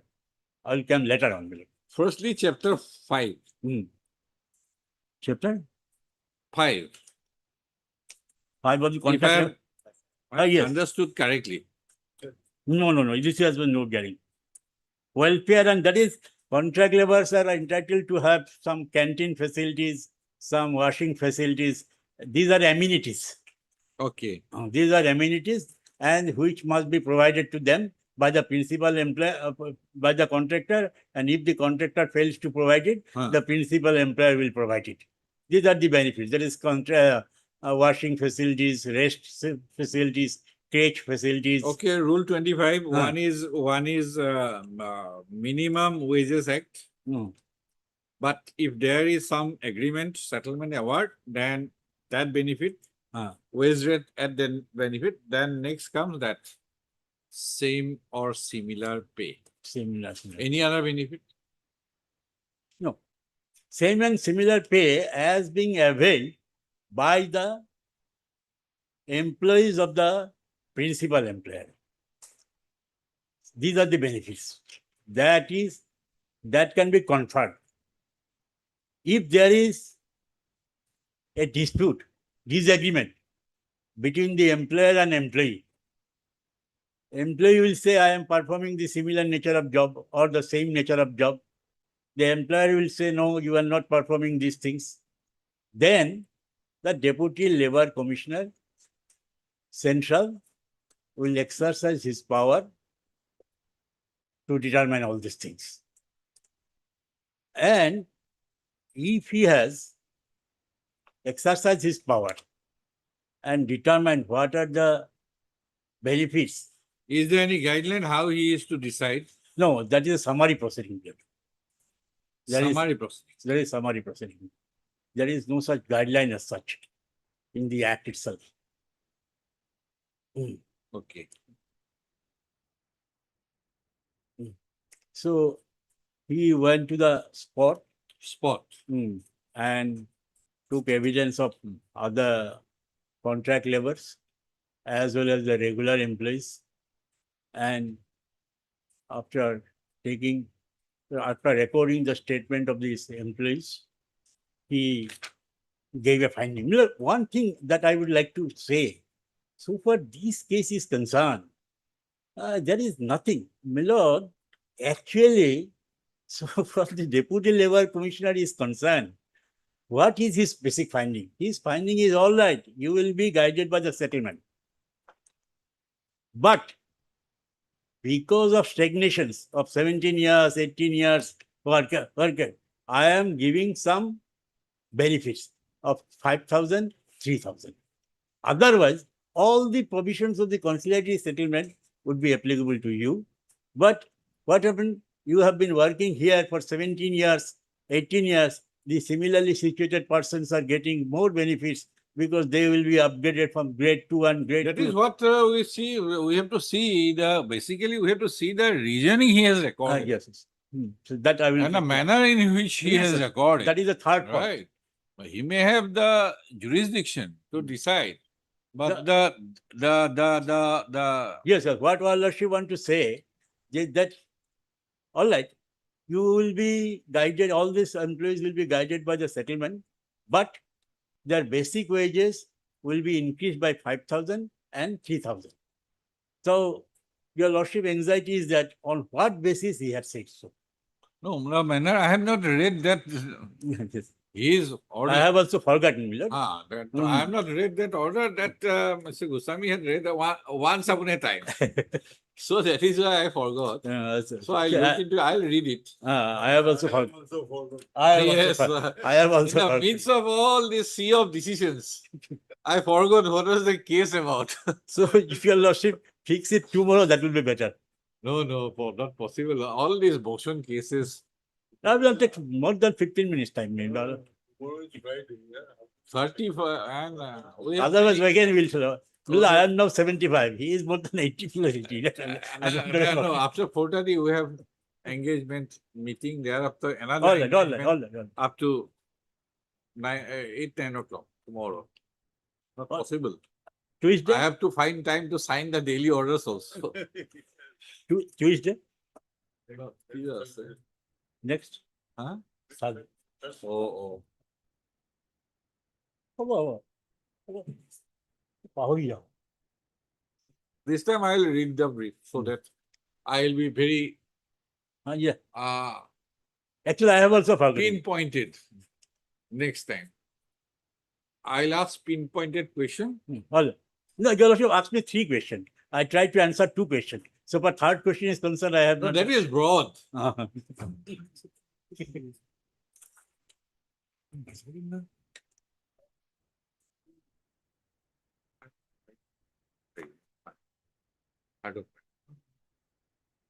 A 3rd September can be. Okay, no Otherwise, problem, no problem. Subject to your lordship convenience. this time I'll read the brief. We'll come prepared. All. 3rd 3rd of September? September, 3rd September was a case, Milord. Let me before 3rd September any started No, other cases, a series of cases are lined up. or after 3rd September. I have a case, Milord. I have agreed with you. Then it would go to 15th September. All right. Because the week from 7 to 11, I'll not be in the principal seat. Oh. 7 to 11. All right, let me 15. 7 to 11, I am told Yesterday I that. have fixed a date, Milord. Then arbitration case, Milord. 3rd September. Huh? 3rd September. fix করে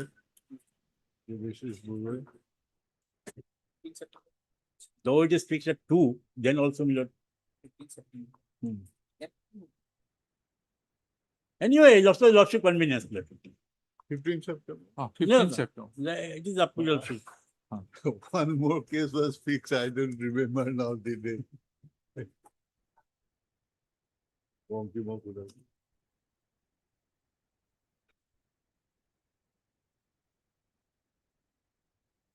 All right, Mr. P.K. Gusami, Senior Counsel, along with Mr. K. Kolita, and Counsel for the petitioner is present. Mr. A. Das Gupta. The submission of Mr. A. Das Gupta and Senior Counsel, listed by Mr. So-and-so, is not complete. Is not complete. Full stop. List the cases again.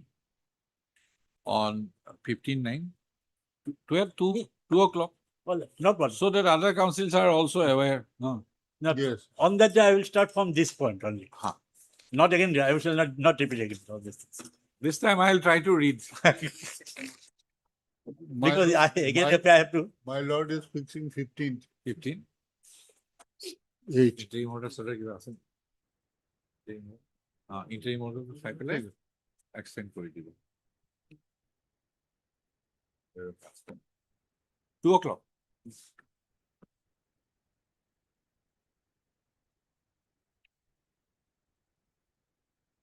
This time I'll That's all, no problem. read. Agree.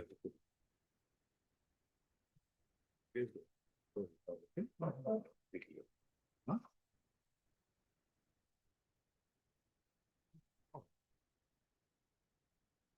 Any other council is present? I hope, I don't think I'll be able to finish anything. All are hearing matter.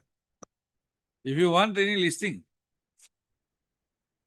because there is a directive also from Supreme Court, all the MSC appeals are to be heard. Yes, yes. MSC appeals. Yes, motor accident claim. Claim cases, because the claimants are not getting this thing. Most of them are widow. or- Yes, widow and all the dependent, basically from the this economic strata, lower economic strata. Yes. And here appeals are pending for 12, 13 years. And nowadays, this case can be disposed of very easily because of series of such. Let it remain like that, registry will list the case because they have some, Next. they have some Yes. instruction from. Can, may kindly fix, because next 2-3 weeks, Milord, I have some outstanding matters, Milord. That is the difficulty. So can it be Okay, on- keep somebody, then we'll this thing. Otherwise, we will not, because